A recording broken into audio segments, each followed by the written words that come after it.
Yeah. What up, dog? What's popping? What's happening? What's going on?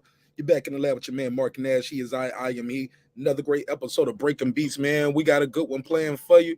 Got a lot of topics on the docket dealing with the beautiful sport of boxing. And, man, I can't wait to jump into these topics. Let me run this 5-minute intro. Let this room populate, and let's get right into it. This is my passion. This is what I love to do. But some days, sometimes, I'm just like you, man. I hate this job. Damn, I hate this job. Damn, I hate this job. Damn, I hate my job. Damn, I hate this job. I'm just like you. Damn, I hate this job. Man, I hate this job.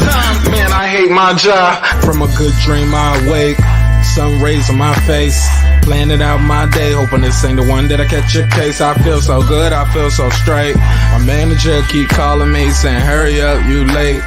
Hurry up, you lay off. Y'all, man, I hate this job. Man, I hate this job. Been trying to play it cool, but it's hard to play it off. I've been hanging on to this bullshit, cause my car still ain't paid off. I know I'm on my way up. My boy just got laid off, so f y'all, man, I hate this job. Man, I hate this job. These hoes is so ratchet. These f***s is so sneaky. Y'all don't even really pay enough for y'all to only pay bi-weekly. I'm trying to double up my cash. Take this job, shove it up your ass. Yo, man, I hate this job. Sometimes I wanna say, walk in and slap my boss. This shit is getting hard. Damn, I hate this job. Gotta make it out of this struggle, bruh. And I don't really mean to take it out on you. You just a customer, but damn, I hate this job.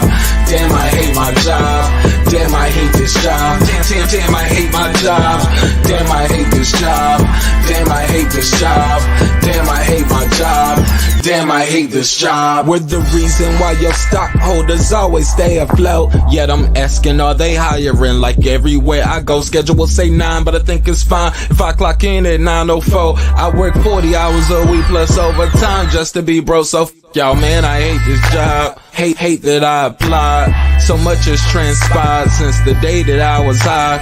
Told me I could advance, but you were telling me lies. Gotta give your notice before I quit, but you don't say shit right before I'm fired. Damn, man, I hate this job. Sometimes I wanna say, walk in and slap my boss. This shit is getting hard. Damn, I hate this job. Gotta make it out of this struggle, bruh. And I don't really mean to take it out on you. You just a customer, but damn, I hate this job. Damn, I hate my job. Damn, I hate this job. Damn, I hate my job. Damn, I hate this job. Damn, I hate this job. Damn, I hate my job. Damn, I hate this job. You and your procedures, you and your protocol, you and your policies, none of that shit don't apply to me. You and your quotas, you and your standards, you and your 2 sick days a year. Y'all niggas bananas. Wonder why the postman's posted with hammers, going postal with Popo on camera. His wage got him enraged, stressed out, it's hard to maintain. He flips the middle, grabs his.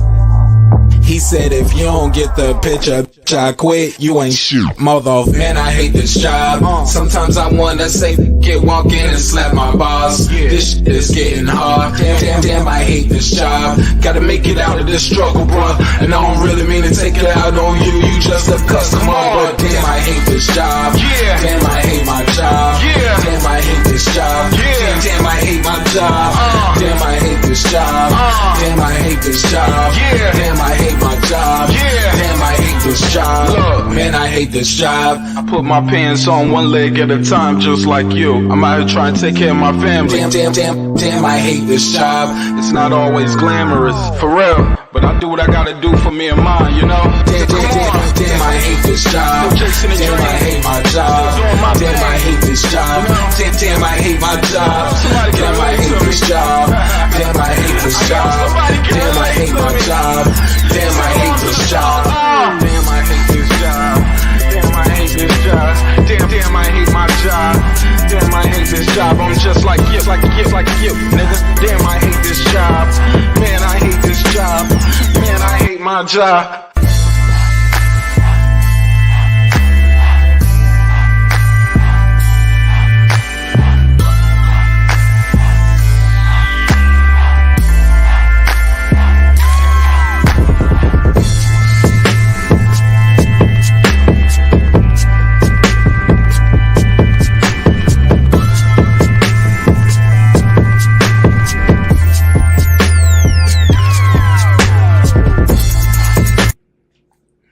views and opinions expressed in this program are those of the speakers, commentators, experts, and or the host.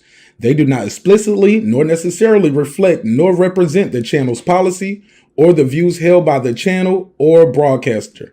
The broadcaster or its channel cannot be held accountable for all or any views expressed during the program. Basically, if I didn't say it, don't come for me. You come for the person who said it. And please don't sue me for somebody else's words. With that said, let's start the show, motherfucker. This that squad sound.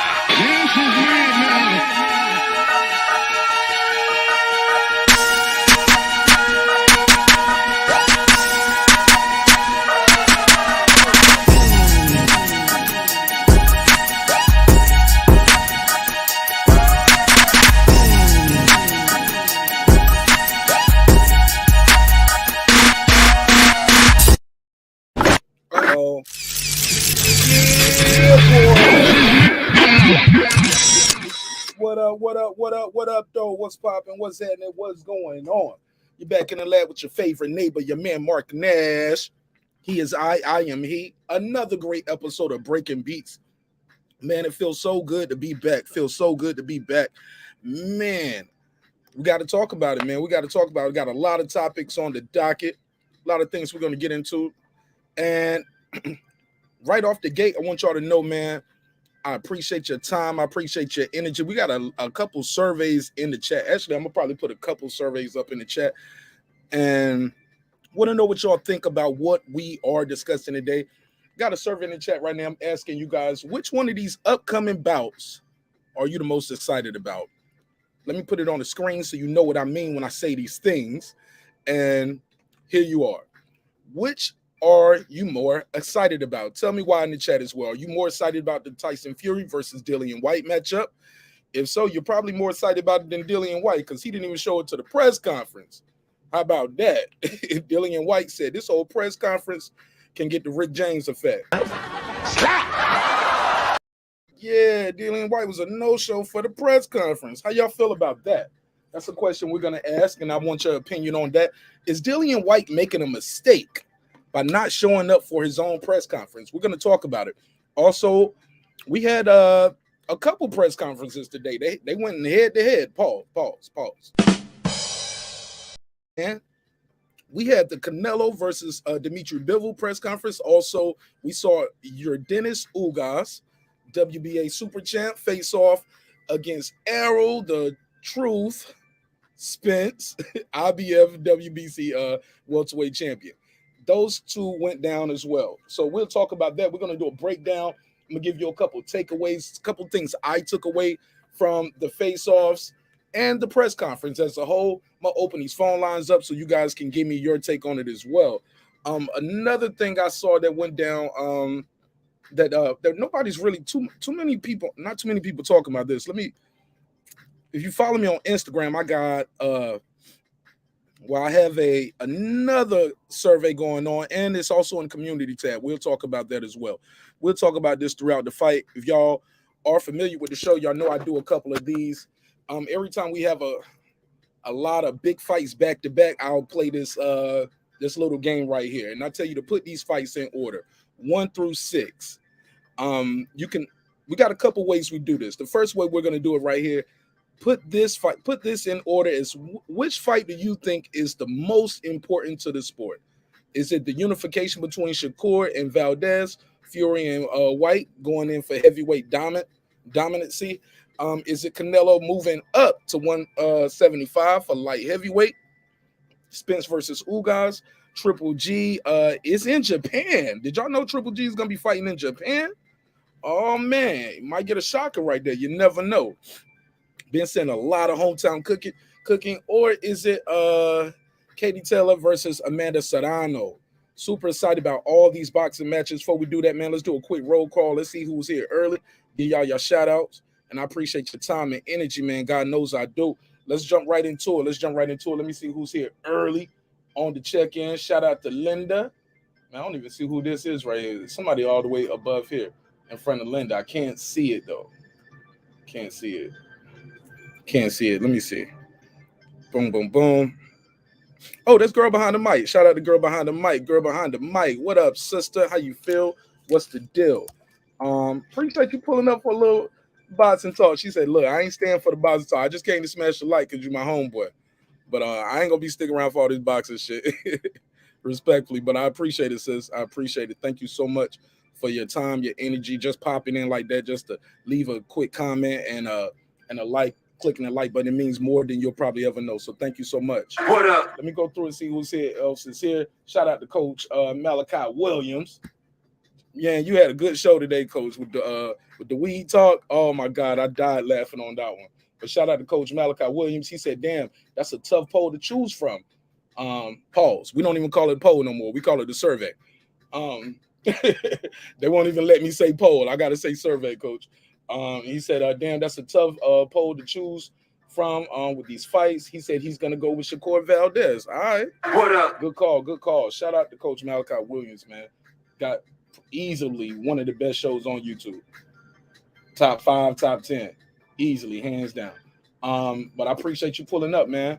That guy Clips, what up? What up? D-Ray, what up? What up? Shout out to D-Ray. Shout out to Jonathan Richards. What up? Rider of the Storm, what's popping? What up? Titus the Titan. What up? Con Shonery. What up? Jonathan Richards. I said that already. What up? Appreciate you. Shout out to my guy D-Lo 404 Boxing. What up? Got a dope ass Facebook group too. Thank you so much for allowing me to put my content there. What up? Derek Lincoln. What up? Mike on Sports. What up? Nestor Gibbs in the Boxing Voice. Thanks for the support. Appreciate you, man, for always supporting the show. What up? Pac-Man ATL. What up? Jules Gaming Lounge. What up? Blue Dream the Queen. What up? Crucial 13. What up? Yo Escobar. What up? Bruce Goes. What up? Bruce Lee. What up? I said Bruce Lee. Bruce Leaf. What up? Karma Serene. What up? Queen P. What up? Girl behind the mic, of course. What up? Lisa Bell. What up? Lady Shan. What I up? see my guy Ty in the building. What up, Ty? What up? Taylor Bell. What up? Reggie O with the Killer Show all the way out in Vegas by way of South Central. What up? Bruce Times. What up? Megazar. What up? Brandon Washington. What up? Uncle Kenny K. Savoy. What up, though? What up? My guy Right Side. What up? Coach Malachi. Major Key. Troy Graham. Appreciate y'all. Perfect Timing Podcast. What up? Man, all of y'all. There's too many people in the name. Let's get right into the show. Yeah. Miguel Ramos. What up? What up? Appreciate you. Majid. What up? Tarantino. What up? What up? Appreciate you, man. I appreciate everybody who's pulling up now, and the people gonna watch this later on the playback. I'm like, hey, man, he shouted me out, even though I wasn't there yet. Yep. Next time you be here. No, I'm joking. Shout out to everybody. Jashawn Brown. What up, homie? What up? Man, let's talk about it, man. So, which one of these fights are you guys most excited about?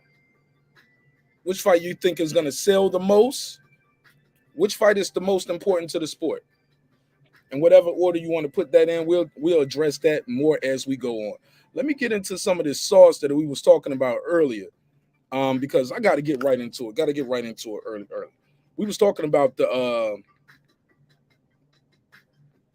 Let me put this banner on. Talking about Errol Spence, right? In this press conference. Errol Spence just sounded a little unsure of himself at times in this press conference, man. I ain't like it. I'm gonna play this clip. We're gonna get this little timestamp together, and I want y'all to hear what he had to say when asked about him stopping Errol Spence. I mean, stopping Ugas. My man kept it a bug. He was like, shit, I ain't stopped nothing in a long time. Tom Cruise. Let's find a clip, and we're gonna address it. Everybody laughed it off, but I thought it was interesting that he kept it a buck about that. Also, before we do that, let me talk about Ugas. This guy Ugas, class act.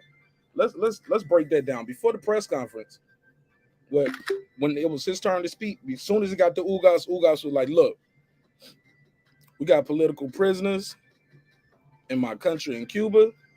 We got war going on in Ukraine. Before I say anything, man, we need a moment of silence. And he stopped everything just to get that off. And there was a time where I thought people was trying to give Ugas the signal to wrap it up, B. I thought they was trying to hit him with the Dave Chappelle. Y'all know what I'm talking about. We do it on the show over here. You go a little too long-winded, your boy Marq Nash gonna be like, wrap it up, B. Wrap it up. It's time to wrap it up, fam. Got to wrap it up. Got to keep it moving.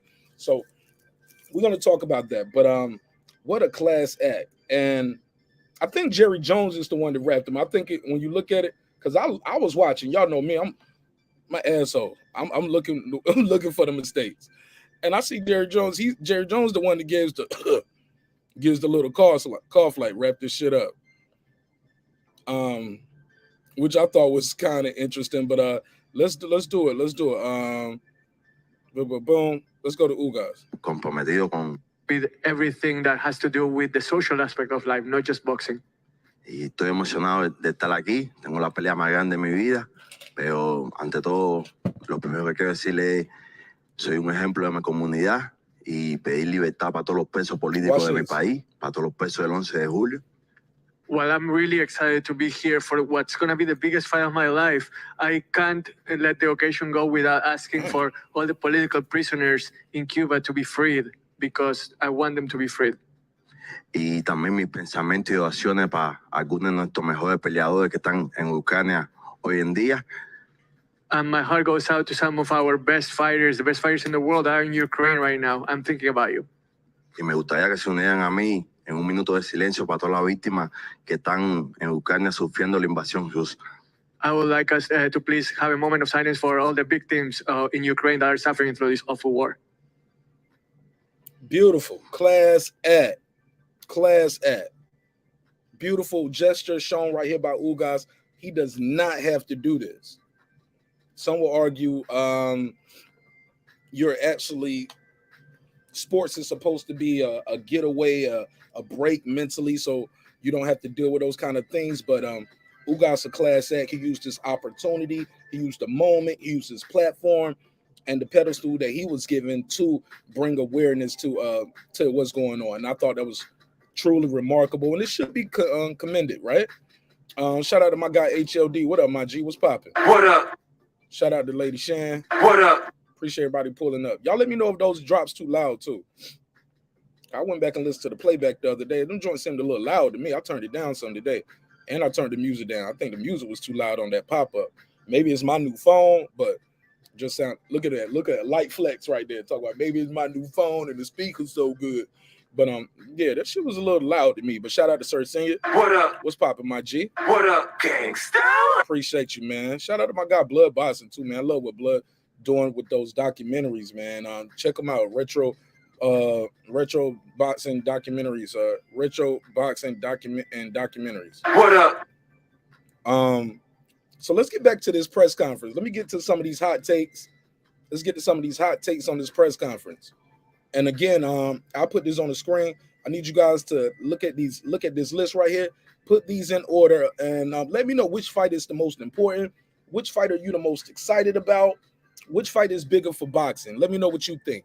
Because look, guys, look, I forgot this. Look, it's in the description block. I'm all over the place right now. I'm all over the place. All that talk about weed on Coach Show made me want to hit a little joint before I started. And I ain't good at starting off the show with hitting the joint. I'm supposed to hit the joint after the show started. But look, hit the joint right then, and I'm a little all over the place, so bear with me. Listen, out of these fights right here, y'all, we got a lot of pay-per-views. In less than 30 days, they are expecting us, and I say they, I mean boxing, the powers that be. They are expecting us to pay almost $300 in pay-per-views in less than 30 days. Now, look, I ain't no rich motherfucker. I ain't rich. And many of you are not neither. And still reeling from a pandemic, $300 in less than 30 days. That's kind of a lot to ask people to pay for some boxing, right? The Fury and Whyte fight is going to be set. Okay. Canelo versus Bivol is $79. If you don't got the zone, it's $79. If you got the zone already, it's going to be $59. Right? So that's $80. Spence and Ugas, I believe that's $74.99. So that's another $75 plus tax and everything. So you know how the cable company do. So you got all these other taxes. You're paying 80 something, almost $90. Then you got the Fury versus Dillian Whyte. That's another pay-per-view event. That's a lot of pay-per-views, bro. And look at the dates. We got April the 3rd, April the 16th, okay, so Spence versus Ugas is April the 23rd. Tyson Fury is April the 16th. No, Spence and Ugas is first, April the 16th. Then you got Tyson Fury pay-per-view the very next week. Then the week after that, you got Oscar Valdez and Shakur. That's going to be on ESPN Top Rank. And following that, the next week, you have Canelo versus Bivol pay-per-view. And Shakur, which is if you guys are novice boxing fans, some people don't know, but so I'll break it down. The number 1 and the number 6 fight are on the same night. Come on, man. On opposite networks. Why they doing this to us? Crazy. It's crazy. Smash the like button, man. Smash the like button as you come into the room so we can continue and proceed. I'm going to open the phone lines up too so I can get your take and opinions on what we're talking about. Perfect Timing Podcast. What up, my G? Already gave you a shout out earlier. Welcome home, though. What up? What's poppin'? Let me say this. Let me get to this clip with Errol Spence that's in the title. Now, let me make sure I got this on because I don't want to play the whole thing. Let me get right to the spot. Damn, did I write the time down? Okay, that's when it was live. So they don't move the time, so I wrote it down. They're going to ask him about stopping Ugas. Everyone wants to know, any concerns at all with the eye? Okay, they're going to ask him about the eye. Here we go. All right, so this is important. And he's going to say something in here talking about how he didn't want no tune-up. He didn't want no tune-up, but he does say, I did want to take a fight where I'm still the favorite. Bro, that is taking an easy fight when you say, a fight that I know I'm going to win or I'm the favorite, but some people put some money on him too. Bro, you know you taking an easy fight, bro. You know, or an easier fight. We're going to play the audio, and y'all going to realize I don't just be picking on this dude. They be saying I be picking on him. Oh, leave him alone, Mark. He the big fish. He ain't the big fish out of all this shit going on in boxing. He might be the big fish to Shakur and Valdez, but he ain't the big fish to Canelo. He ain't the big fish to Tyson Fury. The paycheck says so. But we're going to talk about it. Let's get it going. They're going to ask Errol Spence about the eye. Let's see what he says about the eye when asked about it. You know, we haven't seen you in the ring in a while. Any concerns at all with the eye coming back, especially in such a big fight against Ugas? No, the eye's been good. Sparring's been great. I've been sparring. Been looking good. Of course, it's been getting hit. So, you know, it's on point. It's great. It's feeling good. Have no worries at all. So don't y'all worry. And Okay. it'll be almost, Now, what, a he year and a said he half ain't since worried, we've so seen you we in the shouldn't ring. be worried. You know, ring rust, all of that type of things. Will we see the best Errol Spence come April 16th? Definitely. I haven't been in the ring in a year and a half, but I have been training. So that's that one thing I've been training. Been focused. Been in the gym. Now watch this. Now he gonna say he been in the gym every day. He been training, but then later on he gonna say I've been in the gym for 6 months. Is it the last year and a half, or is it the 6 months? Is it every day? Like some of this shit ain't making sense. Maybe I'm being too critical, but I'm just going with what the man said. So let's hear it again. We see the best Errol Spence come April. And first of all, how we gonna see the best Errol Spence and we ain't seen you in 18 months? You inactive. It's gonna be some ring rust there, right, fam? Like it's almost impossible for him not to have any ring rust, right? It's almost impossible. Click that like button. Let's get the likes up to 50, man. Damn, somebody unclick the like button. Damn, I don't made you mad. Y'all unclicking the like button. That's cool too. Get them out of here. Less is more. Less is more of us. If we're gonna tell the truth, you offended by the truth. Let's go. I'm playing the clip. We're gonna break it down. Let's go. Where's the clip at? Let's get back to it. I love doing these breakdowns. Let's talk about it. April 16th. Definitely. I haven't been in the ring in a year and a half, but I have been training. So that's that one thing I've been training. Been focused. Been in the gym every day. So I feel like it wouldn't be any ring rust at all. I feel like I'm very sharp and I'm a lot better than the last fights where I probably Look like Derek Lincoln kind of laughed a little bit when he said been training. Been focused. Been in the gym every day. So I feel like it wouldn't be any ring rust at all. I feel like I'm very sharp and I'm a lot better than the last fights where I probably trained for 2 months and then fight. But now I've been training probably for about, probably 6 months. Is he overtrained? Is it possible he might overtrain? 6 months is a long time. He said he was in the gym every day. So you in the gym every day, you training every day. But 6 months is a long time. Do y'all think the man is really training every day for 6 months? I got to give it to him. He does look in good shape right now. His face, he doesn't look blown up. He doesn't look too sunken in. Ugas ain't got no eyebrows neither. I don't know what happened to Ugas' eyebrows. Did they come off with the glasses when he took the glasses off? What happened to Ugas' eyebrows? What happened to his eyebrows? Damn. Ugas look sick, respectfully. What up? I don't know what's going on with that, but that's a whole nother conversation. I ain't judging. Ugas, I ain't judging. You ain't on trial. All right, let's keep it moving. Let's play some more of this audio. Yordenis, you know, people wrote. Let me fast forward, because that ain't the good. Let me fast forward. Emocionante, emocionado de estar aquí. It's no secret. Every time you step in the ring, you're fighting a hungry fighter. You certainly got one with Yordenis Ugas, especially with his background.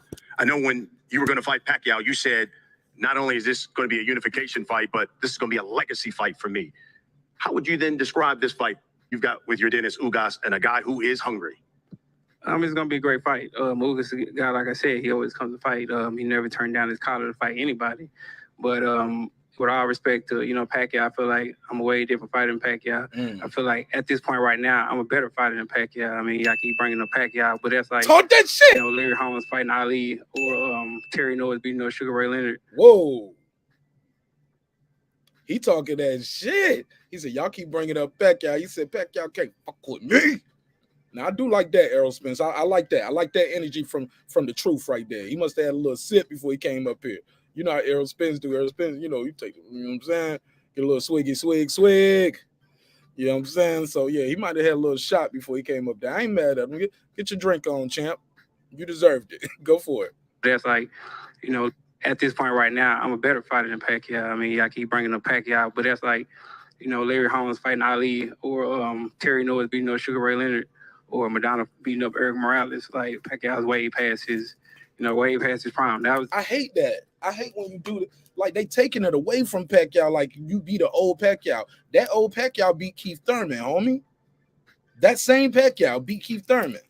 Like, no, man, he didn't get beat up.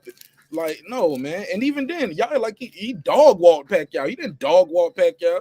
Them dudes he named, some of them was getting dog walked in their prime. Pacquiao just couldn't get in, and this was a last minute replacement that Pacquiao wasn't even training for.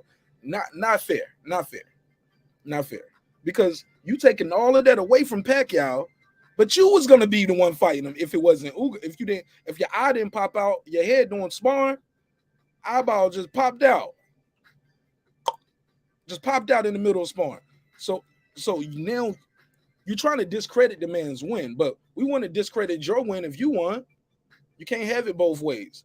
You were the guy who's gonna fight, and now you're not fighting them, and now you're discrediting the guy win. I'm just saying, man, I don't respect that. I don't like that part. I did like him talking that shit though. Let's keep it moving. Shout out to Carmen Serene, the queen.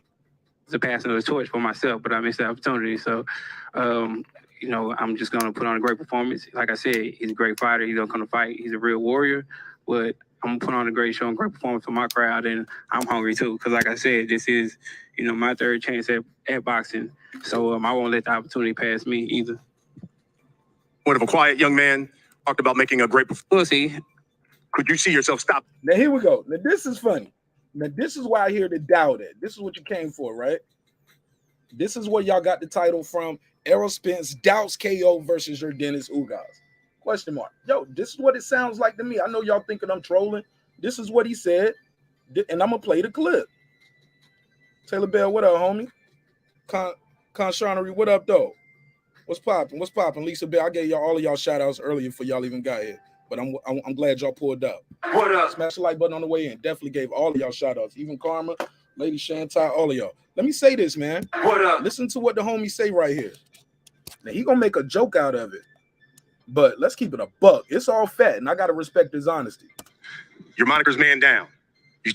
Whenever you say something. Did he say your moniker is pants down? Did he say pants down? Oh, my bad. That's this clip right here. I'm sorry. Sorry, I had to. All right, let's y'all know I was gonna do it. You knew I was gonna do it before y'all knew I was gonna do it before I knew I was gonna do it. As soon as you saw the thumbnail, y'all know I was gonna play that Yellow Beezy clip. I ain't gonna never let it go. So let's see what he said right here. Let's see what a big fish had to say. Something. It comes to fruition. Your moniker's man down. You talked about making a great performance. Could you see yourself stopping Yordenis Ugas April 16th? We'll see. I don't think I stopped anybody in a while. You ain't fought in a while neither. You ain't fought in a while. Let's play it again. He sounds doubtful. Now, he sounds doubtful. Is that me? Am I picking on him? Am I lying? Am I trolling in the chat for the people who said, Marq Nash, you be trolling? That's what he said. Let's hear it again. April 16th. We'll see. I don't think I stopped anybody in a while.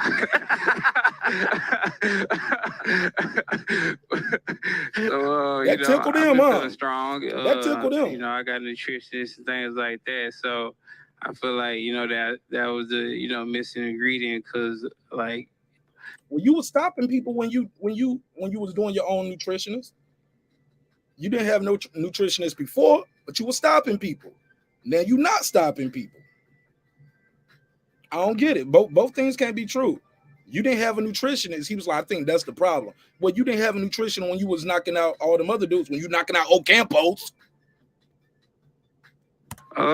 We'll see. Nutrition. I stopped Hey, look. in a while. Hey, look. A nutrition is null and void if you taking shots of Casamigos. What's the point of having a nutritionist? You taking these shots of Casamigos? I'm just saying, homie. I'm just saying, let's play it. Let's play the clip.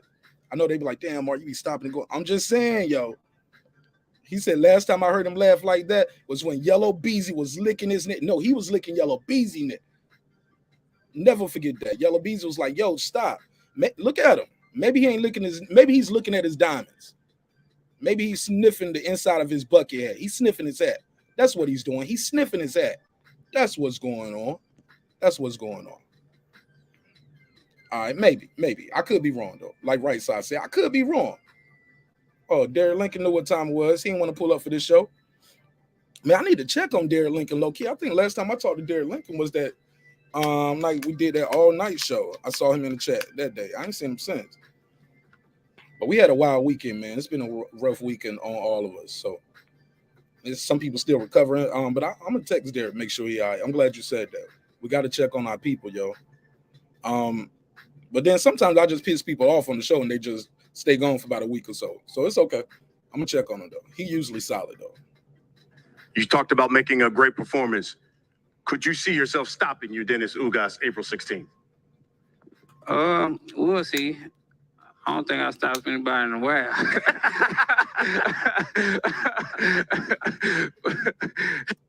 You dying laughing. So, you know, I've been feeling strong. You know, I got nutritionists and things like that. So I feel like, you know, that was the, you know, missing ingredient because, like, you know, I've been... No, the missing ingredient was the ingredient you was adding, which was the alcohol.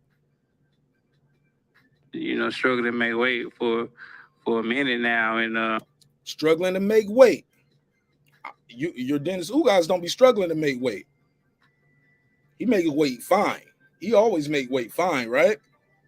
I don't know, man. That's looking. I don't know. You know, I feel like that's the main reason of me not stopping anybody. Just, you know, killing myself. You know, with a sauna bag on and, you know, running twice a day and things like that.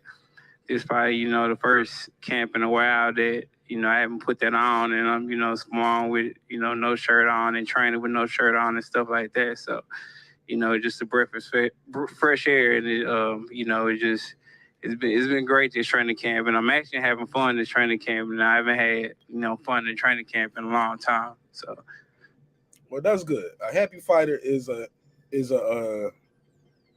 definitely a good thing, right? Smash the like button on the way in the room. So now, what do y'all gather from that? I'm gonna open these phone lines up too. I gotta hear it. I can't even wait. Let me open these phone lines up. What do y'all take from that? Do y'all think Errol Spence sounds doubtful? Sounded doubtful to me. Made a joke about it. Make my guy BC bust a couple laughs. He was lying. Brian Custer was laughing. Ugas was laughing like, man, who stopped me? What you mean? Him stop me? He don't be stopping shit. Respectfully.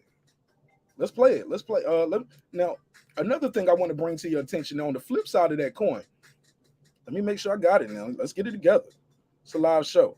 And I got some notes for you. Damn, I watched too many videos. I've been up here sharing other people's content. Let me go back to the spot where I was looking at it with Canelo. Now, when Canelo was asked was he gonna stop Bivol, what he answered was quite different. Let's hear King Nello. Let's hear what he had to say. Yeah, you already asked him. No, just one. I only got, it was at the end of a scrum. I only got one end. And it was, just with Bivol, since the Saunders fight, you've been predicting knockouts. Are you feeling the same way with Bivol in this fight? Are you predicting the knockout? Ask him the same question. Shout out to Sean. Sean from Fight Hype asked him this. Let's hear what Canelo answered. I'm gonna try for sure, right? But you know, Bivol is a really good fighter, and other way for me. So we'll see. But I'm gonna try my best. I'm gonna try. I'm gonna try my best. What you say? Am I gonna stop? Yeah, I'm gonna try my best. The other guy, man, I ain't stopped nothing in a long time. It's a different energy. One guy is more doubtful, one guy is not. That's all I'm saying. Let me make sure I got these phone lines open so I can get this smoke. I know a couple of y'all want to yell and scream at me. Brandon Washington is in the chat. Shout out to my guy, Brandon Washington. What up, though? What up? What's popping, B-Dub? I know you don't like to hear it, but he said it. He's doubtful. Okay, so Canelo's king, but EJ's down. No. He's King Nello because he the pay-per-view cash cow. He's pound for pound. EJ ain't never been number 1 or 2 on nobody pound for pound list, unless he on the Dallas pound for pound. Best fighters out of Texas pound for pound. But this global sport of boxing, nah, EJ ain't 1 or 2. Come on, Brandon. You know I can't let that one slide. But y'all been saying he was gonna stop Ugas.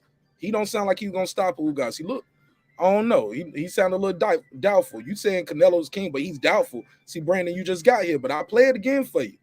I'll play it again. Those are his words, not mine. Matter of fact, doubtful is my word. But he does clearly say, man, I ain't stopped nobody in a long time. Let's hear it. Although somewhat of a quiet young man, whenever you say something, it comes to fruition. Your moniker's man down. You talked about making a great performance. Could you see yourself stopping Yordenis Ugas April 16th? We'll see. I don't think I stopped anybody in a while.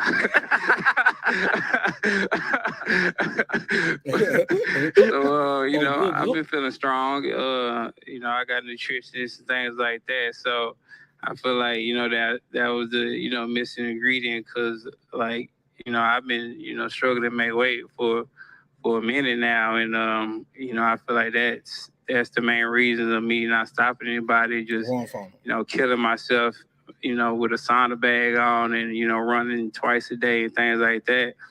It's probably, you know, the first camp in a while that, you know, I haven't put that on and I'm, you know, small with, you know, no shirt on and training with no shirt on and stuff like that. So, you know, just a breakfast. It's a different energy. He got excuses why he ain't knocked them out. I thought it was, now it's the nutrition. Before he wasn't taking boxing serious. Before it was the alcohol. He wasn't focused. Come on, bro. That's different. Now he's saying it's the nutritionist. Nah, Brandon Washington. Nah, Brandon. He said we will see, and he's feeling strong. You reach it. Call in, Brandon. Let's go. I'm reaching. I'm telling you what he said. He said it was the nutritionist's fault. I thought it was the alcohol. Hey, look, you didn't have no nutritionist before, and you was getting all the knockouts. So now you got a nutritionist, and then you're gonna get knockouts. But you was getting knockouts when you didn't have no nutritionist. Come on, man. Stop playing with me. Stop playing. Let's go. It's another part of this. Let me make sure I got that timestamp down. 3:30. Damn. All right, cool. Wrote that down. Stay on point. Let me stay on point. Will not get distracted off the mission. Let's talk about when they ask him about tune-ups. They asked him about a tune-up. Works. Ugas, he's got it. You know, like he's a warrior. He's gonna come to fight. He's gonna give it his all. Can you guarantee they're going to get on April 16th? Okay. I'm gonna do it in front of my family strap season. You know, a lot of people watch motivational speech. I did like this about him. He said a lot of people watch these motivational speeches and stuff like that. I am that guy. I am that success story. You was watching Kanye West. He brought a Kanye West documentary. So I guess he's been watching that. And he said, yo, I have one of those stories too. I did think this was pretty dope that he said.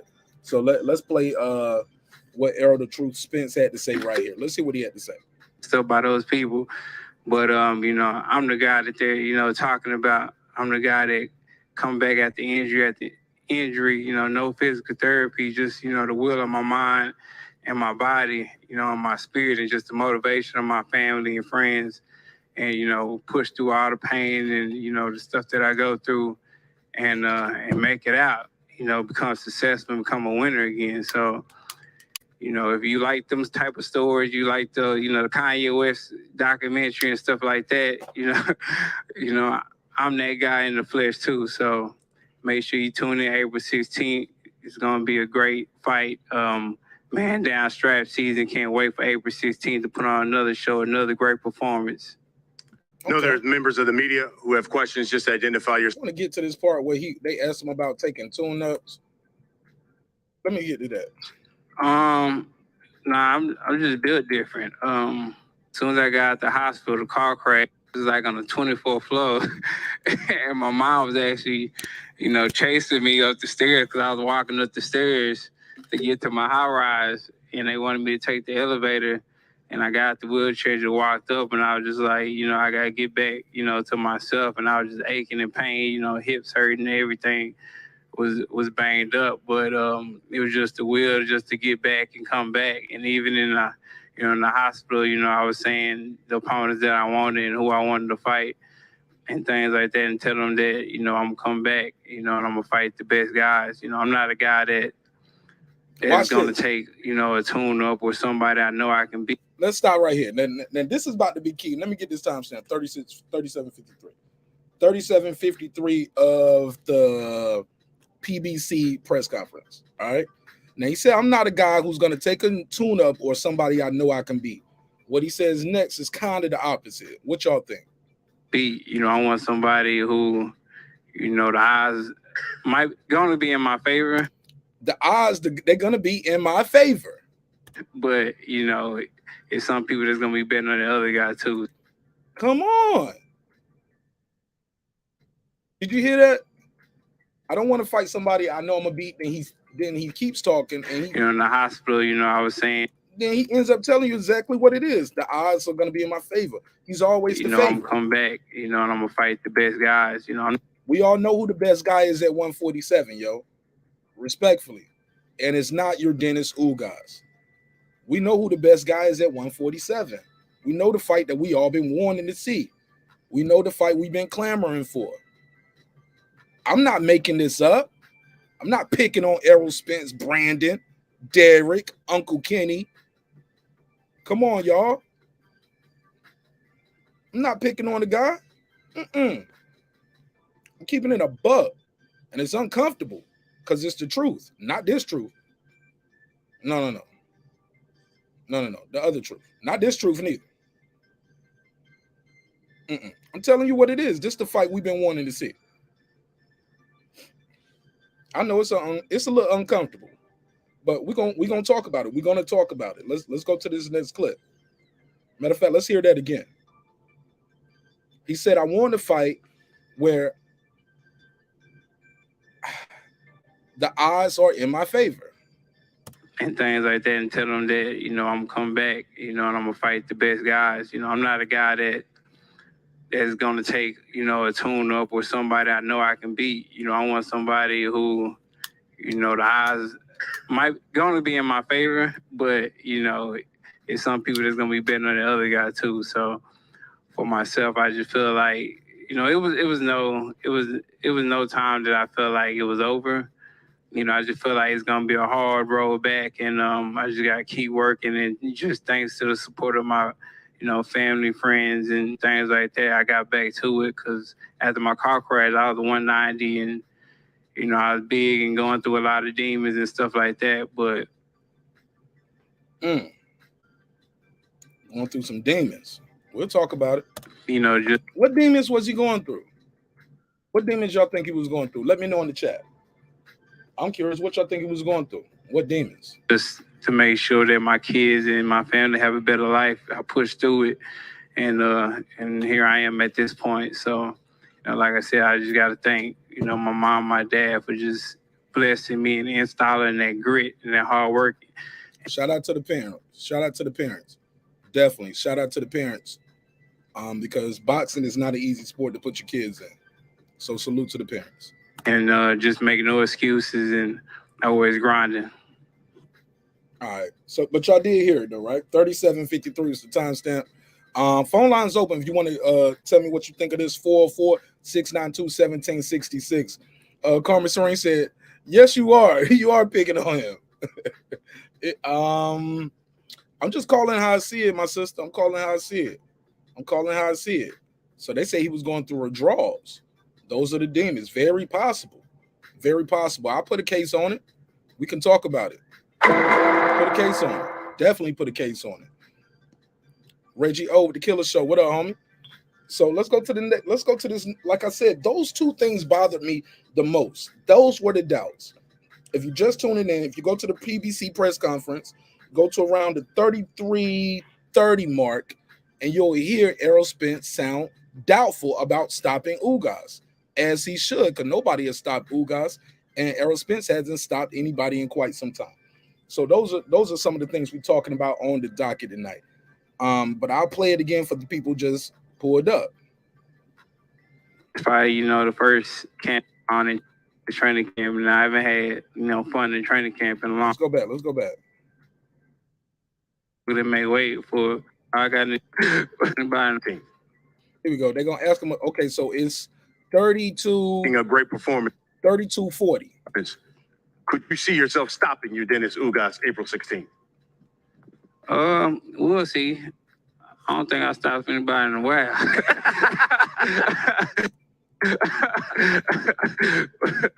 So, I've been feeling strong. He's doubtful about a KO. Shout out to my guy Taylor Bell. He said, share the content, people, share the channel. Thank you so much, Taylor Bell, for the love and support. Let me give you the drop. Appreciate you, my brother. I got 5 on it. All right, we got our first call. Let me see what they're talking about. 830, you got the flow. What's your name? Where you calling from, neighbor? What's up? This is Brandon from Texas. Okay, Brandon from the boxing scholar, not Brandon Washington. Yeah. Go ahead. What's up, B-Dub? Well, I called you B-Dub anyway. Boxing scholar. Go ahead, fam. I know you watch football, right? Boxing's my favorite sport. Everything else comes second.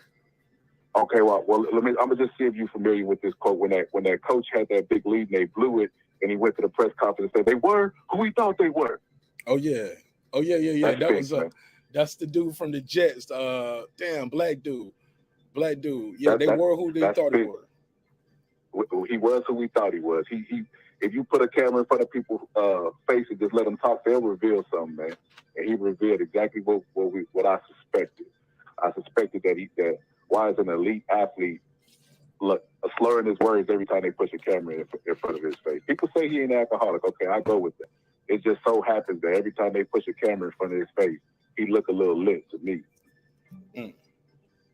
But yeah, he's doubtful that he's gonna stop this dude, and everybody. The only people that are confident that Errol Spence is gonna stop Ugas is Spence fans. In my chat, calling me a hater. How they calling you a hater for analyzing the words that the person they support is saying? He don't even believe it. He made a joke about it. Yeah, he laughed. He said, "I ain't stopped nobody in a while." He letting you know. Go look at his last 3 opponents. He should have stopped Mikey, man. There's no reason he shouldn't have stopped Mikey Garcia. He couldn't. Mike Garcia was overweight and was sluggish. He just looked awful that fight, and Errol Spence could not get him out of there. And he just made a joke about it, but like they say, there's always some truth to a good joke, and I think he really believes he's gonna try to go in there and win on decision. He's not gonna go in there to stop this guy. I smell an upset in this fight, man. Very possible, bro. Whatever. It's very possible. He doesn't sound. Look, when Gary Russell told y'all had that injury, and he went in there and lost that fight and didn't throw no punch, y'all was mad. Some people try to say he won, but he told y'all, hey, look, I got some shit going on with me. Errol Spence right here telling y'all, don't bet on the knockout. And you know what? They can't even see past their emotions. He say don't bet out the knockout. So you should see that. They're like Dumb and Dumber. You remember? So you're telling me there's a chance.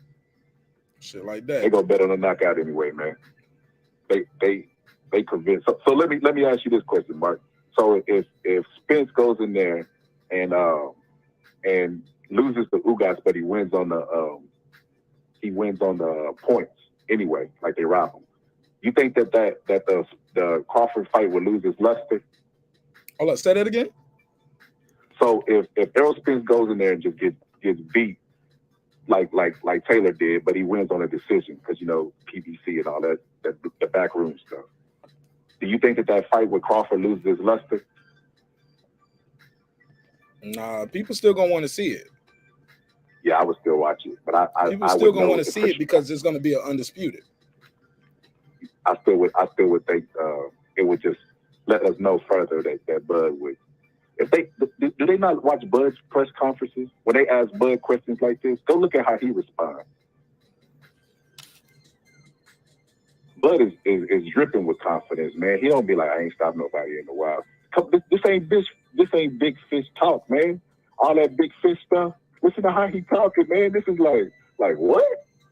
Hey, look, what do you take of this part, Boxing Scholar, when he says, part of the problem was before I didn't have a nutritionist, but when you had a nutritionist, I mean, you was knocking things out when you didn't have a nutritionist. He said, I haven't had a nutritionist, but you was knocking shit out then. So now you got a nutritionist.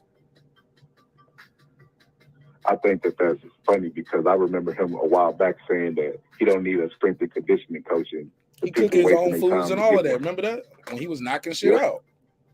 Yeah, so I don't know why he needed now. That sounds like a mental crutch to me. And you made up a great point when you said that he looking good right now. That fight ain't for like another month, right? I think it's next month, ain't it? This fight is April the 23rd. He might be peaking too early. No, April 16th. April 16th. He might be peaking too early. He better be careful with that. He don't want to go in there drained mentally because it sounds like he already got some like he said, quote, demons. That could affect your training camp. Sometimes it might cause you to overtrain. And that might be what he's doing right now. So he should be really careful with that. He said he's been training for 6 months, bro. Yeah. 6 months. But also he said, yo, I've been in the gym every day. You been in the gym every day or you for the last 18 months or you been in the gym for the last 6 months? I mean, some of that time was recovery, right? 6 months ago, like, what we in now? We just now March, so February, January, December. Okay, so we going all the way back to damn near when he had to have the eye surgery. He couldn't have been training like that because I got a video on my Instagram with right after having the surgery in the club. Yeah, he capping. I hear my show bleeding back in. Let me go to the I can show y'all this on my Instagram. It's still up. Let me share my Instagram. He was in the club. He was in the club still. He was in the club singing "Lovers and Friends" with the homie. Yeah, he capping, man. And then why lie? Why lie in that area? That shows another weak aspect. Like, why lie about your training? Nobody really cares. That showed me right there that, like you said, he's doing the Gary Russell thing. He's trying to give himself out. And was he working with a strength and was he working with a nutritionist all this time, or did he just now get one? I don't know, but this has been a while ago, and he in the club, booed up. Tell me again. Look at the nigga rubbing on the other nigga, and the dude like, yo, get off me. Then watch he go like, you gay. And the dude gonna be like, what? He take off his glasses, look at him. Errol like, leave him alone, boo. Leave him alone, boo. This our song. This our song. Tell me again. The niggas in that booed up playing Lovers and Friends.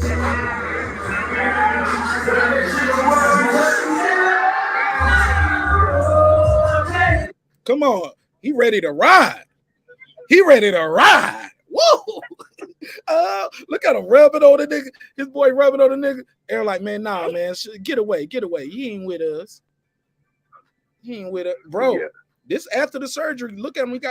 Look at him. You know what I'm saying? He got the eye captain patch on. This after the surgery. I don't know if the kid ready, man. I don't know if he ready. I ain't never seen Ugas like that. I ain't never seen Bud Crawford like this. I ain't never seen it. Never heard of it. I'm just saying, bro. And it ain't just this one. The kid, I mean, we can go back. We kept the files, baby. However you wanted to go. I know I'm making Brandon Washington mad. Tell me again. Tell me again. Oh, yeah, lovers and friends. Nigga looking saucy in the club. Hey, look outside. It's daytime, too. They had a day party lit. Look outside. Look behind, homie. It's still light outside in Texas. Yeah, they probably at a little bar lounge, having a little day party. Oh man. Oh yeah. Somebody said put the pick up. What pick? What pick? Oh, this pick? Oh man, it just never stops with this kid. You know what's crazy, Mark? Nah, hold on. This is what's crazy. Hold on. Bro, what's wrong with this nigga, bro? He said his girlfriend. Nigga gay, nah. My brother, man. Hey, my brother. Getting jealous. She said, don't kiss him. And your bitch jealous. She said, don't kiss him. That's what the women are saying in the room. Oh man, but when I call it out, I'm a hater. Nah, slap yourself. Slap. Spade a spade, baby. It's breaking beats, homie. Y'all wouldn't let me slide with that shit. Y'all wouldn't let Bud Crawford slide with it. Boxing Scholar, they gonna let you slide with this? Like this? Look, no. Hey, look, I take a picture with my homeboy all the time. But we ain't gonna be like this in the club, arm around the shoulder, dancing to Usher's Lovers and Friends. Nigga, please. Nigga, please. Go ahead, Boxing Scholar. Go ahead. We're gonna get some more calls too. Go ahead. I think it's I don't know if anybody ever dealt with alcoholism. But that stuff is hard to quit. And somebody said in the chat, man, it's withdrawals. That could very well beat his demons. It's hard to just get up and cold turkey quit alcohol. Even if you're a casual drinker, because your body think you need it. And you just can't, you need intervention. That's why they have classes and stuff. If it was a matter of just willpower, everybody would be quitting every day. So, I mean, I still think he's on this is just my opinion, nobody else's, but I still think he was drinking. Okay. Well, look, we don't know for sure. We don't know for sure. All we know is what we can see on the screen, baby. And what we can see on the screen is all of this. I was still training for 6 months. I was still, bro, right out of surgery. Well, I don't know if he's right out of surgery, but he got that patch on after surgery. Because this ain't the patch he had on after he got in the accident. I mean, this ain't the patch he had on. Listen, I'm telling y'all, man, those fights took something out of this dude. And we saw it in the Danny Garcia fight. But even he said, hey, man, I was trying to, I want to take fights. I don't want no tune-ups, but I still want to take the fights where the odds are in my favor. That means you want an easier fight. I'm just saying. I'm just calling how I see it, man. I'm just calling how I see it. I know y'all ain't going to like it. Some of y'all going to call me a coon. It is what it is. You call me whatever you want to. You ain't gonna call me a nigga booed up at a day party. Look at it. It's bright outside. How drunk are you? Look at the sun ain't even went down yet. Look behind them. It's still daytime. And they in the club. Tell me again. Will we be lovers and friends? And old boy just read his lips. He said, you gay. Old boy took his glasses off, got mad at him. And Errol's like, leave him alone, man. She said, oh, I'm ready to ride. Yeah, them niggas ready to ride a lot. I'm gonna give y'all the Hassan Campbell face. For full disclosure, man, there's been gay boxers before. That don't mean nothing. He might be bisexual. Hey, that ain't my business. Live your truth. Live your truth. Stuff, man. That is... Somebody said he slurs from the accident and the dental work. What do you say about that? I got those interviews where he was slurring before. Right. I just saw Kanye West do a documentary. That nigga had an accident. That nigga was right in the studio rapping through the wire right after the accident with his jaw shut, wired shut. Kanye West was walking around with Cootie doing all kind of interviews. Went in there and did slow jams and everything. He didn't sound like He ain't sound like this. Oh, clips. We don't turn this shit into a whole fish fry. This show don't turn into a whole fish fry over here. My bad. We got other. I guess. Go for it. When you're a fan, you see what you want to see. So he was slurring after the car wreck. So they're gonna ignore all the interviews where he was like, I started boxing back in 2016, 2015, where he was clearly drunk and slurring. They're gonna ignore that. Hey, look, people get offended when you tell them the truth. They turn their eyes and try to hide when you show them the proof. It is what it is. Got to take the good with the bad. I'm all right, man. Somebody said he was talking like that in 2016. He was drunk then too, Don. Can you tell Spence? Can you tell when Spence is drinking? He's normally at the fights and out of shape. Oh, he said you can tell when Spence is drinking because he had fights and he out of shape. Well, let me see. Mike, look.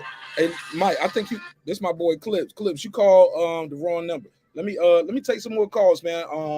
Give me about 10 minutes and I'm gonna open the panel back up. So you guys can join the panel. All right? Pull up. You gonna pull up? Cool.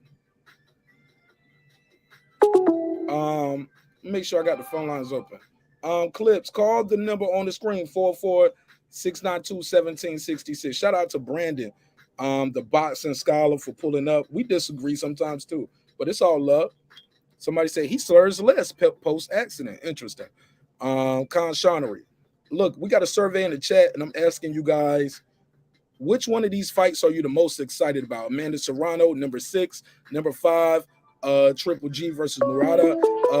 Ugas Spence, Canelo Bivol, Fury White, Shakur Valdez. Let me get to the phone line. It's my brother from 3:30 early. That guy, my guy, your guy, Eclipse. Let's go. What's poppin', my brother? I just want y'all to know something. That we coming live from Jesse Leroy's warehouse of wings, waffles, and watermelons, right next to Wanda's Weave Emporium, across the street from Willie and Taking M's. We having a fish fry. Turn up, Clips. Turn up. You sound low as hell. You know why we having a fish fry? Because the boy said it himself. He ain't knocked nobody out in forever. You know, he came to the damn thing drunk and high. I seen him. He was sweating Don Julio all over the press conference. And he made it to I thought he had his eyebrows arched a little bit. Didn't his eyebrows look a little arched to you? Motherfucker eyebrows a little arched. He got them eyebrows on fleek. He made sure he was out there, you know what I'm saying? He's pushing he's pushing D. he ain't pushing P, he pushing D. Yo, that is funny. That is funny as fuck. So we gonna see what these guppies gonna say, because that's your king. That's your king. You know what I'm saying? Y'all guppies out here, and that's your big fish. That's your Aquaman. So zesty. Aquaman. Hey, but you know what though? I'm gonna get off this line. I'll wait till you open up the panel. But I just want to say I really do respect the way Ugas handled himself through that whole thing. And Errol did really look like some old goofy ass nigga that's about to get knocked out. Hopefully it's a good fight. But Errol looked like a goofball. But I do appreciate his candor on some of the things. Like, be honest, you ain't knocked nobody out. And I liked his attitude that no, I'm still that guy. But we about to find out that he not. Terrence about to get all them belts when he gets his get back, like James Brown off Ugas, and that's why you gonna know Bub beats everybody. I'm gonna be in touch with y'all in a little bit, man. Just open up the panel. I'm still in the chat. Absolutely. Smash that like button, man. Let's get them lights up to 50 lights, man. Damn. God damn it. Can we get the lights up to 50 lights? Yo, absolutely. Ugas got my support. Hey, Clips, let me ask you this. Oh, damn, we lost him. All right, cool. Phone line's open, though. Phone line's open. We get 50 lights, man. We can open this panel up. Matter of fact, I might open it up at 40 lights. Let's get 40 lights.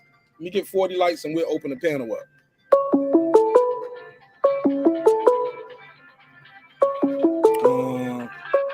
D-Ray, what number did you call? You calling? Let me see. Did you call the right? D-Ray, what number did you call? No, I'm saying, what was the last 4 of the number? Hang up and call right back. For some reason, it didn't ring on the computer. It's ringing on my phone. Call right back.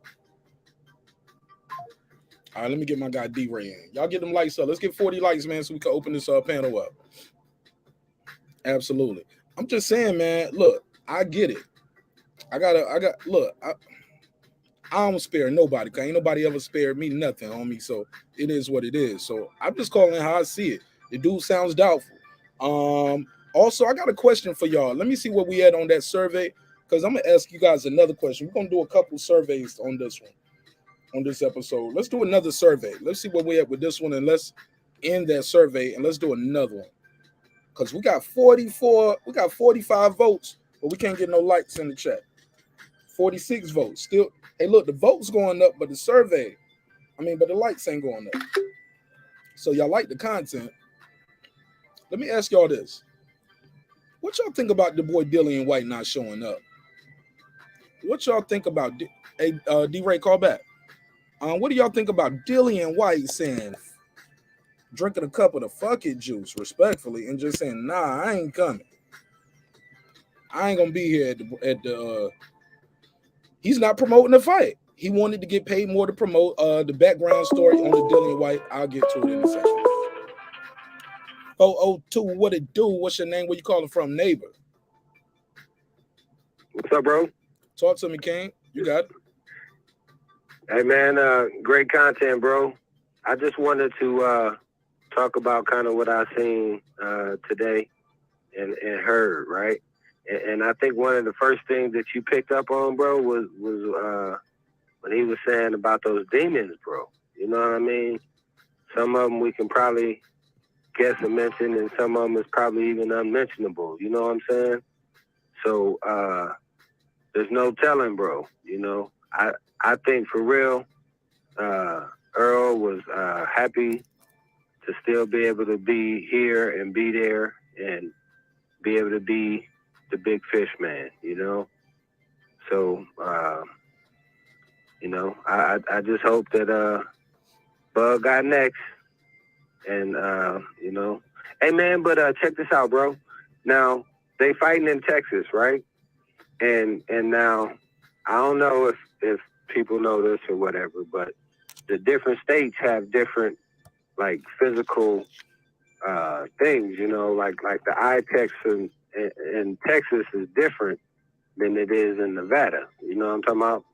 The level of doctor that they have give you the test is different. You know what I mean? What you mean? Oh, no. I don't know what you mean. What do you mean the level of the doctor? Well, I mean, like, you know, they have different eye doctors, they have different right? doctors. What's that? I get it. They have different doctors, is what you're saying. Yeah, well, like ophthalmologists, and, you know, I don't know all them different words, bro, but I'm just saying that they don't require the same level of skill or documentation for the test in Texas as they do in Vegas. I can't say that. I can't say that because the commission is the commission. So their state is their state.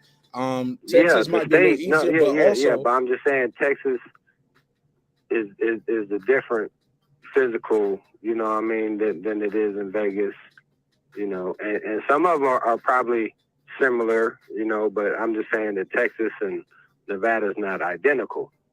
So they know that they could get the fight off in Texas, you know. I think a lot easier, and, you know, they're trying to get 50,000 people in there, bro. But as Clips was saying earlier, bro, I didn't want to bury the lead as well, because I thought you guys won today's press conference, you know, for me. Elaborate. How so? Hey, man, I think for real, bro, and we might be overlooking it because it's 2022 and we done seen everything, but he might have had like an Ali moment, bro, when he was asking for the political prisoners of his country to be free, bro. Just think if they do that, you know? I mean, just them having the thought of that occurring in such a world stage, you know, when Cuba is front and center, you know what I mean, in the world sporting, you know, on Showtime, and he brings light to that message that he wanted to get out there, you know. And that's the thing too, bro. I didn't know that he had went to jail 6 or 7 times already in Cuba trying to get over to the United States. Retired in 2014 and came back. Yeah, floated over to Mexico, bro, for 2 days. Floating on sea on a raft, makeshift raft for 2 days. Ugas did some life of pod type shit without the tiger there. He just owned a raft in the middle of the fucking ocean, bro. In real life. Brave. That way, huh? That's crazy, bro. That's crazy. Yes, sir. And just imagine, bro, he here now, you know, and even after having a tough decision with Porter, he's still here. You know what I'm saying? Like, you came up with the best line so far, the 4-loss Ugas. You know what I'm saying? So, you know, if he can get me to focus on just him, and you know, kind of like. You know, for him, I think it's almost like an Ali versus Foreman moment where he just trying to fight for something bigger than himself. And then where EJ was saying that, you know, the fighters have egos, so they have to fight themselves. You know what I'm saying? So to get the best out, bro. But if you know that, you know, like Ali said, bro, when, you know, if I know I'm fighting them and hitting them for some other cause, bro, you know, he becomes little compared to that. You know what I mean? So, and then he brought the moment of silence for the Ukraine boxing and all that, you know what I'm saying? And then that's the thing too, bro, is Russia had boxers as well, you know? And so they're going to be impacted and affected. Go ahead, Marq Nash. I mean, Dmitry Bivol is a Russian, and he's fighting Canelo. Right. And that's the thing, bro. They got fights coming up. You know, Postal just went from a stoppage to the front line. You know what I'm saying, bro? Come on. Got stopped, too. Man. We're almost there. Let's open these phone lines up. Matter of fact, let's go ahead. It's 38 likes, 35 people watching. Let me go and open the phone. Hey, man, y'all smash the like button. Call back in, though. Call back in. Clips, pull up. Absolutely. All right. It's open. Guys, pull up, chop it up with me. Let me know what y'all think of this topic. I'm asking you guys which fight is the most significant to you. Which fight is more important to you? Which fight do you think is bigger for the sport in boxing? Which fight are you more excited about? Which fight do you think is going to sell the most? Is Fury going to outsell Wilder? I'm sorry, Fury going to outsell the numbers he did with Whyte and with Whyte? Is Fury going to sell the most? Is he going to beat the numbers he did with Wilder? Is Canelo going to sell more? We're going to talk about all these things and more. I got my guy, that guy, Clips here, man. Tell me what you think about these topics. Go ahead. Man, I mean, I got a lot, man. Like, you know, Bivol, that's dope because, you know, he's got everything that's going on.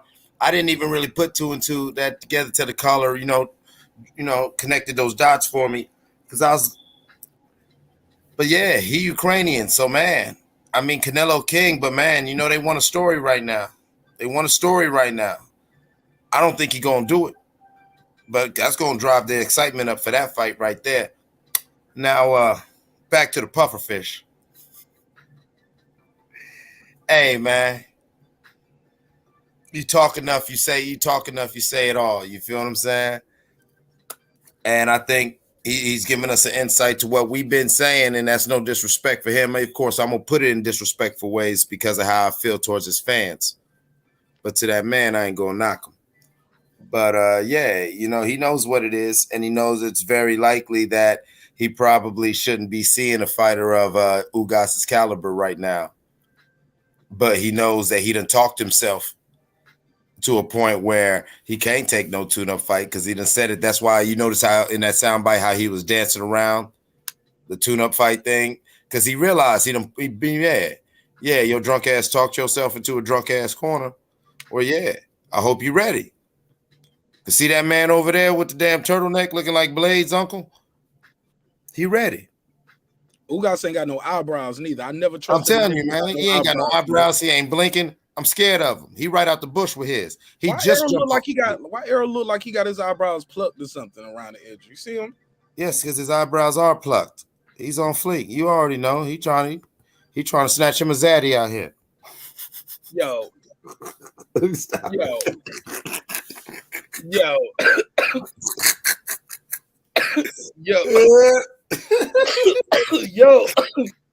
Yo, I can't with y'all.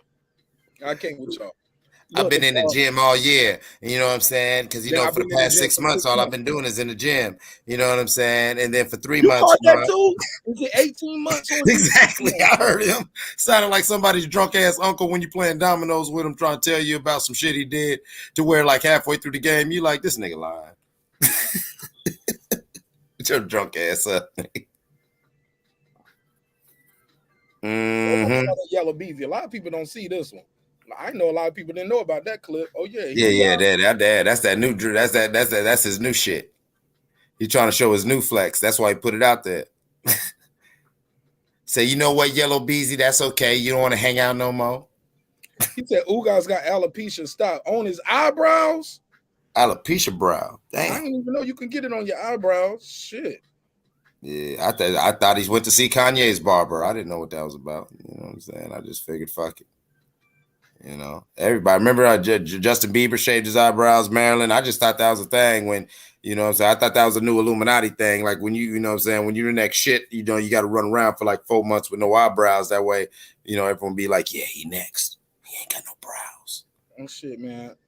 Go ahead. Anything else you got on this? Because like I said, man, it's so much we're going to be able to talk about these topics going forward. Which one of these fights you most excited about, Clips? For the shit I'm talking, of course, I want to see that Spence and Ugas, but I ain't gonna lie, that Shakur Stevenson Valdez is nice. And to your one question, I'm gonna shoot Dillian Whyte a little bit of bail. Maybe he's playing head games, fucking with Fury. How so? Elaborate. All right, he knows Fury wants to show and everything, and you also know that Fury physically is a bigger man than Dillian Whyte. You know what I'm saying? So maybe Dillian Whyte doesn't want to give him that little face off where he could stand and size him up and get it right in his head. And plus make it, oh, he's scared of me or what? He going to disrespect me. You know, he's trying to, that's just me thinking. Who knows what's in the minds and the hearts of another motherfucker. But, you know, if not, then maybe he's just on some whatever stuff. But shout out to Tyson Fury. Damn, I can't believe I'm saying it because he sold that bitch out already. So I know Dillian better show up in that ring and go on and confirm that check, however it go. Because that check there. Which fight you think gonna do the most numbers, man? Or no, matter of fact, did you tell me which fight you the most excited about seeing? Yeah, I'm the one I want to see the most is the Spence one. But to be honest with you, it's if you're going to go in order, it'd be Spence, then a Shakur fight, then I definitely want to see Canelo, then Fury. And then the rest of them fall in. I ain't really worried about that Triple G fight. I didn't hear none of it. You sure that ain't like when Floyd Mayweather fought in Japan? Nah, At that same nigga? You sure that ain't nigga? The dude he fighting is legit. Oh, he legit? This a real thing? Yeah, he legit. And they fighting in Japan. Triple G might get some home cooking if he can't stop this dude. Shit, whoop Triple G. I mean, really, I'm nothing against Triple G, but get him the fuck on out of here, man. Because if he ain't gonna be relevant with the upper echelon, then you know, I've been saying it's time for some of this, you know, it's time some of the dead wood of the forest to get gone and burnt out so the new growth can grow. That's just out of the nature of the animal, you know. That's not me being cold-hearted. You know, Triple G is a great champion, but if this guy can get him out, then maybe Triple G's let me address this nigga real quick. Cutthroat King, let me tell you something, my brother. He said, well, he wrote this wrong, but I'll give him credit. He said, is it hate or boycott Spence night again? It's not even about Spence. It's about a fight that you don't want to pay. Bro, it's $300 worth of fights in 30 days. I ain't rich like you, Cutthroat King, so I got to pick which fights I want to see. Yeah. The Canelo fight is pay-per-view. That's May the 7th.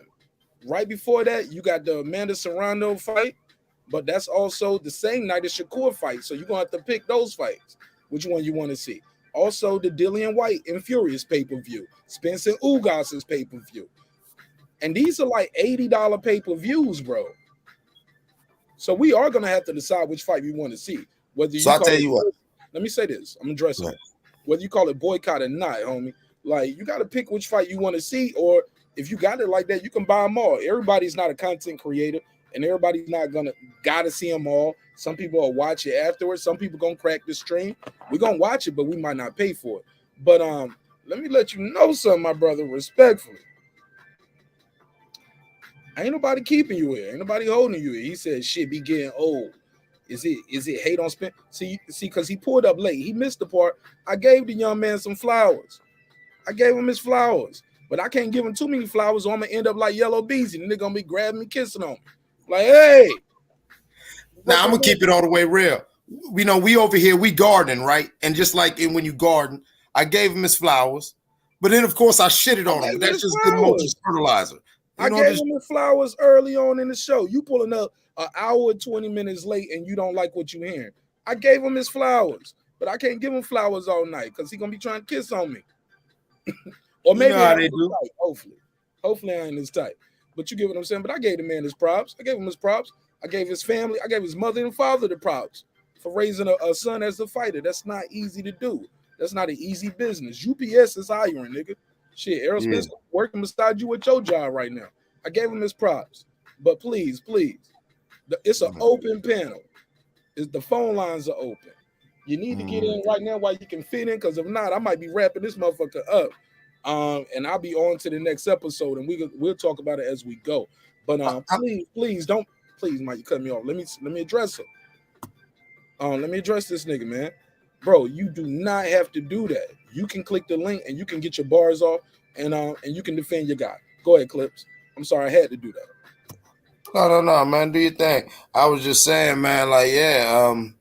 As far, what do you think, though? I mean, do you think, what other than mind games, what other reasons could Dillian Whyte have for not showing up to that press conference? You know, he had bubble guts. You know what I'm saying? He was trying to run through the airport and make it on time, but he wasn't fast as OJ. I mean, I just, you know, what happened? I think it had to been mind games. That's the. I'm not trying to shoot him bail, but I'm like, because even if you're like, fuck this shit, you really don't care about this and whatever. I know, especially after when the numbers came in, that the shit was sold out already. It's like, I think, you know, you might be right there. You might be right there, Telebell. What you mean? I don't even know what he said. What you mean? What's sold out already? Wimbledon, the stadium that was at, that shit sold out. Stadium, absolutely. That shit gone already. Like, man, that's why I said shit. That's why I was giving Tyson Fury. I was like, I couldn't believe it. I'm giving Tyson his flowers because, yeah, he moving them units. That motherfucker said, oh, the fight's confirmed. Copped. You got to respect that. His fans are supporting him, bro. That's major. That's major. Let me ask you this.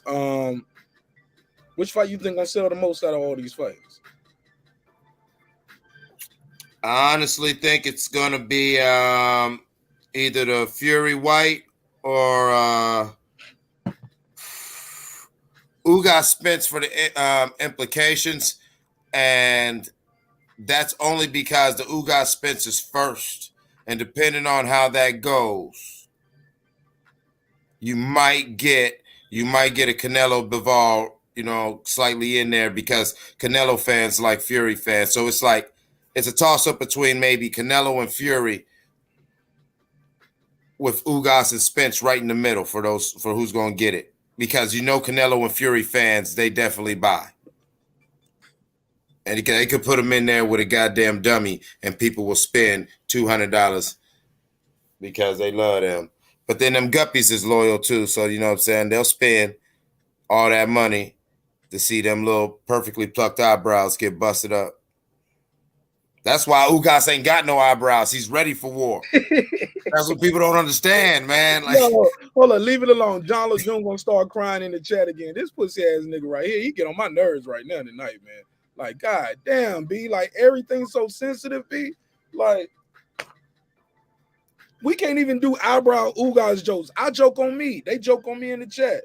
You ain't right. Like, what is your key? What is your tie to He ain't got no Ugas? eyebrows. John, you ain't got no Why eyebrows? you so tied to Ugas? Go to Ugas page right now. Get the fuck off my live, nigga. Why you mad about the Ugas eyebrow joke? The nigga ain't got no eyebrows. Shit, but he got some right here on this picture. Or either they drew him in. Okay, we made that Beijing. He had that Beijing brow. Look, we made jokes about Spence having his eyebrows plugged. You get what I'm saying, my G? It's the show is a hip hop political sports show with a comedy twist. He didn't like us talking about the Iran. I mean, not damn. I say Iran, the Ukraine and Russia talk. Like, damn, B. Like, you gonna be that nigga? I want to keep making you mad. We're gonna do another hour just eyebrow alopecia jokes. Like, damn, I want you to be mad. Get the fuck up out of here, nigga, with that sensitive shit. You being soft, B.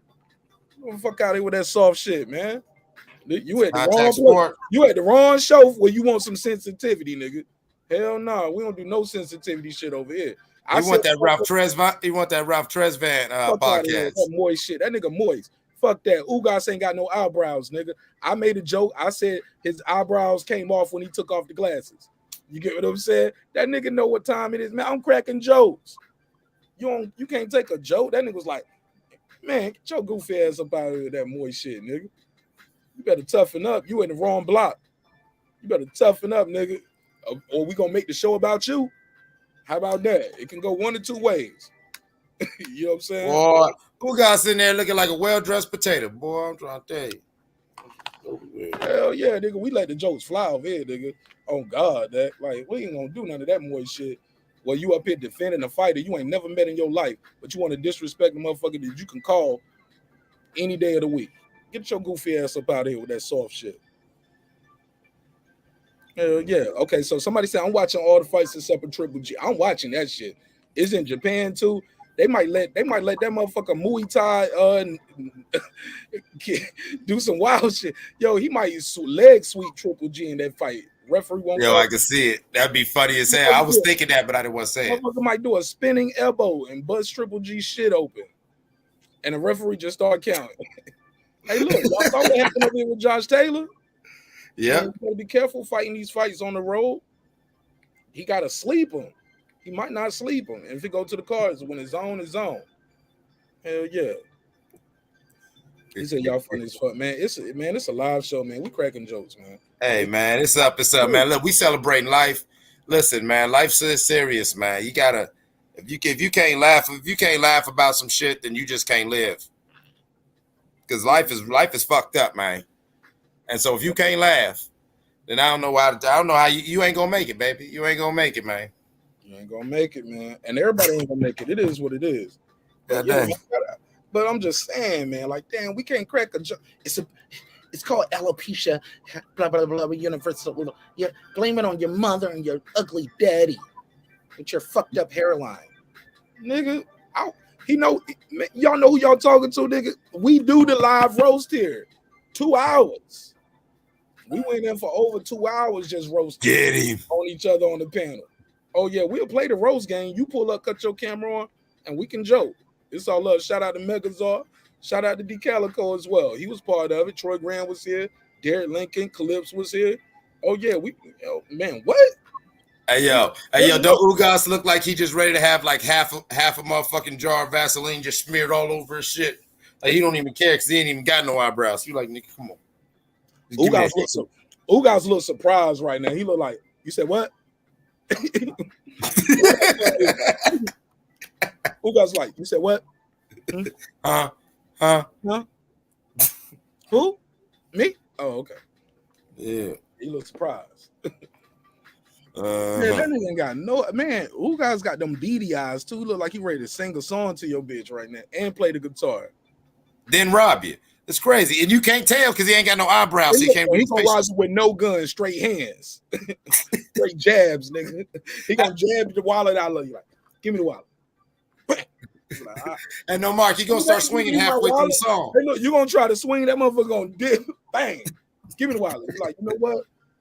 Man, take that shit. I'll just cancel some cars. Yeah, you got it. You got it, B. Nigga, you want the chain too? Fuck it, nigga. Shout out to Hell Ugas. yeah, Ugas got a fine wife, man. Look at him. He looked like a nigga who ain't worried about nobody. Meanwhile, look at Spence. Yeah, man. Shout out to Ugas, man. I'm super proud of Ugas, man. I'm happy for Ugas because this is a big deal for him. This is big for his country. So I'm looking forward to seeing it. Anybody got anything else? Like, cause I can end this one, man. I'm having a blast, but yeah, we can move on. I don't want to waste all this good energy right here on the live. I got some other content that I'm trying to get recorded, man. And a lot of times, like I told y'all, the lives are gonna get shorter and shorter. But the main show, but the content, I'm gonna be doing more pre-recorded videos. So yeah, man, I'm having a blast, but everything got to come to an end, even the show.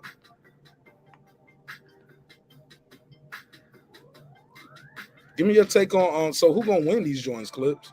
Or pick your winners out of these joints. Early picks. Everything's subject to change. All right. My early pick right now, well, my forever pick is gonna be Ugas against Spence. I mean, Ugas gonna just go in there and he's gonna fight his fight, and Spence is gonna find himself not able to really do what he want to do. And then we're going to see about that ring rust. I do believe you brought up a great point that if the cap that he was saying is true, then he's overtrained. You feel me? Oh, here we go. I see the guppy. So, yeah. Oh, this is my guy. Shelton Moore, Ben Israel. Shout out to Ben Israel. Yeah, you can pull up. Look, man, I'm fair, yo. And I like Ben Israel because he brave. He going to ride for his guy. You know what I'm saying? And he cool with me. We disagree all the time, but motherfucker cool. I ain't mad at him. Because he can stand on the square. He like to go back and forth. He know how to get his bars off. Get your bars off. Hold up. He got hashtag MOB. Hey, look, we internet banging now? What is the mob? Go ahead, Ben Israel. What's the mob? Many of boys. That's what the mob stand for. Many of boys. Shalom, Marq Nash. Yo, and Moore got the mob behind him too. Damn, what kind of game shit y'all doing? Shalom to Mr. Shelton Moore, but we're not gonna have the buffoonery. April 16 is before us. It's nothing. Absolutely. Y'all cook up. Look, this how cool I am, Ben. Ben, I'm gonna step away, and I'm gonna let you, Shelton Moore, and Clips cook up. I'll be right back. Y'all cook up. Right. Be respectful to each other, though. All right. All right. It's absolutely. And please be respectful to me in my absence. Thank you. It's absolutely nothing. When I say nothing, he said it's nothing. It's nothing in Yordenis Ugas toolbox that he can put on and keep Errol Spence off his. You know what I'm saying? I ain't gonna use no profane, but it's nothing he can use. Nothing. I mean, Ugas, yes, okay. You take the Manny Pacquiao fight away from him. Who is this Yordenis Ugas guy? Who is he? But since he come off his biggest win, you think he finna upset the great apple card, Errol Spence, the world destroyer? Come on, man. Tell me something different. Did you say world destroyer? I did. Maybe not. A car I did not stutter. April 16. He's probably a car destroyer. And a bar tab destroyer. And after April 16, Mr. Shung, tell your boy, please, come out and protect the custody, too. Come on, man. We ain't going to start with all that now. We're going to leave that alone. I came on here to say I was pleasantly surprised. The big fish looked like he back. Ain't no look like he been back. He good today. He looked like he back. And I love what he said in the second interview. The first interview, he said, they asked him about the Bud fight. He said, I got to get through this guy first, and then we'll see. But the second interview, he said, look, I want to be undisputed welterweight champion of the world, and I have learned, I've spoken with Crawford, we're going to do our business behind closed doors. We're not going to disrespect each other in the media. We're going to negotiate. We're going to get this fight done. That's all I've been wanting to hear. April 16 is before us. That's 1 month away. That's 1 month away. And all this Yordenis Ugas hype, y'all get on the train. And y'all, matter of fact, y'all just go ahead and tap into y'all savings account of that shoebox. You know what I'm saying? Bet? Yeah, is that definitely a bet against Errol Spence? I'm betting here on out, especially when he fight Canfish Crawford. I'm about ready to sleep in the streets with that fight because I know y'all coming out with everything. Don't lose your money, bro. Don't lose your money. I want But, y'all trap. I want but, y'all trap Hey, money. man, I somebody say want check this. your y'all man's trap blood money. pressure, man. I want y'all Make baby sure his mama blood money. sugar I all want right, y'all man. support I'm money. gonna say I this want though. y'all work money. I want all He the having money. a seizure right now, man. Come on. You Ugas, okay, buddy? don't think that you just gonna run through Ugas now. Ugas, that's gonna be a tough fight.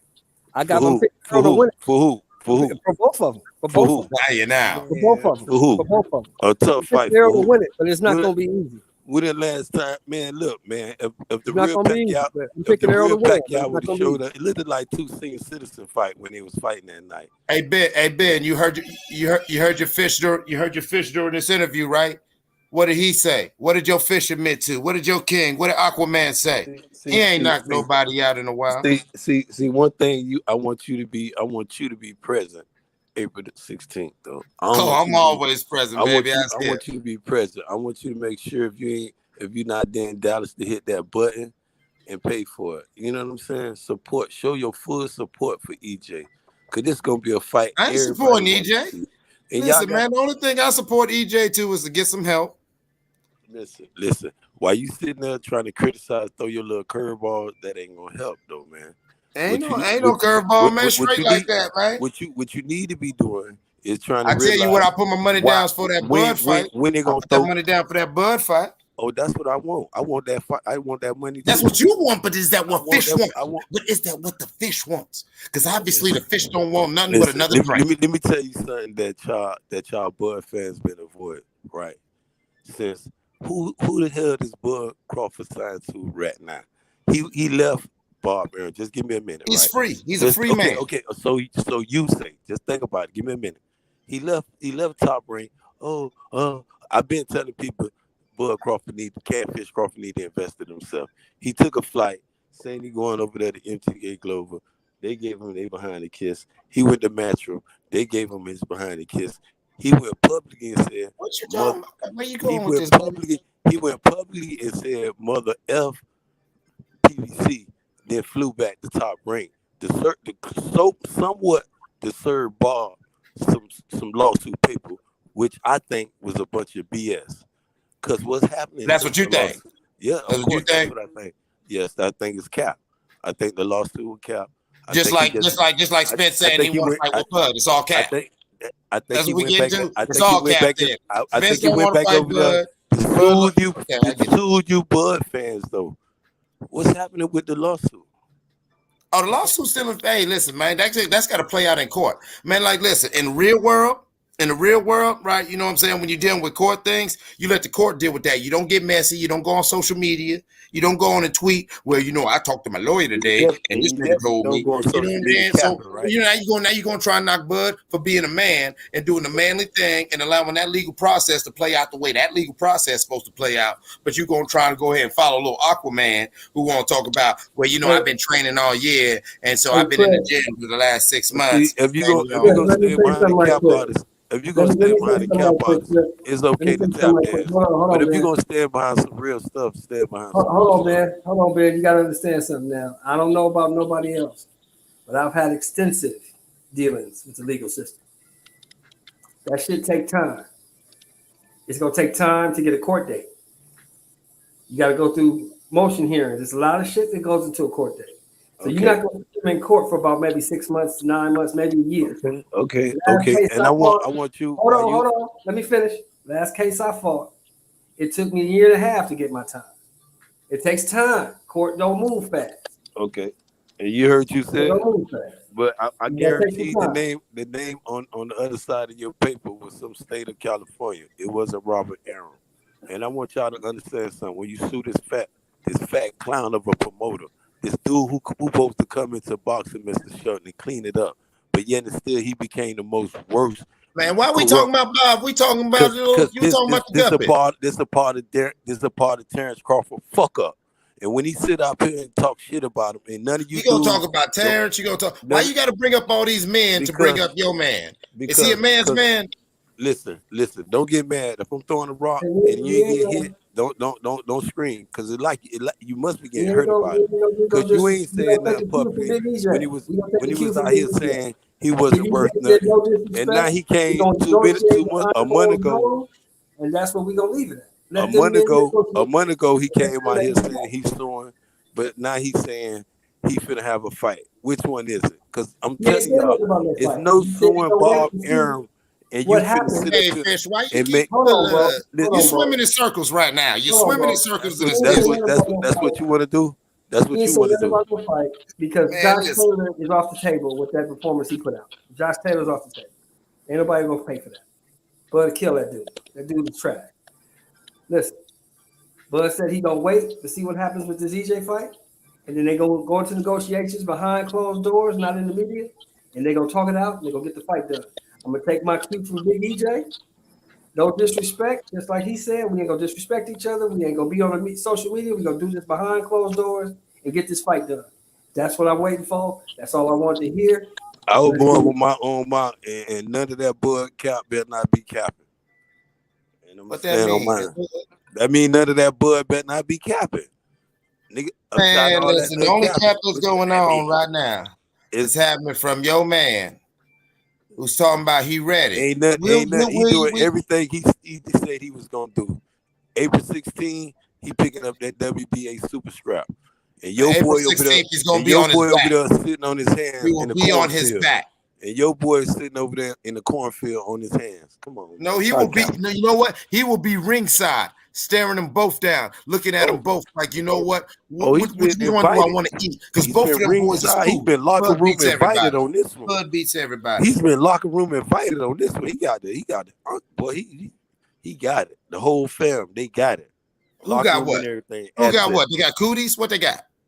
Okay, that's what you want. What they got? What they got? What they do? I'm just trying to say, man. What they got, man? The boy ain't ready. The boy said he ain't ready. Oh, Bud better be ready after this. Bud always ready. Bud stay fishing. Bud was ready 2-3 years ago. Where was Fish? You talking about all sorts of other things. You bringing up Bob Arum. You bringing up all these other people. I'm talking about Errol Spence. Can't do what Errol Spence said and showed us today, tonight, not nothing else. I ain't talking about Tuesday. He can't do nothing on his own. He running back over there. What is he doing? I don't know what he's doing. I'm just looking. I'm like everybody. Who can't do nothing by his own? Who can't do nothing by his own? You saying that about a man who is a free agent, who is a multi-belt holder, and is deciding his fate, and somebody who talked himself into a fight he about to lose and lose a lot of capital to his name when he gets exposed. When this man Yordenis Ugas slaps that Hennessy out his jaw. Boy, you got blue balls, boy. They gonna need to send you. Hey man, keep my balls out your blue mouth, balls, bro. How long you been having that, boy? How long you been holding on, boy? How long your nose been crossed like that? Hey, I'm from Ohio, baby. I know y'all. Boy, you gonna be in Cleveland, boy. You gonna be in Cleveland General with them blue balls, boy. Man, get my get my balls out your mouth. Listen, man, Israel, my balls is in your mouth. You gotta get my balls out your mouth. You from Ohio, boy. You doing some serious praying, boy. How you gonna speak on my meat, man? Come on, man. You real fishing right now, man. I need an adult. Where's my rape whistle? Hell, this is terrible. This is the worst. I can't deal with this. Ben, you gotta stop. Ben, you are a monster. You are ashamed of yourself. You should be, man. You can't be a lot out here, bro. But this is what they do in Dallas. Oh my God, Lord. Ooh, steers and quiz. I swear. Keep my balls out your mouth, man. Anyway, Yordenis Ugas. I said I was about to call him Yordenis Haslam. Goddamn. Ain't nothing going on Ohio but you, bro. You the only thing popping in Ohio. I'm gonna get hey, but you know what I'm saying? I'm popping. You by yourself. There's a lot of things. A lot of y'all out in here that club with all the men by yourself. You in that club with all the men by yourself is where you need to be at. You right. You and the rest of the men in that only club with all the rest of y'all men deserve each other. Hey, now you gonna you have a good time. Hey, you have a good time. You have a good time because you. And you see how he goes there. We talking about Spence. He gonna do it. He talking about this. Now. You blaming it on the rain. You talking about Ralph, Bobby, Johnny, Ricky, and Mike. Why you got to bring up all these menses?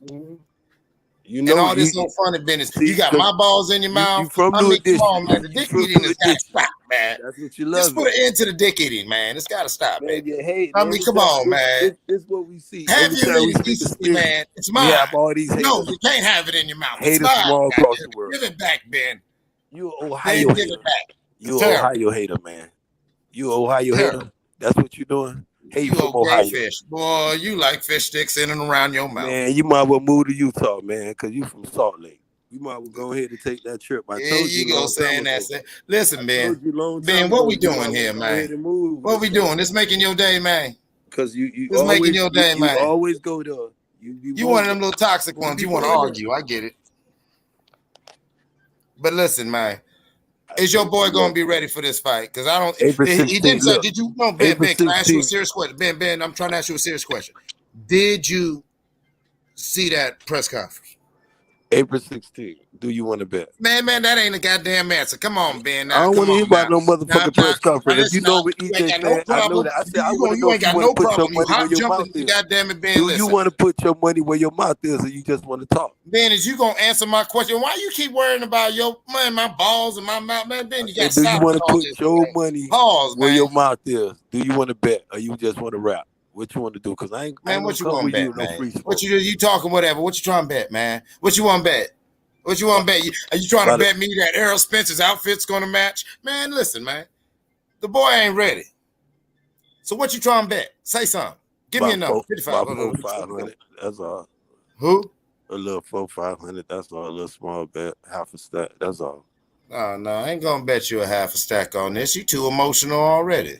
Well, I'm emotional. I'm sounding very calm. You know, I was trying right now. You know. Right now, how you going to act when your boy legs in the air? Only in the ring in front of everybody. See, there you go. I'm ready to bet all that. If you feel so, I ain't gonna bet all that. If you feel so confident going for the kill, I'm confident and I'm calm. I mean, I know you confident. I know you confident. You are proud. And you are proud, and I see your pride. And use none of my lingo on you like I want to, and just telling you the same shit though. Hey, a half a band.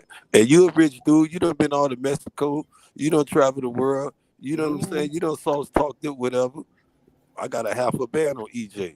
You got half a band on EJ. There you go. I ain't gonna go half a band on. Not for this fight right here. Now you put it in. You put it in that Bud. When he fight Bud Crawford, listen what I'm saying. But when he fight Bud Crawford, I'm ready to sleep in the streets. I'm putting everything on it. You putting everything on it. Yeah. All right. But yeah, I ain't gonna go 500 on you. I ain't gonna do that on you. We could bet a little 100 then. Yeah, we can do some shit like that. We could bet you Remy money. I bet you Remy money. My who? I bet you little Remy money for the night. I'll fuck up your. Oh yeah, little Remy money. Yeah. Okay, we doing her little Billy Bill. Now you gonna back out now, Benny? Back out what? You gonna back out now? Because we gonna. Is it just official? Now, so what you betting? We doing a straight bet? Or you gonna go about a round? What we doing now? You talking terms? We going on a straight fight. What did you talk about? All right, straight fight. Okay, let's talk about it now. So straight fight. Man, I'm going. We betting $100 on the fight, man. That's a. There you go. I got Ugas. You got the guppy. You know what I'm saying? So you don't have to. All right now. We got the tape. God damn it! It's official tissue. It's official tissue covered in that certified shit. Funky as hell. You just gonna back out it now. I ain't gonna back out it. Yeah. Well, now you are there. Where that energy go though, man? But I tell you what, I'm waiting till you come back because he said be respectful on the platform till you get back. I ain't gonna be. Hey, man, I've been me, man. I've been me, man. Just we done did it several times. I know you like doing this. I don't know why the hell you like doing this, man. You gotta stop, man. This shit gotta stop. Like, man, we gonna have a real nigga intervention, man. Get off that bullshit. You know that's what you on. You on that little play energy shit, man. I be on that real top of the energy shit, man. I just keep it respectful when I get on dude's platform. They say I go left sometimes. Who do? You talking about Marq?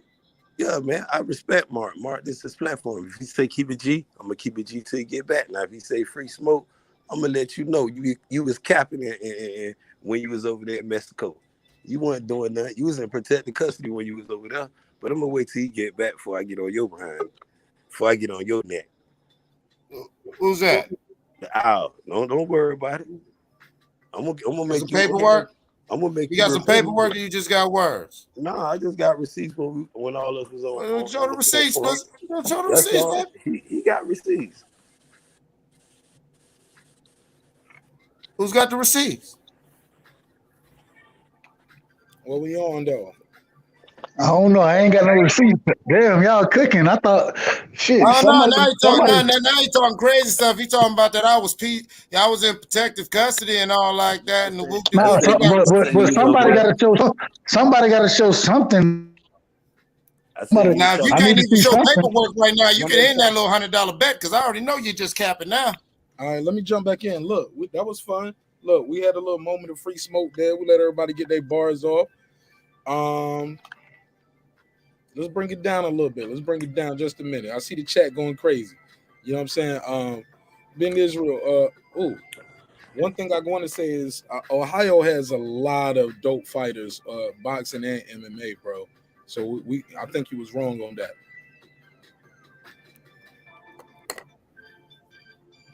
Go ahead, you can reply. I ain't doing no. That was like just for the brother. Me and the brother just was talking. I know Ohio, produced a lot of great fighters, great champions. You know what I'm saying?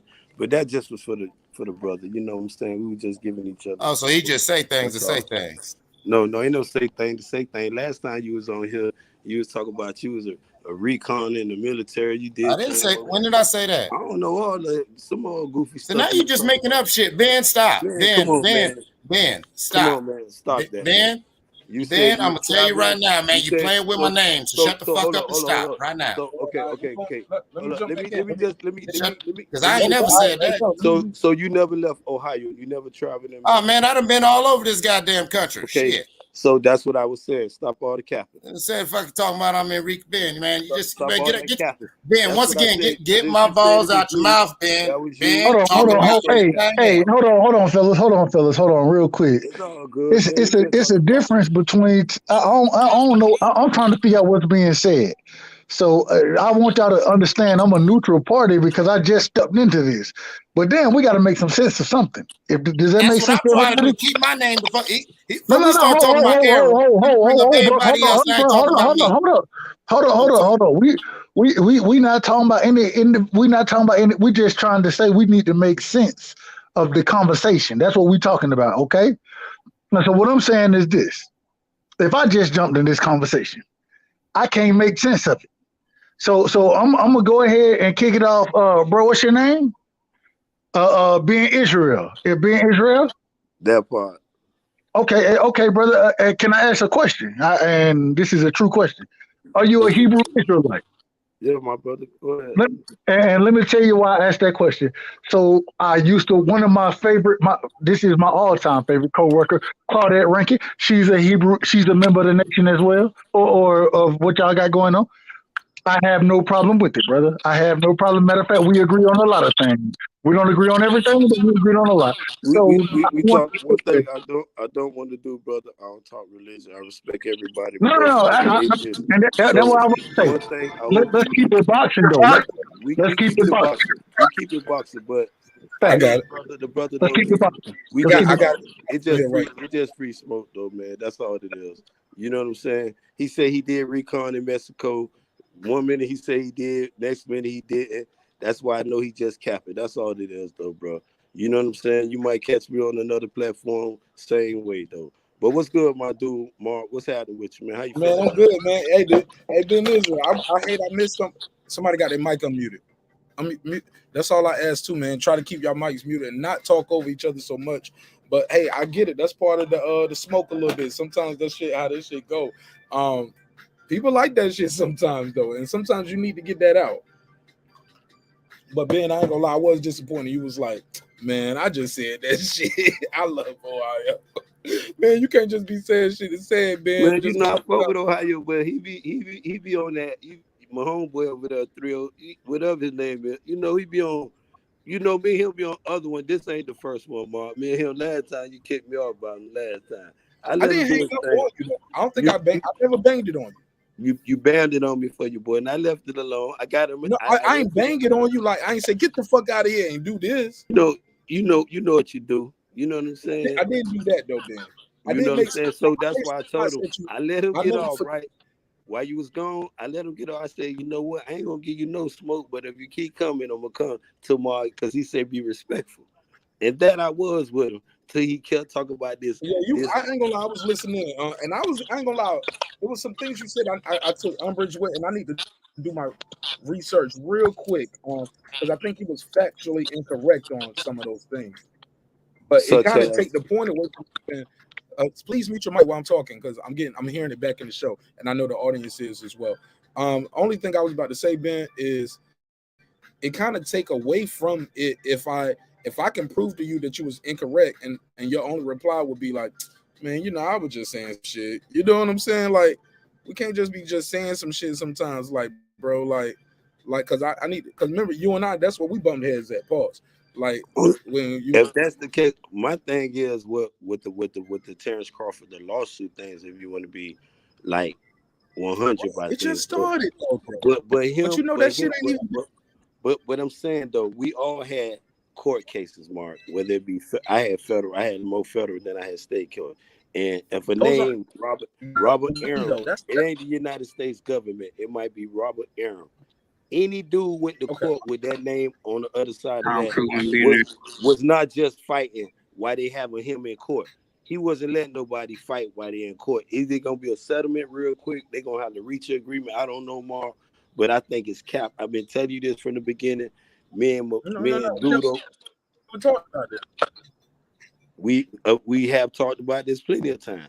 You know what I'm saying? But what we do have before you, what we do have before y'all is, what we do have before y'all is April the 16th, and y'all got to respect Yordenis Ugas for stepping up to the plate. He ain't capping. He ain't running around. He ain't went into that tournament. He said, "I'll fight the big fish." He said, "I'll fight the reigning IBF and WBC welterweight champion of the world." You know what I'm saying? I ain't gonna make up no excuse. I won't that smoke. What are you talking about? Stop. See, I see the way you're wording it right there. You're convoluting two different things, and you're mischaracterizing the statements. Yordenis Ugas is not number 1 or number 2 in the welterweight division, so it's not best versus best, and that's where the argument is at, Ben Israel. Nothing more, nothing less. It's not best versus best. He is 4 loss Ugas. Of course. And you know what? If you take the Manny Pacquiao fight off him, that was my point to these people earlier. Who is Yordenis Ugas if you take the Manny Pacquiao win from him? But you can't take that win away from him. So you dealing with Yordenis Ugas. He the guy that beat Sean Porter, arguably. But see, that's a questionable fight though, Mark. A lot of people got that fight 50-50. And I believe you had it 50-50 too, if I'm not mistaken. You was around here masquerading. Which one? Sean Porter and Yordenis Ugas, the one we just talked about, the one you just said. What you mean? I was running around here doing what? I don't even think my channel. I believe you said. I believe. I wasn't even doing coverage like that when that fight was going. But then if you take, I'm gonna just keep it on Yordenis. I was on somebody else's channel, just like y'all, man. I'm gonna just keep it on Yordenis Ugas and Errol Spence, April the 16th. And why people taking that energy away? Why people just not saying Ugas, is a warrior for standing up there? He was a warrior for getting in there with the 8th division Filipino champion. You know what I'm saying? A lot of people wanted that fight. A lot of people thought EJ was making up excuses, Mark, saying the Reckner wasn't for real. Kind of find out it's real. But then if he was an injured fish, like people were saying, why didn't they go in for the kill? You got an injured fish, I'm a shark. I catch any one of y'all liquoring around me, bleeding, I'm gonna knock y'all head, slap off your shoulder. How you gonna look, my brother, how they gonna get him in the art of war? That's boxing. Ben Israel, slow down. 2 people got to sign the contract, bro. They saying they got a wounded fish out there. They the one saying the one with the wounded fish saying he ready to sign it. They the one. If you got a wounded, bro, he's never tried to make no offer with Terrence Crawford, and we all know that now. PBC Tim Smith already came out, and Ben Israel. That's my only issue with you. Like, you gotta tell the truth. Let me finish. Ben Israel, I was gone. I let y'all cook for the longest. I stepped away and let y'all have it. please let me cook. Let me say this, and this just gonna be the rules of engagement. We can't say things just to say things. If we don't know, let's just say we don't know. I'll open another tab up. We'll do the Google. We'll do the research. I'll take the screenshot. We'll share it. You can put it in the private chat. Anybody can join the panel, call in. But we can't just say things just to say things in the midst of a conversation. And us knowing in our heart that, hey, this is not 100% accurate, because that's irresponsible. All right. So that's all I ask, because you and I bumped heads on that with a statement you made about me, and I know you don't know me. See, there you go with the military thing again, Mark. No, because you said that, bro. And I said, and as that a was man some in the military, Mark, like you put that shit on me, and I'm like, yo, I can't let that. Hold on, Ben, let me mute your mic. Let me say this, because that I don't want us to blow over that like that ain't nothing with the military. There you go with the military shit. You assume just because somebody's in the military, they do some homo shit, and I had to call you out on that, and you put that on me. You put that on anybody who was in the military. And I just thought that was irresponsible, and I didn't think that was fair. And I called it out when I saw it. So, but even now with the Ohio thing, and I was like, hey, man, you was wrong, bro. Some great fighters from Ohio. And now you was like, man, I just said that. That's why I'm giving you the preamble right now. Rules of engagement. The rules of engagement is this. We're going to go through this, and we can talk, but let's not just say things because they're salacious or we're trying to win an argument. That's all I ask, Ben. And also turn your volume down, because whenever your mic is unmuted, it's bleeding back into the show. Go ahead.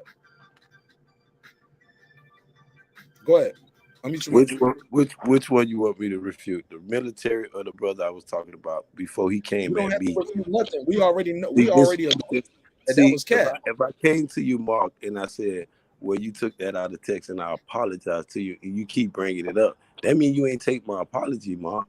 No, I'm sorry, bro. Because I do. You know what? I apologize, if Ben, because I do you're gonna be a man, and I told Ben, you, listen, I do accept your apology, bro.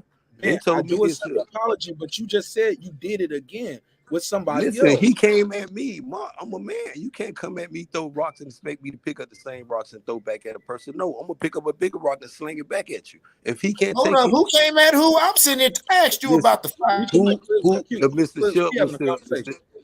Now you cut me off. We having a conversation. Let me have a conversation with this brother.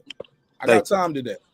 There you go. Now, before you came on, Mark, I told the brother, I said, I ain't gonna give you no free smoke tomorrow. Get back. He went to talk about, you know how you would come with the Errol sex. You know how you do. I don't worry about that, Mark. My skin thick with that. But I'm telling him, I'm gonna wait till you get back so you can hear. You play, you take back. When he went to sit there and talk about the ball, because I'm saying he got his nuts crossed against Errol Spence. He went to go in this homo jump. If you got your nut crossed, I told him you gonna get blue ball. You gonna? I said, so you in that club up there in Ohio? That's what you heard. That's the part you came in on, Mark. I heard more. I heard after that. I heard about ain't nothing going on in Ohio but you, nigga. And I'm like, nah, but him, because me and him talked before, and he said he was in Mexico, and then he said he wasn't. Then he said he was. You know, like it's free smoke, Mark. So y'all got your own history. That's another thing. But cool. I can respect it. Clips, your mic is unmuted. You gotta let me do my conversation, Clips. Please, we passed the military. We passed the military thing, right? Yeah, it's all love. Okay, now. Yeah. Okay, you and I, we solid. I'm just saying, but let's just say, all respect to Ohio. You know what I'm saying? They got good boxing. They got good boxing going on in Ohio. Good MMA too. So let's move forward. Let's just move forward about that. Yeah, because she ain't boxing. You said turn your let me see if I matter of fact I can do it. Let me go right here. Unmute your mic so I can adjust your mic settings. Unmute your mic. Ben Israel, unmute your mic. All right, let me adjust your mic settings real quick. All right, talk to me now. Yo. All right, that'll work. It was bleeding back in. Yeah, we could hear you before, but it was like a bleeding too, almost back into the show. Let's keep it popping. When my brother came back from the military, he told me the little crazy story, Mark. That's what I was trying to share the story with you. And I'm saying I'm your Oh, I would brother. love to hear it. You got a good story? Go ahead. Hold up. Let me give you the drop. got Everybody time. want to know. You never got. Here's how the story. You never let me Hell finish no, I it. took And this offense when to I it said early. when you said you was in the Maybach, my brother, you know what I'm saying? I said, man, so you sit here and put your mouth on your comrade that yeah, man, because I know but you work in a hospital, and this dude fall out in the street. You supposed to be ready to run over there and save his life too. You taking it a Tell whole me the lot of difference. content. Hey, look, hold Tell up, me the brother. difference. That ain't what Yellow Put your Beezy mouth and on Errol somebody. Spence had to go on. Bro, But I was. That is not. His girlfriend. Nigga gay. My brother, man. Hey, man. Hey, show me That your ain't the kiss. same. Show him. Come on, bro. That ain't the Jesse, same. That nigga don't remember mouth to mouth. I told you. You say you from ATL. Bankhead. No, I'm not from ATL. No, I never said that. But I'm Israel, saying I live here. I'm not from here. They play I moved down just here like as a that. grown ass man, bro. Like they play them got little a just job play at like the that. airport. They play like that. They play like what? that in the ATL. Nigga, I don't play like that in nowhere, nigga. Like, what you mean, nigga? Like, Like, I'm from Georgia. Like, no, nigga, like if Ben Israel, if you looking for that, you're gonna find it anywhere. And you ain't gotta travel to Atlanta. Where you from, Ben Israel, or where do you reside? I told you, BMO. Florida, right? Miami. Baltimore. Come on, man. You know I got people in Baltimore. Man, come on, stop playing with me, Ben. All right, man. You already right know now what you're gonna bump into. All right. Go right there on the west side. You're gonna see that shit walking right there of Fulton Street. It's right everywhere. Right there by Saratoga. Somebody on Saratoga ready to sell you some Errol Spence juice, nigga. Fuck you, man. But look, let's keep it moving, man. Look, it's a live show. It's a live show. Throw your curveball and say, let's keep it moving. It's all good. I'm loving that shit, though. Let's talk this ball. I mean, I ain't throwing. Look, I said Errol Spence, nigga. Your name is Ben Israel. Why are you so personal about it? Why is it so personal for you? Like you? Why do you feel like it's an attack at you and your personal character? I like to see with your glasses on and your LL Cool J. Can't go on, man. Well, Put the camera on. Damn, I ain't know you had a crush on me, nigga. You want to see me? See, I told y'all be wanting this free smoke now. Look, I did this shit in Ben Israel. Y'all Ben Israel, I said, look, hold up, Ben Israel. Your bedroom now. You know what, Ben Israel. Y'all be asking for look, my shit, G, y'all be asking for it, man. I ain't gonna get it to you. Let's go. Let's go. Set it off, Ben Israel. You cam up, I cam up. Let's go. April 16th, y'all gonna see a live show. Y'all gonna see a dude digging his toolbox and put not only just the body attack, you're gonna see some uppercut come from hell. You think Tank's been delivering some uppercuts. Wait till these uppercuts that EJ put on Yordenis Ugas. I ain't never been seeing no uppercuts. Hey, I got a question. I got a question, bro. That's your question. Let me do it, man. That ain't how it go, right side. I got to dictate the pace. Right side. Don't cut him off while you're talking and say, I got a question. We got a private chat. Write your question. You can put it in the main chat. Don't cut him off. Go ahead, Ben Israel, because Ben Israel is anti Marq Nash on this topic. So I want to because Marq Nash be putting out his Errol Spence transgenders and it's all this Errol Spence, hate fans and hate mail. But it's all good because after April 16th, I want everybody to know Marq Nash gonna become a true EJ fan. He gonna denounce. Why? He gonna show you after becoming the reigning WBA, IBF, and WBC Unified Welterweight Champion and be running down your homeboy in Oklahoma, in Nebraska somewhere, wherever he hiding at in Disney World, talk about he looking for the big fish. You remember that little thing you had up and I said he in Disney World, Ma? How you gonna go to Disney World talk about you looking for a big fish? Ain't nothing there but Jaws. The world know Jaws phony, man. Come on, man. If you want, I live in Miami by the ocean, bro. I know it's sharks out here. That's bait fish. That's canned fish Crawford right there. That's how I want him to be looking. I don't want him to do nothing. That pretty flounder, man, that's that bait fish. That's canned fish Crawford. Oh, this the big fish. Him too. I want all of them to be lined up after April 16th. I want all your boys to be there. Yeah, put that other picture back. Yeah, you see it? Yeah, put it back. Put your homeboy Canfish up. That's what y'all saying. This nigga Y'all right here. saying the Hold up. Okay. y'all seeing the dude Terrence Canfish Crawford been in protective custody and running back to get put back in protective custody at Top Rank, and nobody can dispute it. Ben Israel. It's already it's a closed case. Tim Smith. Tim Scott. I'm sorry. Y'all call him Tim Scott, Tim Smith. One of them motherfuckers, man. Both of them. Vice President of Communications at PBC basically said we didn't make him no offer. We can't afford him, Tim Smith. We can't afford Crawford, and we don't even know the number he won, bro. So that argument is dead. That's over. But I gotta let some other people speak. So let me pass the mic around. That's why I said we had to move forward. But like I said, man, when I throw them little shots at Errol Spence, you don't have to take it like it's a personal shot at Ben Israel. Why you make it so personal, bro? Ain't about you. And then you say you want to see me with my glasses and my hat on. You came up too. How about that? But in the meantime, in between time, we got the boxing scholar and right side. Right side, we had a question we was asking to the panel on the channel. And before you ask your question, because I don't see it, I don't see it in the private chat. I don't want you to cut people off while they're talking and say, I want to ask a question. But because we already got questions on the topic and on the docket, and I want to get your take on those questions. Which one of these fights you most excited about? And in what order, right side?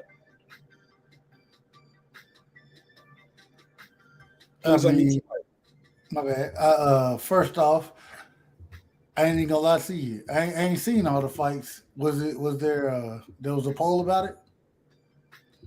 We got a poll in the chat, but the poll in the chat, we only can put 4 choices. So, okay. These are the upcoming fights. Damn, so that means you didn't even participate in the poll in the chat. No. I voted on the poll actually. All right, so which one did you pick in the chat?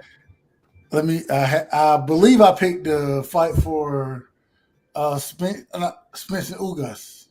You're the most excited about that one. All right, so if that's your number one out of these other fights, what's your second, third, fourth, fifth, and sixth? Right side. Hold on, let me go look. I picked the screen. Can you see the screen? Yeah, I see your screen, but only thing I see on your screen is the fighters and and it's a number beside them. It's a number in the top. Okay. Got you. This number's on the So I picked 4 first. Okay, there you go. No. I picked 4 first. I think second will be 1. I'm very interested in the Valdez Shakur fight. Number 2 is the last on my list. Unfortunately for me, I think that Fury dominates that fight.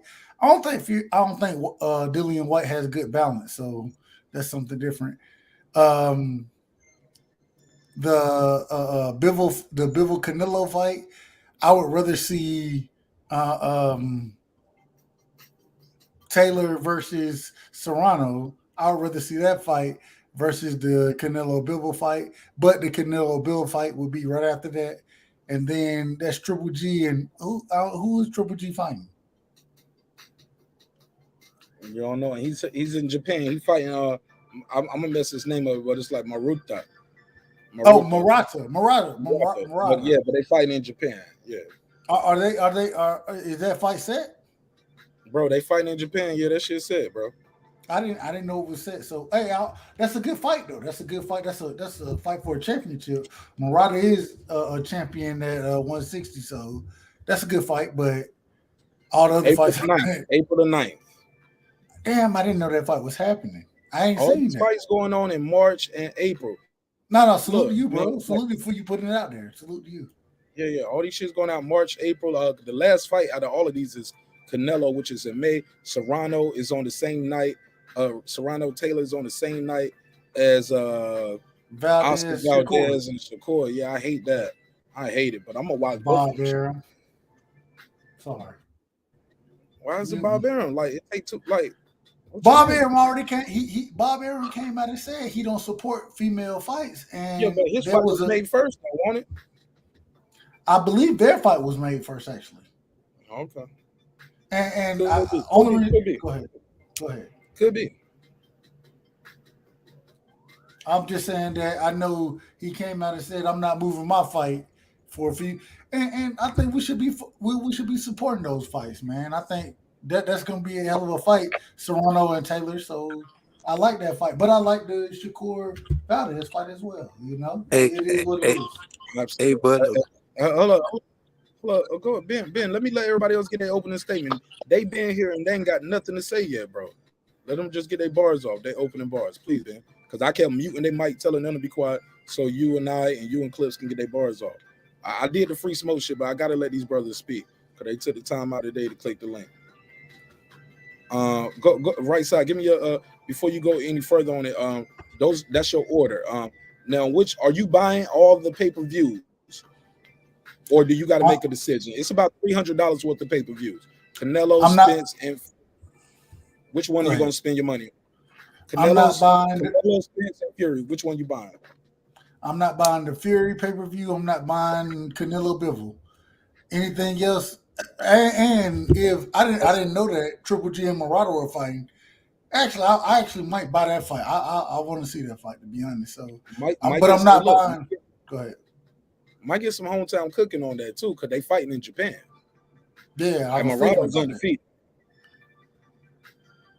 All right, let's go. And if he loses, like he ain't getting that Canelo fight and never will. Boxing Scholar, go ahead, Boxing Scholar. Which one of these fights are you the most excited about? And in what order? Like how they put it right here on the screen. Shout out to Nick Cassiano. That's how you do it. 4, 2, 1, 6, 3, 5.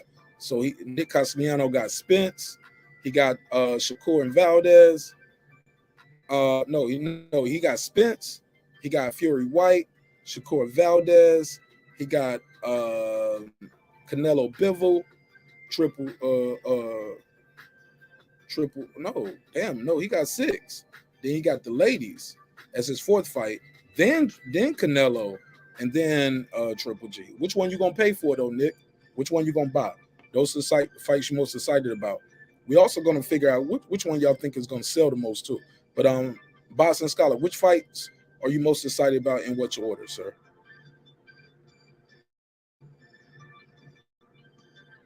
Boston Scholar, check 1, check 2.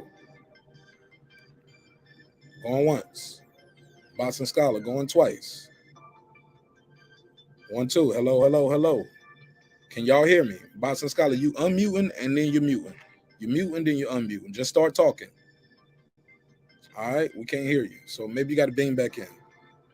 Because we can't even hear you. So we'll try to get the Boston Scholar back. All right, go ahead, Ben Israel. What were you trying to add, my brother?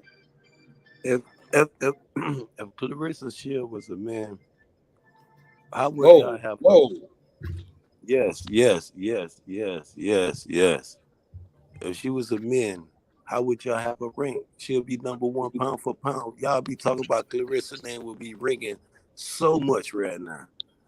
I actually did a story about her. It's members only, but I love Clarissa Shields, and we talk about her all the time. I even did a story about the Savannah Marshall and the Femke fight getting pushed back. A lot of people don't talk about that, but that shit got pushed back. So that's going to push back the Clarissa Shields Savannah Marshall fight. So yeah, man, I love Clarissa Shields, and I do have her super high on my pound for pound list, man or female, because the fact that she got those 2 undisputeds and she did it not going up in weight, she did it going down in weight, which is unheard of. It's never been done before. So yeah, I respect the growth. So we love Clarissa Shields over here. Absolutely. Boston Scholar, your mic sound, how your mic sound, homie? Check 1, check 2. Yes, sir. Go for it. Which one of these fights are you most excited about, and which fight is you the least excited about? Put them in order.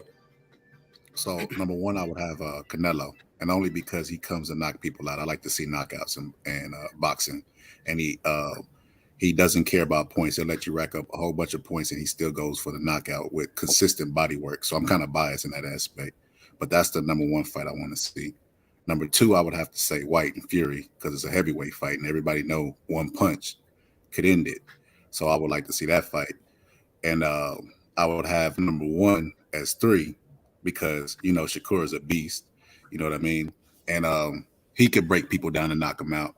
And 4, I would have Spence and Ugas, and then the other two are interchangeable. I'm not really looking forward to either one of those fights, to be all the way honest with you. That's it. That's all I had to say. That's my ranking. So what was the last fight? The last fight, I would put the Triple G last and put the women's fight before Triple G. Interesting. My list was based off of knockouts. I like to see knockouts, man. That excites me. I caught that from your first. Yeah, I got that from your first stanza when you was talking about him. Go ahead, Clips. Clips, did you already gave me yours, but for the people who just pulling up, break it down again. Clips, unmute your mic. Man, yeah, I walked away, man. To be honest with you, man, I just walked away for a second, man. But I already told you what my rankings were, so yeah, that's what I said. The question is this: for the people who just got here and didn't hear you earlier, can you tell us again, please? Right now I'm looking at 4. I'm going 4.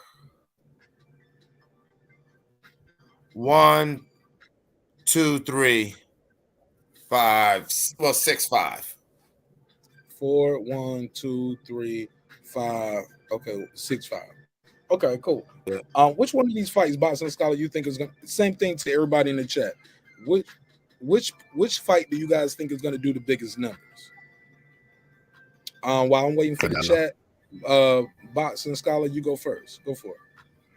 Canelo, definitely. It ain't no secret. Canelo fought Sanders, and them numbers did better than the Super Bowl numbers. So what does that tell you? He's definitely he's what Floyd Mayweather was a couple years ago. He's the #1 guy in boxing. So he's probably going to do the most numbers. You said he did. Hold up, Canelo. What was more than the Super Bowl? Canelo's numbers did like as much as the Super Bowl numbers when he fought Smith.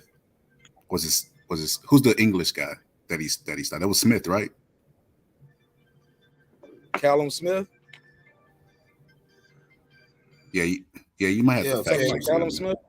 No, I think it was the other guy. What's the guy that he broke his Billy Joe Saunders. It was Saunders. Billy Joe Saunders and Caleb Smith. That's it. Saunders. It was Saunders. But that's ridiculous, man. He's doing all. He can fight anybody. But he got an audience with him though. That's Billy Joe Saunders. He was undefeated, but also he had the UK behind him. This dude got Russia, who at war right now and can't even get no Wi-Fi. I thought Bivol was from Ukraine. Nah, Bivol is Russian. Oh. That's a good point that you made, but when history look at it, like when Floyd fought on Cinco de Mayo and he did that strategically, they gave those numbers to Floyd. They didn't look deep and say, well, he had a country behind him. Yeah, they always say Floyd always said he got a country behind him. Floyd said that when he was fighting Marquez and that Brian Kenny interview, they was arguing about. He was like, "Why are you fighting him instead of Shane Mosley?" He said, because he's a bigger fight. He was like, "So fighting Marquez coming up in ways a bigger fight than Shane Mosley, who's the champ." He said, "Absolutely." He got a country behind him, man. Yeah. Hold up. Floyd created. That's his quote. He got a country behind him. Yes. Yeah. That's. Yeah, but I'm saying when the fans argue, they say, "Listen. You got to listen too." But more importantly, all those narratives are null and void. He's at a country. He's from a country who's at war. The country behind him is at war. Russia. My G. Motherfuckers in America don't know Dimitri Bivol like that. That's all I'm saying, Boxing Scholar. That's all I'm saying. I'll let you do a quick rebuttal real quick. But he's at war, and Floyd never fought a guy while he's fighting him. His country's at war. Go for it. Or yeah, you make a good point, but what I was trying to say is that when the average fan argue, not Floyd Mayweather, when they argue, they bring up numbers and they don't say, well, he fought the guy that had a country behind him. They say Floyd do these type of numbers, and this is what Floyd brings to the table. He's the A side. That's what they argue. So that's the point I was making. And I disagree. People always bring it up. Somebody got a country behind him to this day, and that is Floyd's argument. And those numbers, Floyd always tells you got to have a dance partner. He took beef for he didn't fight enough black fighters. He was always fighting somebody from another country. He was always fighting Latino fighters, Argentinians. He fights somebody from Africa, somebody from the UK. But a lot of grief Floyd gets too is for not fighting abroad too, and not fighting black fighters. But he constantly fought guys with had a country behind him, and that is probably why he had some of the most successful numbers in boxing. But that's a whole nother conversation. Lady Shan, what up, sis? Hi, Mark. What's up, guys? What up, though? What's Man, happening? I'm blessed. Man, life is good. Life is good, man. Talk to me. Put these fights in order. Which fight are you the most excited about? I can't see the numbers, so I'm just gonna like read Can you out. see the graphic? Yeah, I can see the graphic. So, number one, obviously, is Hold on. Fury and Whyte. Say it again. Number one is obviously Fury and Whyte. It's a heavyweight, two heavyweight.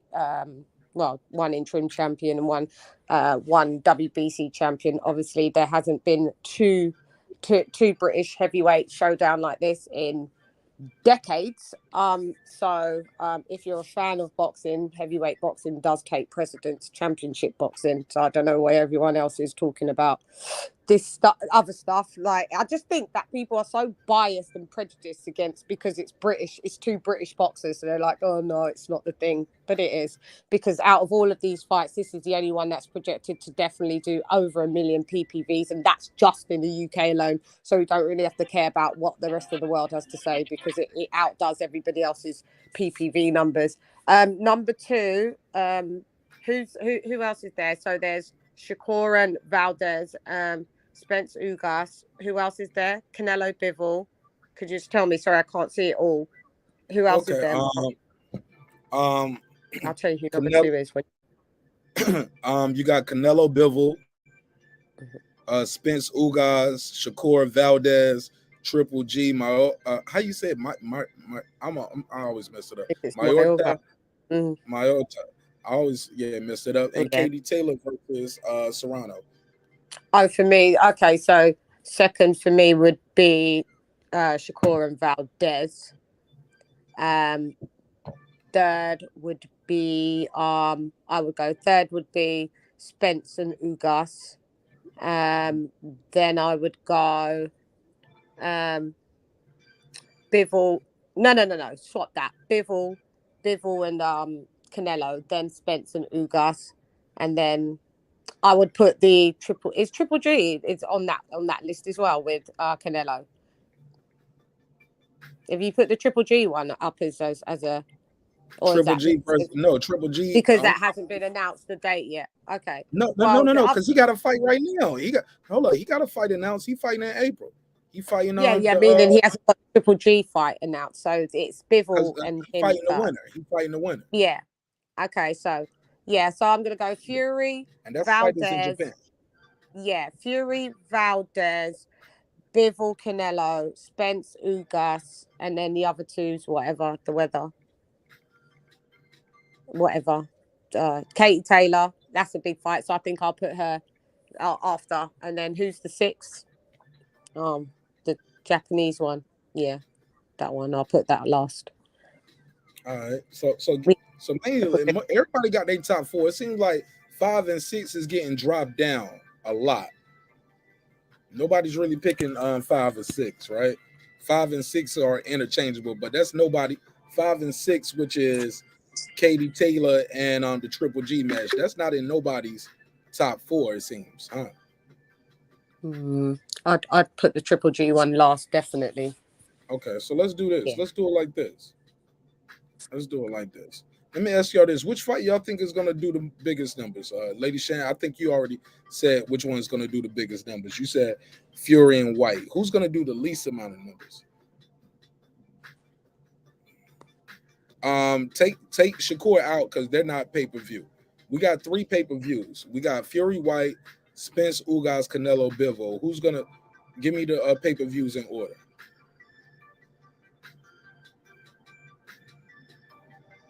Who, me? Oh, me? Okay, yeah. Sorry. I wasn't sure. So the number one who's going to do the most PPVs would be Fury Whyte. And then I would go for Canelo Bivol, number 2. All right. Then numero tres is would be Spencer Ugas. Who's out? Spencer Ugas, and then Spencer Ugas. and then Valdez, and is No, Valdez. that's not pay-per-view. I think that's gonna Okay. be on the that's gonna be on the ESPN app. Got That you. might be pay-per-view for y'all though. It will, like on yeah, BT it'll be Sport. for us. Yeah. But it's Yeah. like only like $26. Are you gonna buy that fight? You gonna buy that fight and support it or no? I'm gonna buy all of the fights because for like I said, for us it's cheap, so I may as well buy all of them because they're all fights I'm gonna support because it's cheaper. But if I had to pay like $80 per fight, Right? Because what's 80 UK American dollars for you guys? That's y'all paying what 95, right? 80. If we had to pay £80 a No. If I pay 80, like what is £60 for us? Okay, so okay. Yeah. So you I'm had still going to be paying £60 for every single like pay-per-view though. Really, I wouldn't. But for these fights, I guess if I had to pick one fight and I could only afford one as a pay-per-view, the biggest fight I would. How much are you guys going to have to pay for the White Fury White? 70. I think it's 75. 74.99. I think it's 74.99. Mm-hmm. Wow. If you could pick like just one out of those, would you pick? Are you going to buy the Fury White? Or is anybody on the panel going to buy the Fury White? Let's pass it around. Go ahead, Clips, and then boxing. If I pay anybody, I will be paying the good people of the Nash neighborhood. Real nigga. Salute to my boy, man. That's my guy right there. You already know we're gonna do a fight party on me, and we're gonna be watching the fight backstage. We're gonna take a offering. We're gonna take up a collection, and you already know how we do. Gonna watch that fight backstage. You know what I'm saying? I don't know how they do it in the UK, Lady Chan, but we got to, there's a country saying that, you know what I'm saying, pass the hat. There's a little church saying, we about to pass the hat. Make it happen. So you wouldn't buy that for $80? I think I'm gonna do it like on Zoom or something. I'm gonna set up a Zoom account because somebody told me the Zoom video show smoother than the StreamYard. So I'm gonna set up a Zoom and I'll probably do it like that with a Zoom and give y'all the Zoom link. So I'm gonna do a test run probably before the big fights happen. I'll do some test runs with some of these smaller cars that are coming up because we got a lot of cars coming up in March. Before we continue on that, I want Lady Shannon to say what she about to say. This Shelton Moore, hold on, Shelton Moore keep calling it. Shelton Moore, you calling my personal number? You got to call the show number, bro. Yeah, they can't hear you. You talking to me while I'm on live, so you calling my personal number. Yeah, he's like, man, I gotta figure that shit out. Yeah, but you just calling and talking to me right now. You ain't on air. Click just call the number that you see on the screen. No, I can't listen to you. I'm live, Shelton. Call the show number, bro, or the 470 number. That's what you call. No, you calling my other number though, bro. Okay, you know what? Oh, you know what? I closed all this shit down. I got you. You know what I did? I closed the phone lines down when I had to run upstairs and do some daddy duty. Okay, I got you. Okay, so I'm an asshole. I got you. Nah, I opened both of them up. I opened both phone lines up. All right, my brother. All right, peace. Okay, so that's my fault. So I apologize to Shelton Moore. See how easy that is? Just say you sorry. Lance fucked up.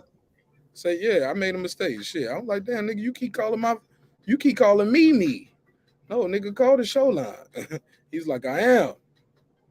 He said, you ain't got it open, I guess. So I didn't have the phone line open. So I apologize to Shelton Moore. Let me close this, open that up, bam. We're going to do a video about how to do these phone lines too, because many of you guys are doing your content, and most people ain't going to show you how to do it. Like eBay and Amazon was not corresponding, saying, hey, man, how you set up that online shopping shit? Because I'm trying to start my own online shopping company. You know what I'm saying? But the neighborhood is different. I believe that it's important to show people how I do these things. Like even with the flames in the background. We're going to show you how to do that. You might not want flames. You might want some rain or some smoke. So now the phone line is ringing. See, guys? So my brother right here, Shelton Moore. Welcome home. Welcome home. Everybody in the neighborhood love with Shelton Moore. Come out to play. Everybody in the neighborhood say yay. Yep, we're going to show you how to do all of that in real time. Go ahead, Shelton Moore. What's happening, man? I had to call in, man, because of the cap I heard. I heard somebody say that Canelo Alvarez versus Billy Joe Saunders at bigger numbers in the Super Bowl. Bro, come on. There has never been a fighter that's done bigger numbers in the Super Bowl, and nobody's even come close. This last Super Bowl had 120 million people watching. Come on, man. Stop it. But, you know, we had to get that out the way. All right, that's the boxing scholar. Hold up, let him reply. Boxing scholar, can you reply to that? Or did you make a miscalculation? I mean, I have the link. The link could be wrong. I mean, it's fake news out there all the time, but I mean, I read the link. I read the article. I sent it to your Instagram, Mark. No, put it in the private chat right here so I can share it on the show. Yeah. Put it in the private chat. And I'm going to let you know right now, my brother, the link is definitely wrong. Ain't no 120 million people watch Canelo fight Billy Joe Saunders. I can tell you that. Really? Not here. Not if Hell you can. No. What about UK, America, and Mexico combined? 120 million people, Marq Nash? Ain't nobody watch that. That many people did not watch that fight.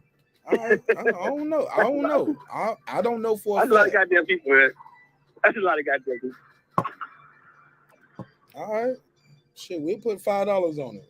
You got $5 on it? Number two. You got $5 on the show more? We can bet that. Hey, Boxing Scholar, you want to put $5 on it to support us on one of these pay-per-views? Loser got to send the show $5. I'm not confident in that. Damn, you ain't confident enough. Don't say nothing else. Get your ass up out of here. Get your ass up out of here. Get your ass. Kick him out the classroom. Get him out the classroom. So you just be up here saying shit. No, I got the article, but it made sense when he said it. Like you said, like the UK and Mexico combined, that makes perfect sense to me. That's why I didn't question it. I gave you benefit of the doubt, but you don't even know. You didn't double check your source. You just spewing that shit out like it's gospel. Nah, bro, it got to be true. It's on the internet. Your name is the Boxing Scholar. You got to cite your sources, Professor. You the boxing professor. You got to wait till I put boxing PhD for all that. Yeah, nah, you the boxing scholar. Maybe it should be the boxing student. That's what a scholar is. Yeah. Maybe just write that more. Because when I saw scholar, I thought you was gonna be like more the professor. I know you was just gonna be up here just saying shit. Nah, when it's X and O's, I am the professor. But when it's the business stuff, that's so the boxing questions then, or the boxing possibilities. I'm fucking with y'all, man. I'm fucking with you, bro. Don't get mad at me. That nigga gonna give me an hour conversation tomorrow. You're like, yesterday when you was talking that shit, pissed me off. Mir gave you every cap that he had in his closet, my nigga. He gave you 1, 2, 3, 4, 5. He gave you Lakers hats, Dodgers hats, Pittsburgh Steelers. He gave you every cap in the closet. But go ahead, Sheldon Moore. Continue. Why he giving me that information in the private chat? Go ahead, Sheldon Moore. What was the second thing you read? I actually think that honestly, you can do bad. You sound muffled. You sound muffled. That Fury Whyte fight is probably gonna do bigger numbers. Sheldon Moore, you sound muffled. Oh, I'm sorry. Yeah. I said I'm thinking that Fury Whyte fight might do bigger numbers than all of them, because I'm thinking it may do over 1 million in the UK. And with the scraggly numbers they get over here, that might push them like 1.5, 1.4, something like that. I think that fight's gonna be huge numbers. Oh, this big, bro. I really do. Is it? Do you think Dillian Whyte can upset the apple cart? Yeah, I think he can beat that guy. That guy's not that good, man. I mean, I don't understand how everybody on the YouTube streets, right, said and knew that Deontay Wilder was one-dimensional. He ain't fought nobody. Say that again. So Say that again. Say that again. Man, you sound far away from the phone. Guy twice who ain't fought nobody. Why does he become the baddest heavyweight to ever touch the planet? I just don't get that. Okay. I mean, make it make sense to me. Did Dillian Whyte hurt the promotion of this event by not showing up to the press conference? Nah. They gonna buy that fight in the UK anyway. Look, Kell Brook and Amir Khan fought 10 years too late, and they did $500K. They did $500K. This the heavyweights, man. People want to see that. Okay. They just want to see if Dillian Whyte can go to the body and beat this dude. He is the body statue. You know what I'm saying? I think he's gonna beat this dude. I'm picking White. What? Man. I'm not rolling with this fat cat. What? You what? You picking Dillian Whyte? I'm picking Okay. Dillian Whyte for the upset. Cause this dude, I mean, I'm not impressed with him beating Wilder, man. That don't impress me. Wilder ain't fought nobody.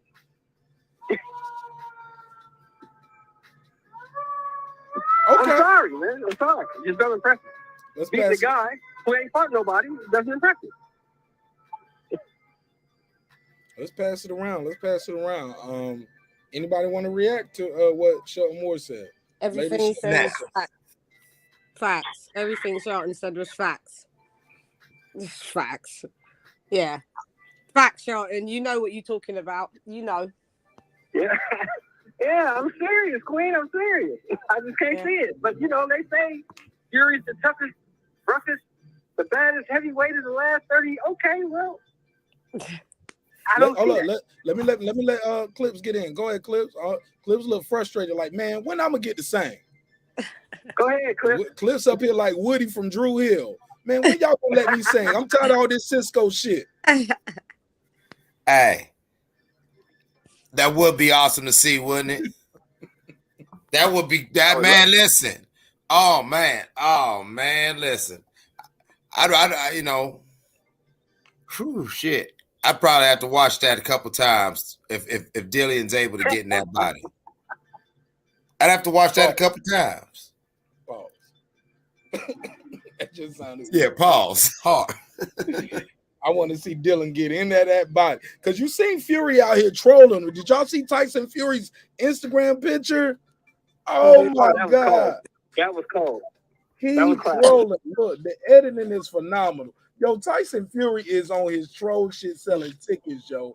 And I fuck with it. If you don't like Tyson Fury, like, I ain't gonna lie, yo.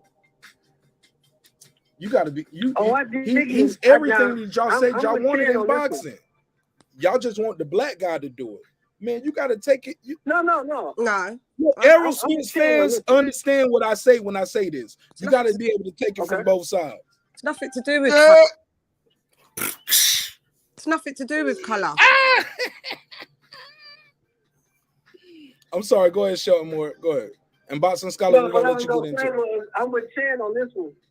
I mean, the whole world when this fight, this Fury Wilder 3 fight was going on. Everybody ain't fought nobody. Wilder ain't got no skills. He can't box. Fury gonna destroy him. So Fury goes out and beats him. And now they acting like Fury conquered Mount Everest or something. You beat a guy who can't fight. So what? I mean, that doesn't make you the best heavyweight of the last 20 years. I'm sorry. Facts. It doesn't. That's facts. And we don't need Dillian. Well, Dillian Whyte didn't hinder. The tickets already sold out. So Dillian Whyte not being at the press. I heard that today, Jen. I heard that today. Tickets are sold out. All 90,000 of them. I couldn't get one.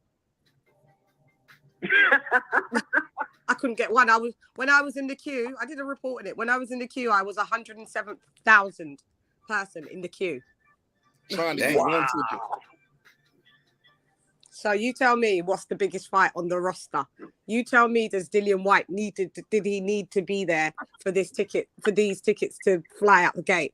Now you tell me. No. That's a whole nother argument, Lady Shan. We ain't gonna do that. Well, you tell me, does Tyson Fury, when Tyson Fury and Deontay Wilder fought 3 times in their so-called country, they didn't sell out 20,000 seated capacity venues. And then you guys want to talk about, oh, this fight's nothing. Well, in your country, you couldn't sell 20,000 with the heaviest hitting with So, the hey, Lady with Shan, that most don't do dangerous that. boxer in the No, world. no, no. Yeah. Nobody said that. Nobody said it. Yeah, they wasn't did. They did. You talking about people in the chat in other shows and other things. No. I'm just talking about just people in boxing. Okay. It doesn't matter if it's another show or another chat. There's Oh still no, this a heavyweight. This a heavyweight. Look, boxing, aren't they? No. I disagree, Lady Shan. Okay. No, Cool. if You're anybody happy. say that, they straight haters. If Yeah. you love boxing, that means you love knockouts. You love heavyweight boxing too. You gotta love all of that shit. You gotta love the skill and say what you want to about Tyson So Fury. why didn't Wilder and Fury sell out at 20,000 in the US? That's a whole nother conversation. No, I just wanted to. No, it's not, because I was trying to tell you about. And I didn't even get a feel saying what I was saying. So you cut me off and asked me a question. So now my brain got a downshift. Like what's your question again? You said I was why do you think? Because we was talking about you talking about part 3, part 2, all of them. Because is it to do with dance partners? The right dance partner helps you to sell out. Basically, that's my point. Dance partners matter, absolutely. Dance partners matter, but also America is a country that, like, boxing don't sell out football. Like UK got more. I already did a video about that. I think I shared one of your videos about it, and we was talking about UK boxing fans. But many people in America attribute those things to boxing is not first, second, third, fourth, fifth sport in America. It might be somewhere 6th, 7th, or 8th. It's just not a big sport here.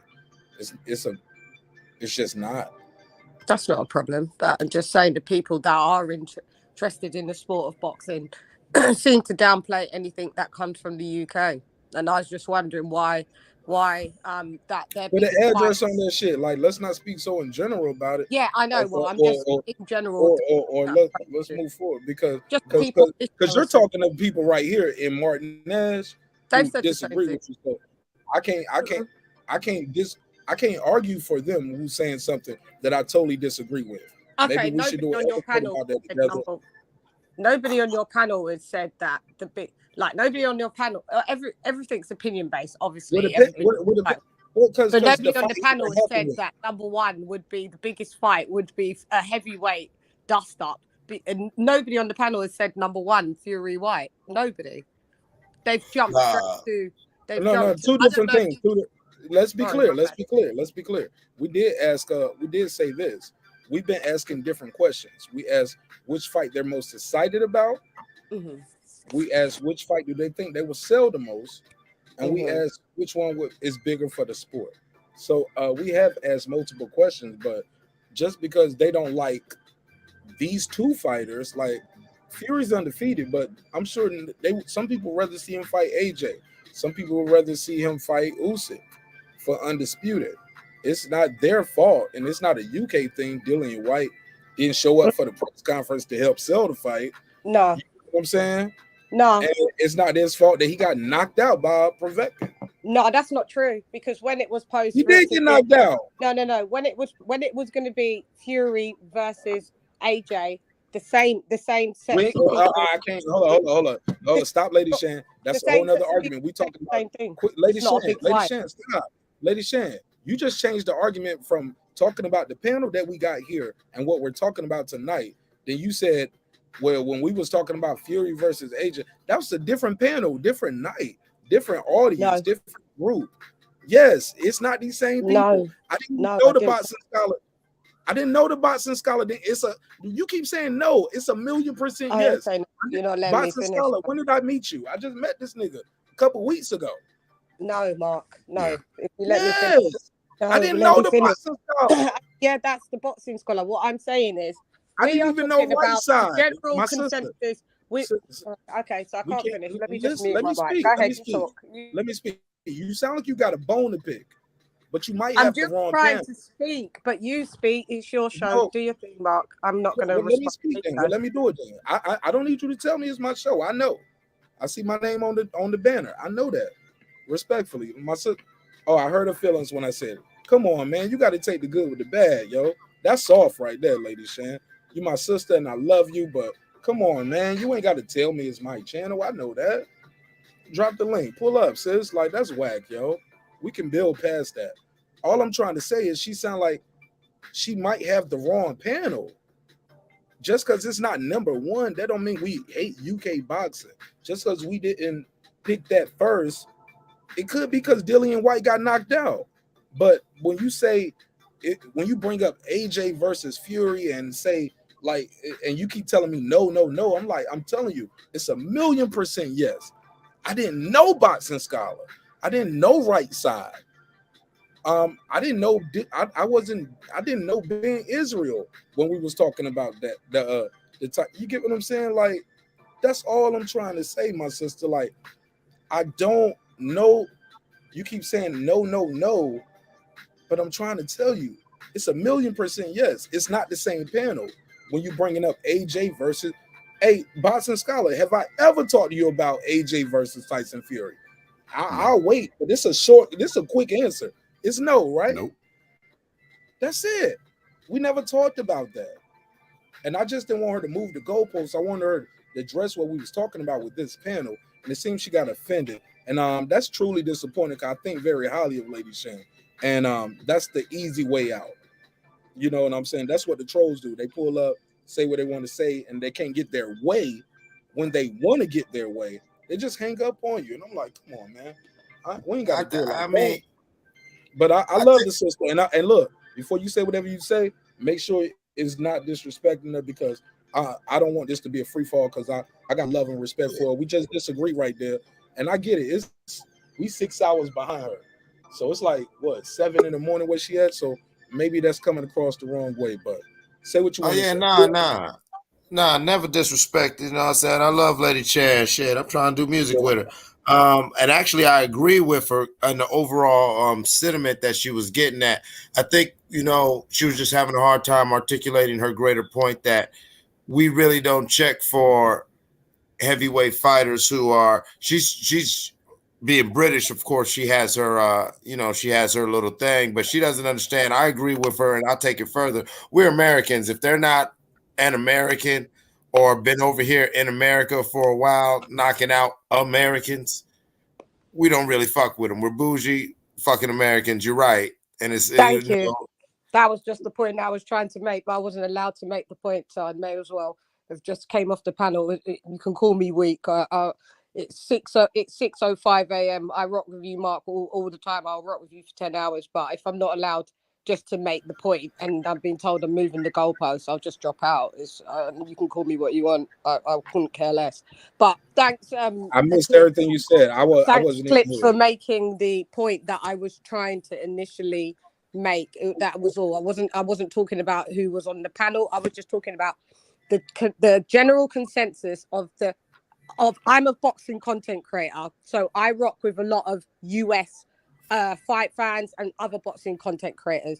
And what I was just trying to say is that when it's not 2 American heavyweights or 1 American heavyweight involved, it's deemed as trash. When it was the AJ and Tyson Fury possible pair up for Undisputed, that in the boxing community through with the US people, that was deemed as a trash fight, even though it was a historical fight on the UK shores and historical fight in heavyweight history in its entirety. That was the only point that I was trying to make. That all of those fights were deemed as trash. This was deemed as trash, and AJ Fury was deemed as trash as well, because it was like, no, we need it to be Wilder and Fury for it to be deemed as a big fight. That was all that I was trying to say. And I've got receipts upon receipts upon receipts. No, Lady Shan, I agree with you. Saying the same thing. Don't cut off. Be quiet, bro. Be quiet. Please. Go ahead. Finish with your receipts. No, I haven't pulled them up. Then you don't have to tell me to be quiet. You don't have to tell me to be quiet because I was being quiet after I'd finished the point. No. I told him not to cut you off. You want me to be quiet? I'm quiet. No, I told Lady Shan, please stop. I told him not to cut you off. I didn't tell you to be quiet. I muted his mic, told him to be quiet. Please, you don't have to be quiet. Let him speak. I want you to finish because I had finished, Mark. That was my point. You said I got plenty of receipts. I said, yeah, if I had receipts, but yes, but I'm not bringing the receipts. They're on my videos. So of me doing interviews or talking to US fight fans that said AJ Fury's a trash fight. Fury Whyte is a trash fight. But only Fury and Wilder isn't a trash fight. So that's where I was coming from. There was no goalpost moved because I don't rock like that. So for you to come and say, oh, she's moving the goalpost, no, I'll just drop out the chat. I'll just drop off the panel. I couldn't care less if that's what you think. My to sister, be honest, I said I'm that. not really rocking with that shit. Can I speak? Of course you can. It's your show, like I said. And see, when I said that last time, that's when you dropped out. You were already dropped out when I said you moved the goalpost. You dropped out when I replied with, I don't need you to tell me to know it's my show. I know it's my show. Yeah, just reminding you. And look, hold up. That's what clicked. That's when you clicked off. You didn't click off. Huh? And? Okay, well, you said I moved. I said you moved the goalpost, and that's when you clicked off. I'll just click off. I didn't say you clicked off because of that. You clicked off when I made my statement. But all I was trying to tell you is No, there's a delay. I clicked off before that. It's a delay. But I just knew you was already in the chat when I made that statement. My sister, all I'm trying to let you know is I'm not your enemy. I know, and I love you, but I'm not going to have But bullshit. when you say those things, you're preaching to the choir. Those receipts you got is for those people. That don't speak for all American fans. I didn't say it's for all American fans. This is what you keep saying. But what I'm saying is everybody that was just on the panel, even just being asked, which is the fight that's going to generate the most money. Like, nobody's using logic's fact. Everyone's like, well, it's going to be Bivol. And like, if you're real boxing fans, how do you work that out? Forget me being British. How does two heavyweight champions or one will make less money or less PPVs than a Dimitri Bivol and Canelo? And if you have to, and then you're not even saying facts, my brother over there, boxing scholar, he never broke any records to do with anything with Super Bowl. He put the most bums in seats, 73,000 asses in seats in a COVID period, and that is the most seats that they've had filled within that period in that stadium. I don't know where it was, somewhere in Texas, right? That was the record. So if at least you're going to talk about stuff, I've got to take you serious if your facts are correct, but you don't even have it correct facts, and then that's why you're dropping down things that it should be in a higher stats base, whether you like it or not, because you've got the wrong set of stats in the first place. So I've just come to correct. I've not come to be on the panel all night and all day. I've just come to, when I heard that was all. But right, and you're not the only one. I believe Sheldon Moore called in because he disagreed with the boxing scholars saying Canelo sold more than the football, right, than the Super Bowl, right? So all I'm trying to say is this: we don't have to agree. We got to agree to disagree. I just thought we had a confusion at one point, my sister, about who was on the panel, who agreed with you, because I don't think because let's be clear, let the record be shown. I've never said what I felt about the topic. I've just been the orator. And I've been the orator letting everybody else say what they feel. And it's been multiple questions. Which one? And I think a lot of things people don't take into context. I think even the boxing scholar thought about it like, yo, with the Canelo thing and Bivol having a country behind him, but his country at war right now. He's Russian. Some people got and their money is different right now. They can't support him like they would normally support him. So even if their money was that right, the biggest, but let me finish. Yeah. And I'll keep it less than 30 seconds. No worries. But when you hear Tyson Fury and a guy in white who didn't even show up for the press conference sold out in one day, oh man, I think we kind of know who's gonna sell the most. This the guy who knocked out Deontay Wilder. He's fighting as a foreign fighter. Y'all do know that. We did a story about it. Him fighting as a foreign fighter. Joke business. Y'all told me I could get my bars on. I said less than 30 seconds. I'm almost done. All I want to say is this. I got to give it to him. I think he's gonna sell the most. Canelo's gonna sell the second most, and then I believe Spence Ugas. The fight I'm most excited about, though, I ain't gonna lie, it's Spence Ugas, yo, because I love the welterweight division. So that's the fight I'm most excited about. And the fight that I think is most important to the sport is really, it's a toss-up. It's a toss-up between, matter of fact, no, it's not. It's the Spence Ugas fight, because whoever wins that is going to probably be going for undisputed. So I think that one is the most important. Even though that Shakur fight is a unification, I appreciate that. I appreciate the ladies in the sport, but I'm talking about me personally, me, Marq Nash. I could be wrong. You guys got your own opinion as well. You don't have to be right, and you don't have to change somebody's opinion. I just want you all to know that's why I stand on it. And once I found out Fury and Whyte sold out the same day, that was it for me, Lady Shan. So you are correct on that one. That got to do the most.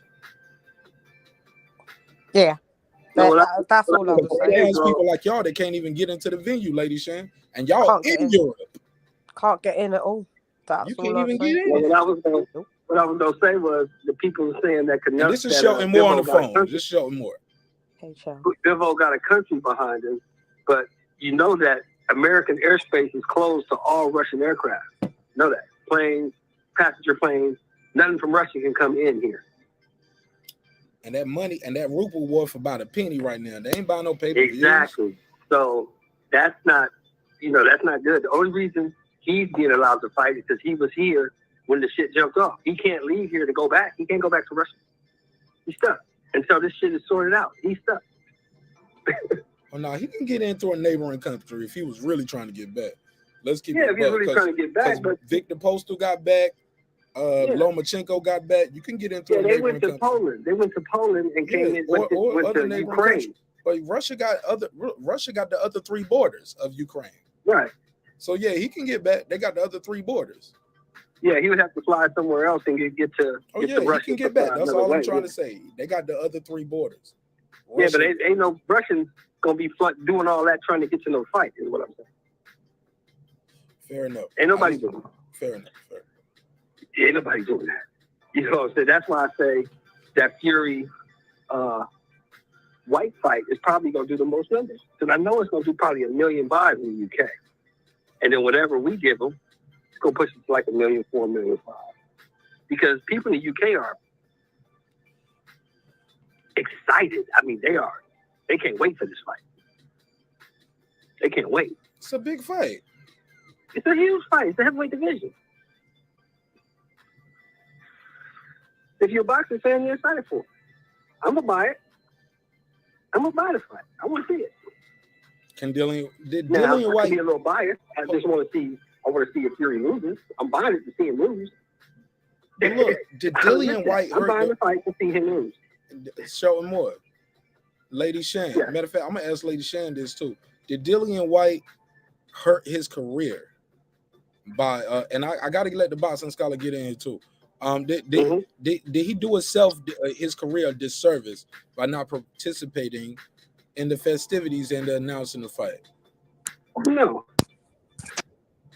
He's contractually obligated, if I'm not mistaken. I didn't ask you did he break his contract, sir. Slow down. One press conference. Slow down. I didn't ask you did he break his contract. That's not the question. Okay. The question is, did he do his career a disservice as far as his lack of promoting the fight? In my opinion, no. Fair enough. Lady Shan, same question. In my opinion, no. Okay. Boxing scholar, talk to me. So at first I said no, because the people that were gonna buy anyway. But I think about the casual fan, and they live for press conferences. There was a lot of people that tuned in to Wilder Fury 1 just because of the energy that they brought to the press conferences.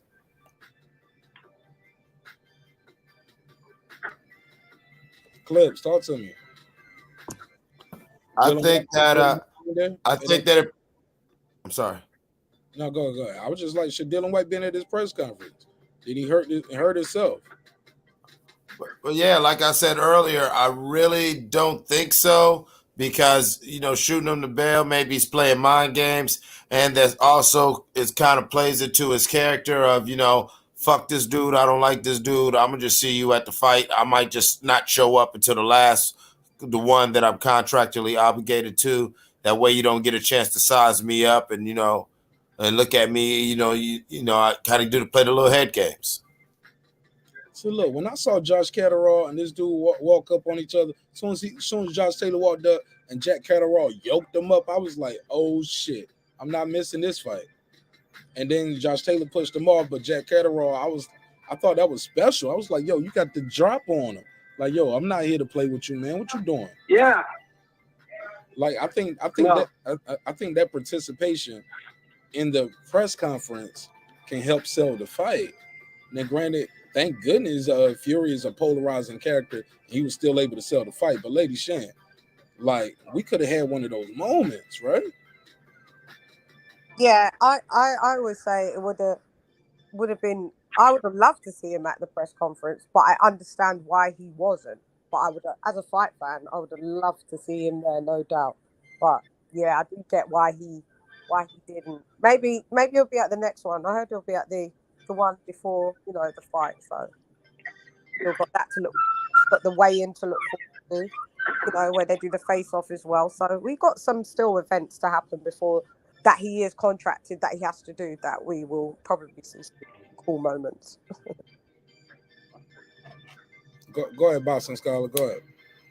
So to explain my position earlier, Dillian Whyte is my favorite fighter in boxing, and I make that clear on my channel. So I don't know who these people are that are from America, but they can't speak for everybody else on boxing, because I don't care where you're from. I'm just a fan of the sport, and my biasness is always to the sport. But the reason I ranked the Fury fight number 2, but I ranked them based off of the likelihood of a knockout, because I like knockouts. And the reason I said Canelo was going to sell more is because I'm from Texas, man. And I know my neighbors throw a party when Canelo fight, a party all night. They neighbors, they don't do what we do. We go to one spot, the whole block, man. I mean, it's crazy. So that's the viewpoint that I'm speaking from. Shut more. Just mute your mic while you moving around, bro. You got doors open and closing. You talking to people. Just mute your mic while other people talking. I had your mic muted.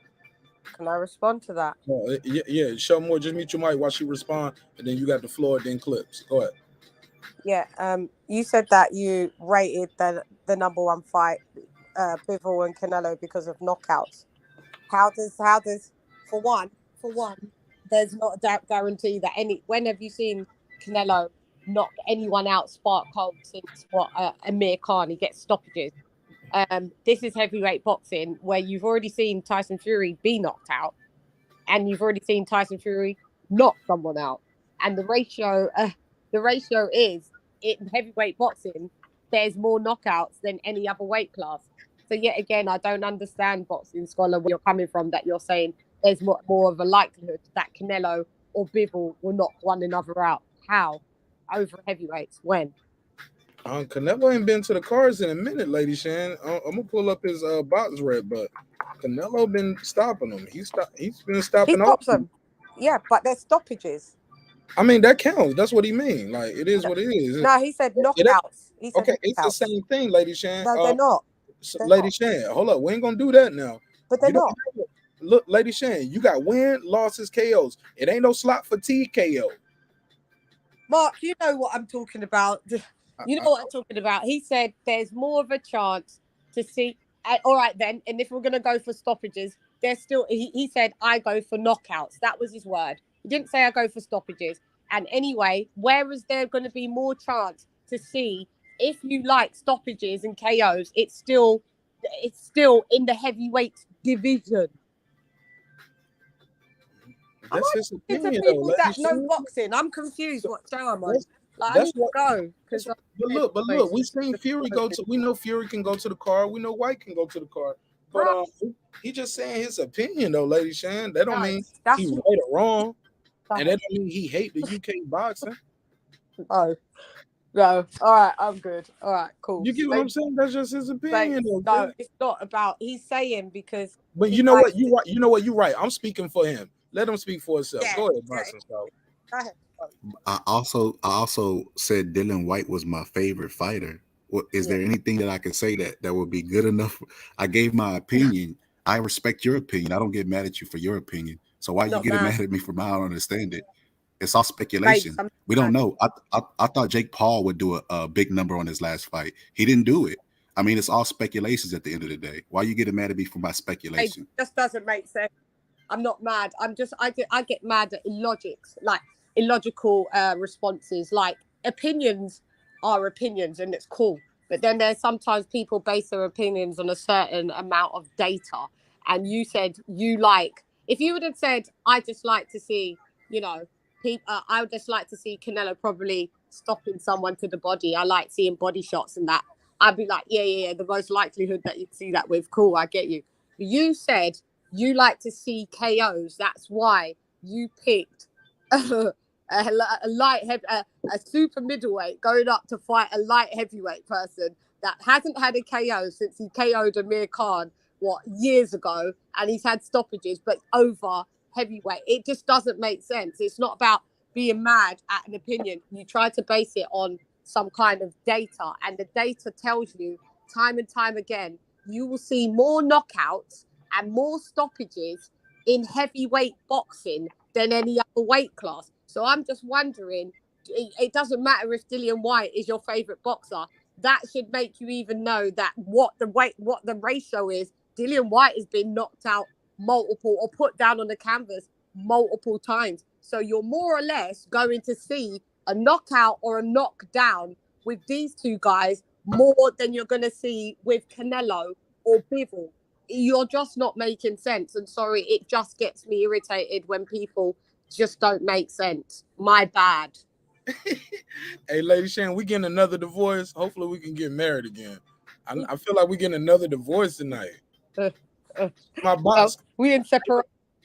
We separated. Oh shit! I gotta pull a Kobe. I gotta spend $4,000 on Lady. We still married. Right. And God bless the dad. Respectfully, of course.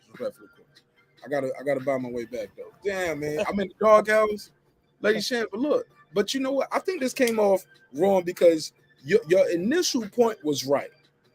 A lot of American fans don't respect UK boxing. Can we agree? We can agree on that, right? Yeah. And I think I came in a little hot, and I should have took a little detour and just breathed in a little the smoke that you was putting out, because you're not totally incorrect, because you're all right. A lot. Look, if it ain't Leonard's, look, it's some American fans that still don't respect the Klitschko's. Man, fuck them. All that jab, whole shit. Look, me and the boxing scholar and myself, we had a whole debate about that shit after the show for almost 2 hours, right? Right. You won't dare. You up there talking about right. You won't dare. Like, no, because you were saying, like right. Sorry. Hated it. Yo, you won't even dare, nigga. You know I remember the show that you was initially leaping off of. My cousin bro do that shit when I talk too much. He be like, right, keep going. Right. Oh, Reggie. Oh, he said the freestyle queen, Lady Shan. Oh my God, she bodied that shit, yo. Reggie, shout out you, Reg. Yeah. But that's all I was saying, though, my sister. Like, you are right, though, in that aspect. All I was saying is you had the wrong panel, because I know how the boxing, and I know I'm excited about that fight. And once I found out Tyson Fury sold that shit out in a day, I was like, yo, maybe he is the new Cash King in boxing. And granted, the price point is different, but you got to account for inflation, the transfer. But regardless, that's a lot of asses and seats, yo. He sold that shit out. Errol Spence, that stadium holds 80. He's expected to sell 50,000, which is still remarkable for America. That's remarkable, yo. Yeah. So I got to give him his props. Yeah, but do you understand how much those tickets cost? Yeah. And I know them shits didn't sell out in minutes. Yeah. Ringside seats for that Fury fight are going for 10 grand. Yeah, they're all. Yeah, that's ridiculous. 10 G's. In pounds. So that's mad. That's crazy. But a lot of the touters have taken them. But all the point also that I was making, but maybe I didn't articulate it that great. My bad. But all I was saying is also, Lady Shan, you know I love you. Yeah. And I care for you. Yeah, I know. Let me shoot my shot. Lady Shan, I just want you to know You one of the best boxing voices in the land, baby. And I apologize if I came across wrong. It's your man Marq Nash. Go ahead. I had to get my drop off. Go ahead. We still married. Don't worry. It's all good. Okay. I'm about to call out. Hey, guess who getting some ass tonight? No, I'm joking. Hold on. I always go too far. My wife always. I go too far. 469, you on the line. What's your name? Where you calling from, family? Peace. What up, Mark? This is Brandon from Dallas. All right, Brandon from Dallas, part of the Guppy gang. Let's go. Let's drink something. Home of the big fish. Little pond, big fish, little pond. You fighting four loss Ugas. Ugas already lost his eyebrows. Fighting for a belt in Cowboy Stadium. Absolutely. One of the biggest stadiums in the country. Absolutely. Congratulations. Big shit going on right there. So let's get to this series. Still gonna sell less pay-per-views than Canelo and Bivol. Yeah, nobody like we all know about, I'm gonna say this: nobody gives a shit about Tyson Fury outside of the UK. It's not going to capture the imagination of casual boxing fans the way if he was matched up with maybe somebody else, it would. I mean, I saw Dillian Whyte get knocked the fuck out his last fight before this fight. I mean, sleep completely on the canvas. So there's nothing impressive about Dillian Whyte. He's just a journeyman bum. A UK bum, as I like to call him. And I mean that's what he is. He's a UK bum. He's a journeyman. He fought life and death with old ass what's his name? His last fight. The fight before that, I think it's Quebec knocked him out. So I'm not impressed with Dillian Whyte. So that's a big fight for the UK because I mean let's face it. They don't have nothing else going on. I mean, we got Shakur Stevenson fighting. We got all these different fights across the country that we can go to. So it kind of saturates the boxing market. So that's what makes that fight seem so appealing. Like, oh my God, he sold out in 5 minutes. So what? When he was in Vegas, go back and see when he was in Vegas without Deontay Wilder. Go look at the crowd. I think he fought at the Mandalay Bay or some shit. That's America, like, no though. one's interested. That's the point that I'm making. But that was before he knocked out, dude. Before he sparked out. You don't think him sparking Deontay Wilder built his profile? The killer, like no excuses, light uniform, no water, new trainer, and he's got sparked, bro. He didn't get it. Won't no stoppage. He put him to sleep. Yo, his profile went up, bro. Pillow fist, spark Deontay Wilder. I don't know where it went up to. I don't know where it went up to, but yeah, let's that's what it went up to. That's why that's a false positive. You can't compare his numbers before he knocked out Deontay Wilder cold to after he knocked out Deontay Wilder cold. No excuses. He had fought Deontay. Hold on, he had fought Deontay Wilder once. No. He never knocked him out cold. Once he knocked him out cold, his profile went up, bro. That's the argument. Him knocking Deontay Wilder cold, you can't count his old shit no more. You count everything he do after this. Because now I'm that nigga. The dude who said, I want to go in there and catch a body, I put him to sleep. He said it was the water. He said it was the trainer. It was the uniform. He sparked him, bro. His profile is high. You trying to count up some shit he did before that. That's not fair, Brandon. No. I'm going to say. He knocked out Debo, nigga. The best way to judge that is wait to see what he does when he comes back to the United States. No, the best way to do it is his next performance, which is happening now, sir. Right after you knock out everybody Debo. Sells out in Britain. Wait a minute. No.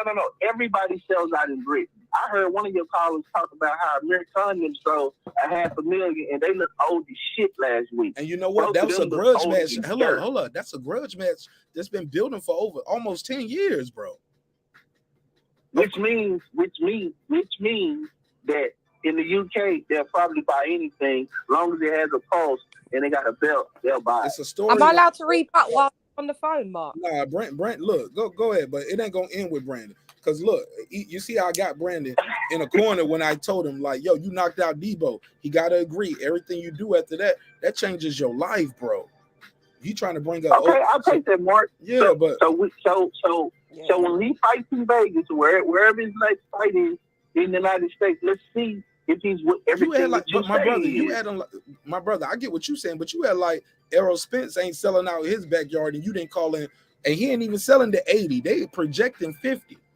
He ain't selling. We don't know if he sold out in minutes. You trying to All right. disrespect? Okay, hold Mark. on. No Let me problem. say this. Let me say it. You can't call in trying to okay. big up Errol Spence all the time for selling out his backyard. Then you trying to discredit Tyson Fury for selling out his backyard in minutes, bro. Come on, bro. Like, keep it fair, Brandon. I know he's white. I know he's the devil in your mind, but you got to be fair, Brandon. First of all, I will not be fair. Brandon said, "Fuck you, nigga." Yeah, At least he admitted, Mark. At least he admitted. I love him. I love him just for that. He was honest. But that's how I had, man. Shout out to the panel. Shout out to everybody. I'm gonna jump back in the chat. I love you, bro. Thanks for being fair. Yeah, Brandon, thanks for being honest. Salute, Hey, brother. Brandon, before I let you go, Brandon, What you got? real quick, are you gonna buy? Yes, sir. So you're not gonna buy the Tyson Fury fight. Are you gonna pay for the Canelo and Bivol fight? I don't know, man. I'm a boxing fan. I always lie and pretend like I'm not gonna buy these fights. And then the night of the fight, I'll be like, man, I'm watching. Lady Shan, did you queef? So, was you queefing? No, I went. No, it sounded like you over there playing with your toy was queefing or something. I was like, No, damn. sorry, my bad. I know I said I'm your YouTube husband, but damn, shit. I'm No, about to end this whole show. We can talk that stage. Mark, you going too far again. I went too far. Hold on. Okay. Slap myself. All right, let's get back focused. All right, but Brandon, anybody got anything they want to say to Brandon before we open the phone line? Yeah, I do. I got somebody else on hold too. I do. I got someone who wants to say to Brandon. Brandon, I'm like, you know, I'm the president of the Bud Crawford fan club. You know that. But I gotta admit, bro, looks like the big fish is back. He looked good today. Thank you. He did. Nigga, what he do? He stood on stage and held a microphone and talked. And cleared his throat. I'm talking about the way he looked. I'm talking about the way he looked. Because the last time I saw him, he looked like a dead man walking. He's not at his fight weight You yet. seen him at the weigh-in. Hold on, Shelly Moore. This ain't the weigh-in, nigga. Isn't it? No, he wasn't the weigh-in the last time I saw him. He was in training, and he looked like a dead man walking. No, that was 2 weeks before the fight. He looked like the big fish that I remember from Kell Brook. He looked like that guy. He looked good today. No, but you saw him 2 weeks ago. You cut him off, Mark. Finish up. Like you asked me to be, Mark. Be fair, Mark. Get right. Now be fair, man. He looked good today. He looked good today. I was impressed. Look, you got to be careful with them Errol Spence fans. You can't say he looked good. Like he owns in shape. Let's see if that same Errol Spence can show up to the fight. But he looked good today. Man. But that wasn't weighing. This motherfucker got his eyebrows arching. You up there talking about he looked good today. That was in it. And it's not even weighing. Got them eyebrows plugged. Got them eyebrows on fleek. And y'all talking about he looked good today. Nigga, please. Look, I'm gonna tell you what he said today. I'm getting my joke off. Last time we saw a picture of that let's dude, play this audio. He was in training. They asked him about knockout. What he say? What he say though? Like he was 122 pounds. I want to reply. Let me say this. Let's play it. Lady Shan, I want your reaction to this first. Ladies first. Let's play this audio of the big gut. I'm sorry. Oh yeah, niggas hanging up now. They don't want to hear this audio. When they asked him about the knockout, did you hear the audio? I did. Yeah. Let me play it for the people just pulling up. For the people who didn't hear the audio. When Errol Spence was asked about the possibility of him knocking out Yordenis Ugas, he didn't say yes or no. He sounded a little less than confident, in my opinion. He sounds doubtful. And I'm gonna play this clip, and I want y'all reaction. This is at the 3240. So let me fast forward a little bit. I think it's around 32. Let's hear it. A great performance. We'll see. In Yordenis Ugas, April. You talked about making a great performance. Could you see yourself stopping Yordenis Ugas April 16th? We'll see. I don't think I stopped anybody in a while. So, I've been feeling strong. I got nutritionists and things like that. So I feel like, that was the, missing ingredient because, like, I've been, struggling to make weight for a minute now. And, I feel like that's the main reason of me not stopping anybody, just, killing myself, with a sauna bag on. So when did that start and when did they end? Because, like, was it before Mikey? Was it like, because you ain't stopped nobody since Ocampos? So how long has that been going on? Hold on, years? Chad been saying that for about a year now. Ain't we, Chad, that the boy's struggling to make weight? Have we been saying that? Yep. He is. We've been saying this, and they said we was hating. Yep. I said he's growing out of the way. He said struggling for years. But here's the thing, though. When did this start? When did it end? Because you did knock out some people when you had a nutritionist. You had Blu-ray with you at times, and you still won't stop him. I can tell you when it started. You know when it started, Mark? As soon as he won that damn belt.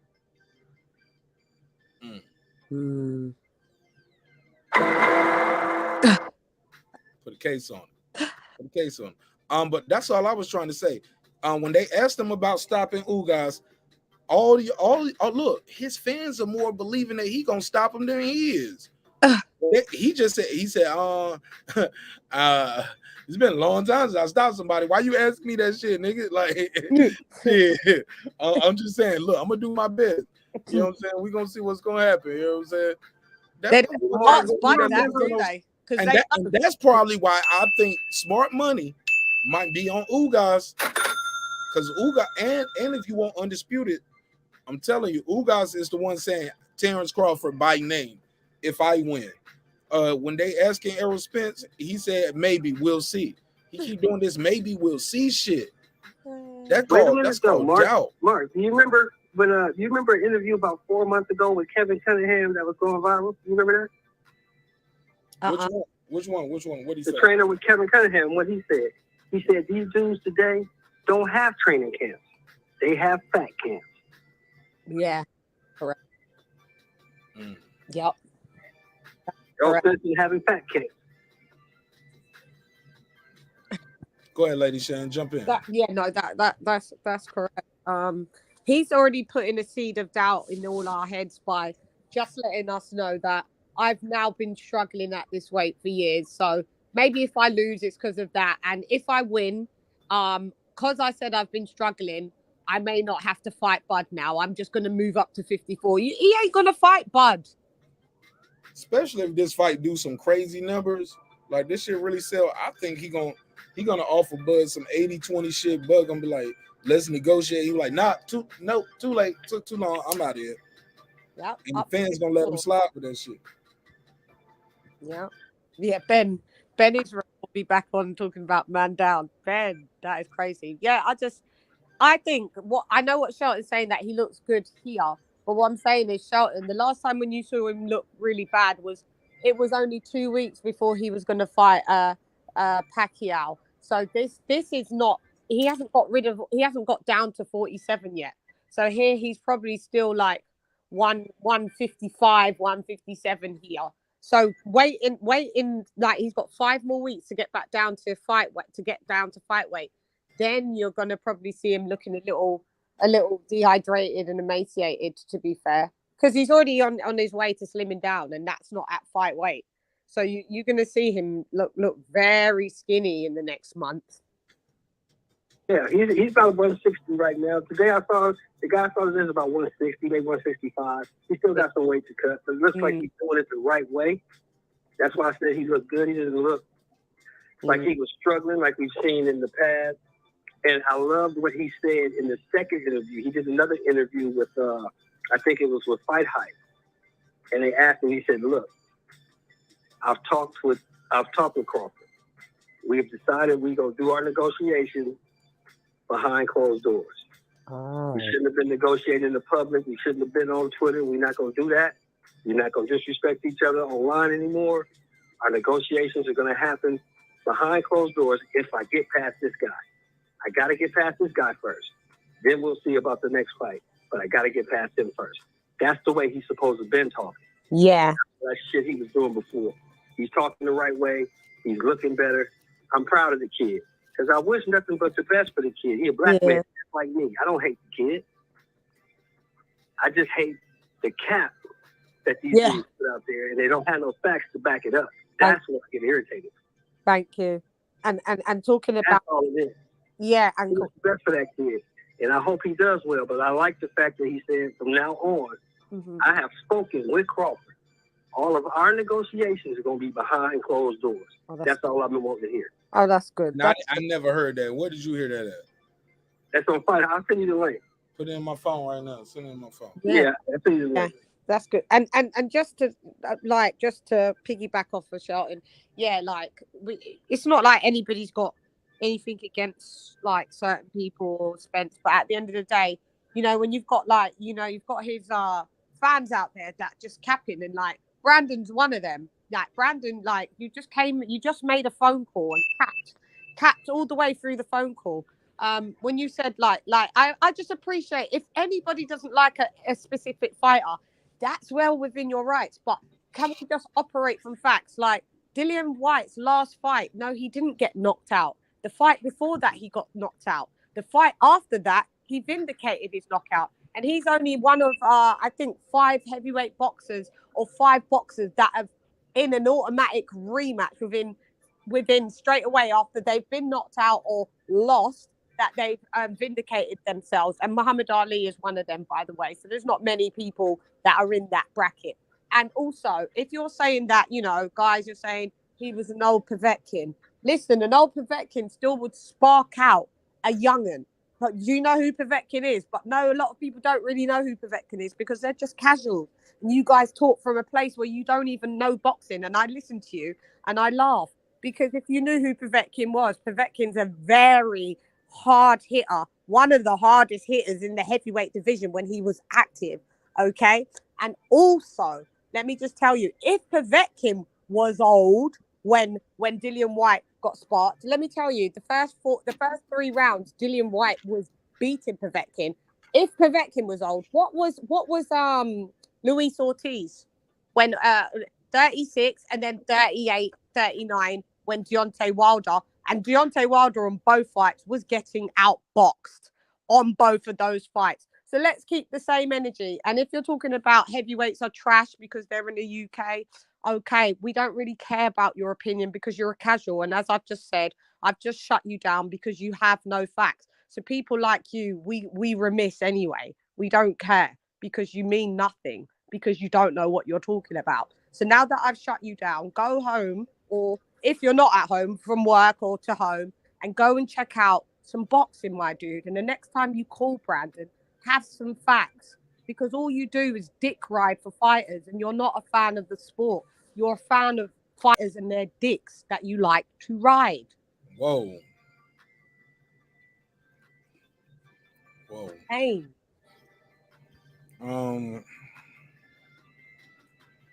They sent me something that told me Alvaro. Oh boy, sent me something. But it wasn't about pay-per-view numbers. But it's talking about stadium attendance, and I'll put it up. Hold on. Because I'm gonna get you now. Go ahead. Let's go.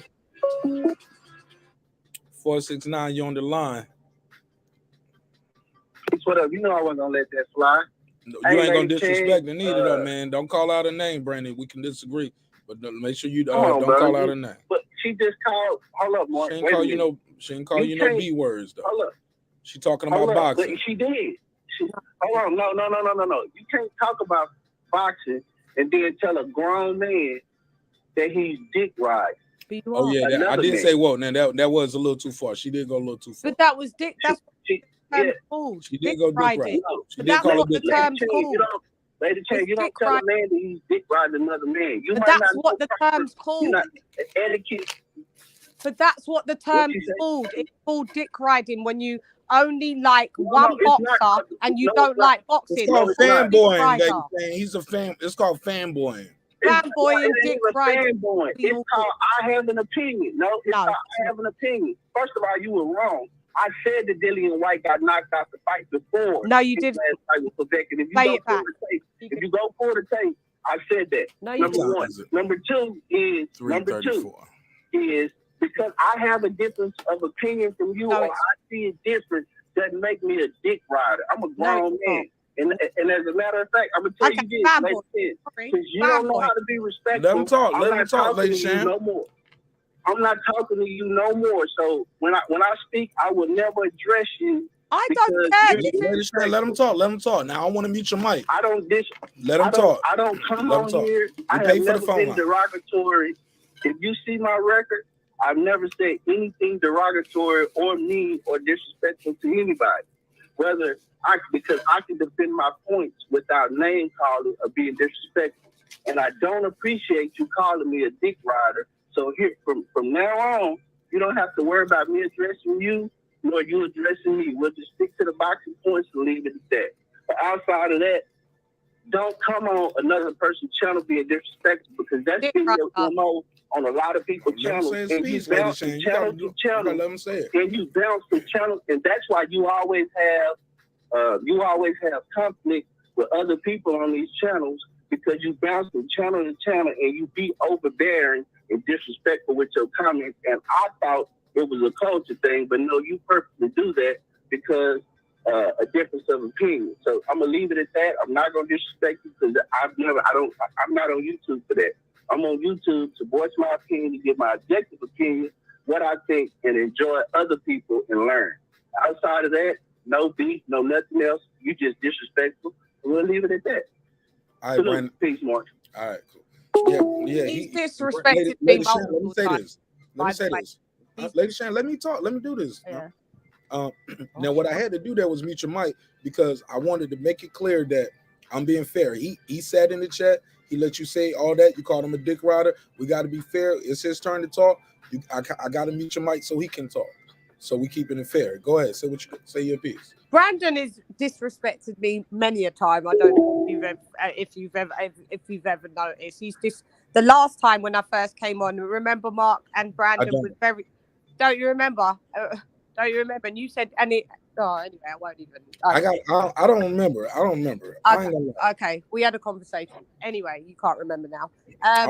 No, I don't know specific. Lady Shan, I do 8-hour shows sometimes, 14 hours. Like, I don't remember, and people always having conflicts in there. Like, I don't remember every single one. Don't paint me that way. Okay, like, well, I remember the conflicts that involve me more than anything. Yeah, the shit that involve you and other people, or vice versa. That I don't keep up with that shit. We had a conversation about it, and it was when I came on and your friend called me a colonizer, and it was that episode when Brandon was also disrespectful about the whoring and stuff like that. But anyway, so and then we made a joke about that. We kept joking about that, calling you the voice. No. But and then well, you can laugh, haha. And then it was like, oh, and yeah, then you the other then the other day, yeah, because I come on here and get disrespected, and nobody do you know what I mean? But it's not a thing here. But anyway, so there's a term called dick rider. If you don't like it, sorry, you're a fanboy. Then I'm just not sure which total who do you fanboy off? Are you a PBC fanboy? Are you a Wilder fanboy? You Errol Spence fanboy? Are you just a fanboy of the lot of them? It's still pathetic. But the reason why I've got to be in my bonnet with Brandon, because Brandon was trolling me on your chat the other day, and it was him doing it, pretending to be someone else, pretending to be that other guy, because there was 2 profiles. So every time I hid the person, Brandon unhid the person, and I knew it was Brandon. And you actually gave me the idea that it was Brandon, because you like Brandon be trolling people with other, and I knew it was Brandon. So Brandon, I don't care about what you find disrespectful. I don't care what you like. I don't care if you address me or not. If I want to address you, I will. If you want to ignore, you're a dick rider. I'm going back. You're a dick rider, and that's it. I have no respect for you, Shrek, because you're a dick rider. And I don't care what you've got to say about, oh, I thought it was a cultural thing. Here comes the guy calling someone a bum, but has to specify that the person is from the UK. No, nobody does that. You guys are the most divisive set of black people that I've ever come across in my life. It's sickening. It's petty. It's embarrassing. The world looks at you and you're doing exactly what the slave master intended for you to do, to cause division within your own race. You sad mofo. I don't care. You can rebut and call me bitch. Call me out. You got my name. I'll be all right. I'll be all right, Brandon.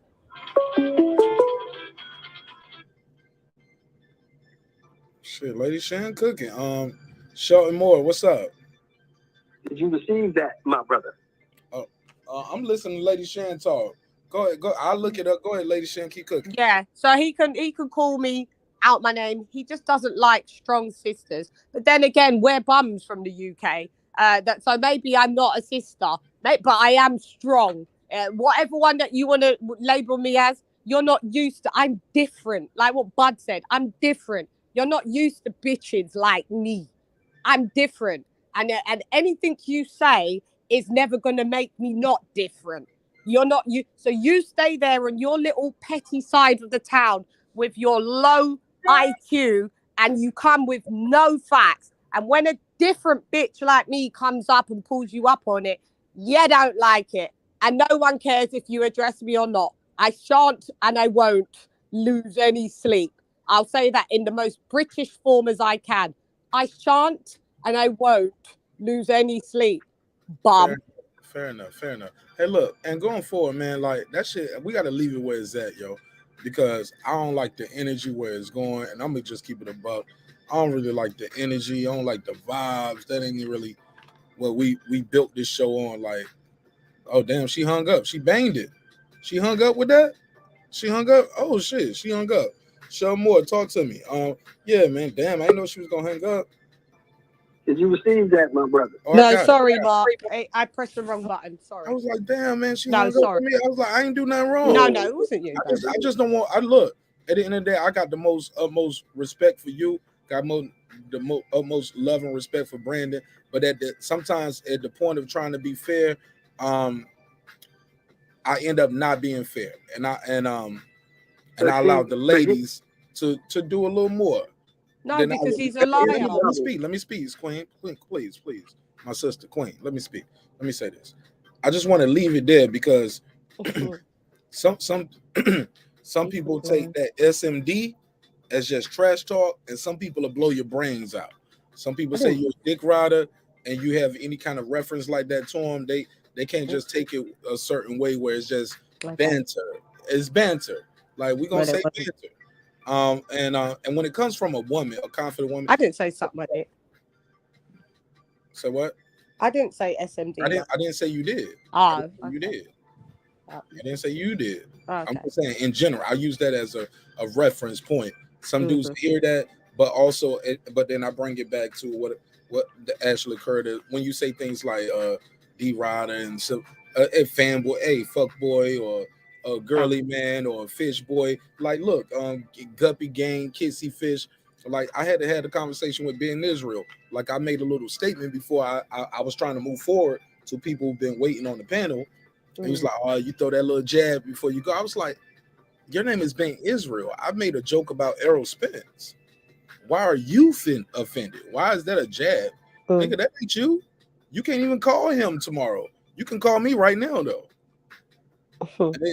And I thought you said some interesting things when you was talking about somebody said UK fighters are garbage. Come on, D Bevel the champ, but I'm gonna take that $2 donation. Let me get that $2. I appreciate it, bro. He said UK fighters are terrible. No, that's the level of the people here. All right, pay him the $2. Oh, pay the $2. Yeah, man, that shit is what it is. But Lady Shan, this is an opinion. These are their opinions. I know, but it's but maybe because this is entirely you really give everything a reaction though. You're gonna be I know, but give yourself an aneurysm. Thank you, Lisa Bell's in the thingy. Like, this isn't really a boxing channel, so it's not really in its purest like that. This has got a lot of casual people that just come in and chat shit. We got hardcores, we got casuals. That's what it is. Here too, because we do interviews with Hall of Famers and trainers.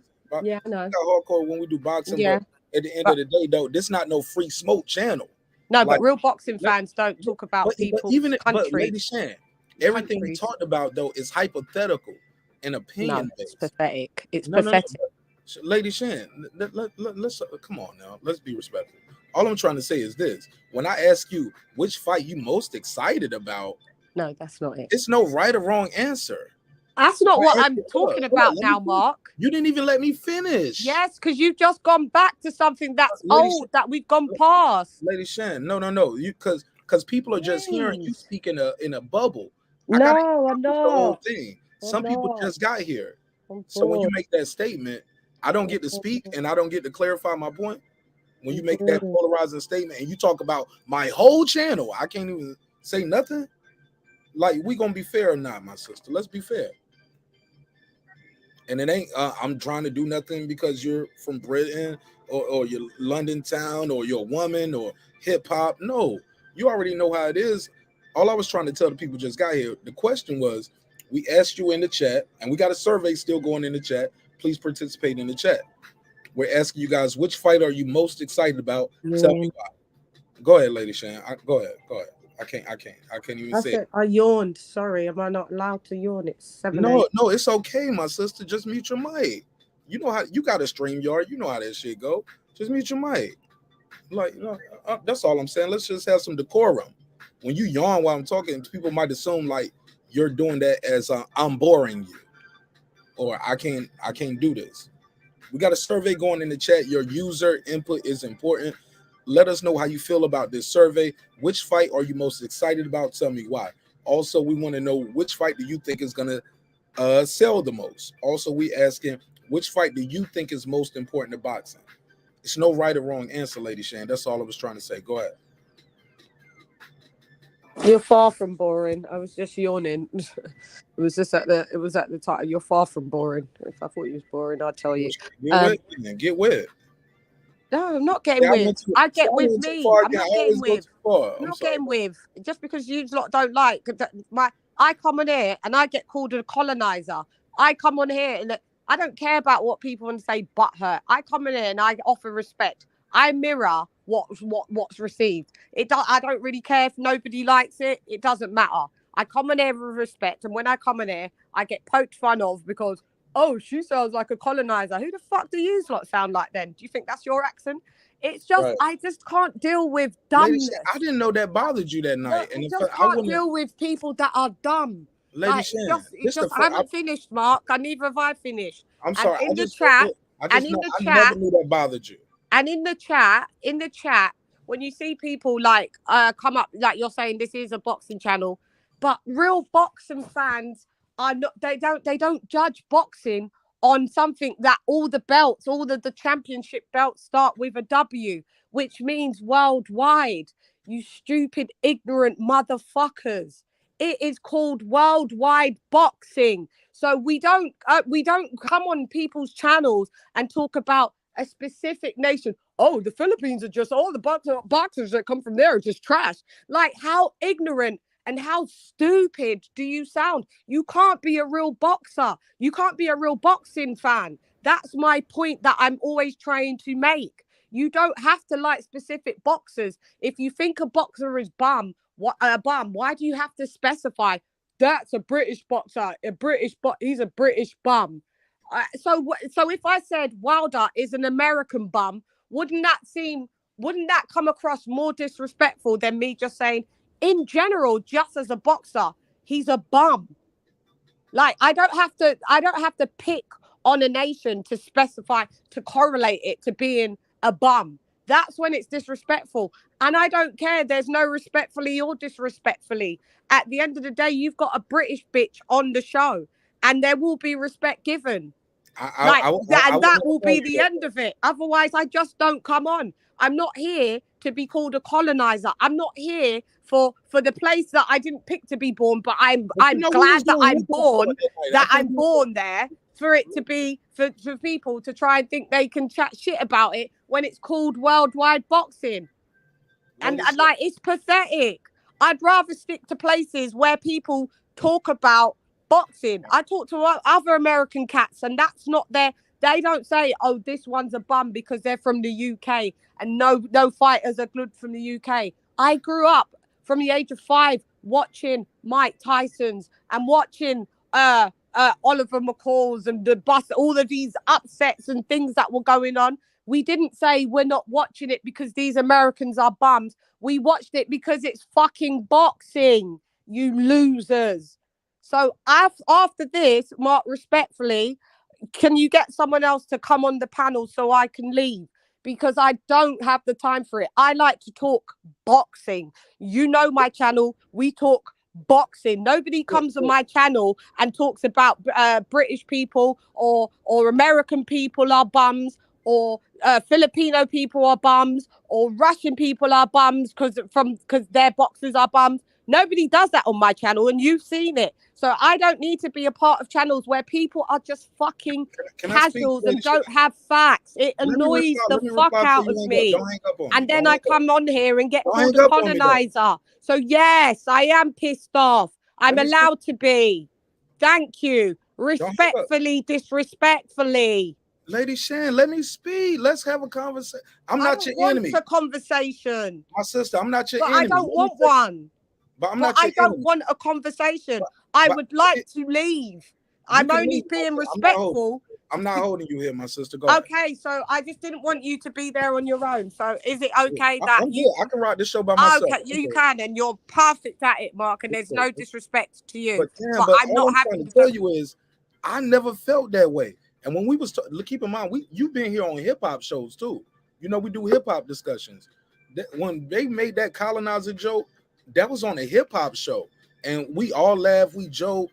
I didn't know you were offended by it. They joked about Cassidy with it. They joked about rap. Like they was joking on me. They weren't picking on you. They was picking on me. They was picking on me as well. But I don't care about being picked on because I don't care. But that wasn't a boxing conversation. But it doesn't matter. I'll address it. But you know what though? Like you said, you want to leave. I'm not holding you here, my sister. Gracias. I love you. Muchas gracias. Thank you very much, Mark. Thank you. God bless. Peace. God bless. Yes, ma'am. What's up, Boxing Scholar? Talk to me. Man, I was trying to avoid getting into a back and forth because I seen she was kind of heated, and you know I'm not used to debating my ideas like that. But you gotta accept that tribalism is a part of boxing. How many times do Errol Spence fans call in and talk about nothing that's like nothing related to boxing? Oh, He cussed me out the other night. We was talking about hip hop, and he cussed me out. I started talking about boxing, and he said, "I'm the smartest motherfucker on this panel." Exactly. He insulted everybody on the panel. Intelligence. That was my birthday show. We won't even talk on about your birthday. Exactly. And we just laughed it out. Hold on. Who said that? Dr. Marq. Called down. I'm the smartest motherfucker on this motherfucking panel. Y'all niggas don't know shit. Terrence Crawford ain't shit. He a piece of shit. Errol Spence gonna beat his motherfucking and Wild is the king. Fuck Tyson Fury. Nigga, you ain't shit. Fuck your like he went off and I was like, it's my birthday. Serious? Over a boxing opinion? My nigga, it was my birthday. We was over here having game night. We was having game night. See that, and that's we was talking about. We probably been talking about Ukraine, all kind of shit, but hold on, I got a couple. Everybody pause for a second. Everybody, let's pause for one quick second. I got a couple super chats I got to do. Hey, go ahead, bro. Let's get through a couple of these super chats real quick. Troy Grant said, "I know boxing 50 year." Okay, they talking to each other. He said, "UK fighters are garbage." We did that one. D Bevel the Champ said, "Stop adding our butt hurt." He's talking to the sister. He said, "Y'all have Lennox Lewis." You're right. We love Lennox Lewis, but he said that's it. Nah, man, they got Joe Calzaghe. Joe Calzaghe was nice. I got 5 on it. Duties. Lisa Bell. And like I said, y'all, and this ain't free fall for Lady Shan. We gonna disagree. That's part of it, but we got to be able to agree, disagree, and stand strong. We ain't got to get that hot. Not personally invested. Like I said, you can't call the motherfuckers. They ain't leaving you no super chat. They ain't about to support your channel. But you can call us any day, man. We're gonna be there to support you. Like, it ain't that serious, yo. Shout out to D Bevel. He said, okay, he's still talking Lady Shan. He said maybe you ain't built for YouTube boxing talk. Nah, she got a successful channel, bro. So she's doing the thing. What she just maybe she disagreed with the panel and maybe she felt like she wasn't being able to be heard. So I understand. It is what it is. I'll give you the $2. You give him the $2. All right, pay him the $2. Oh, pay the $2. All right, let's get back into it. I think that was all the super chats, but had to get through the super chats, and I'll catch up on the other chats. Go ahead, show them more, and then the boxing stuff. Yeah, that's the thing that kills me about this community, this YouTube boxing, right? Because at the end of it all, right, you got to remember all of these shows that we watch are opinion-based. These are only opinions. It's not based in fact. This is what we think our fighter is going to do and why we think he's going to do it. It doesn't mean it's going to happen. You can't sit here and tell me that anybody thought Josh Taylor was going to go out there and get mollywopped last week. Nobody thought that. But it happened. You see what I'm saying? So we have to take our emotions out of it, give our opinion, and leave it where it is, bro. Don't get so worked up over a fucking boxing opinion. That's all it is.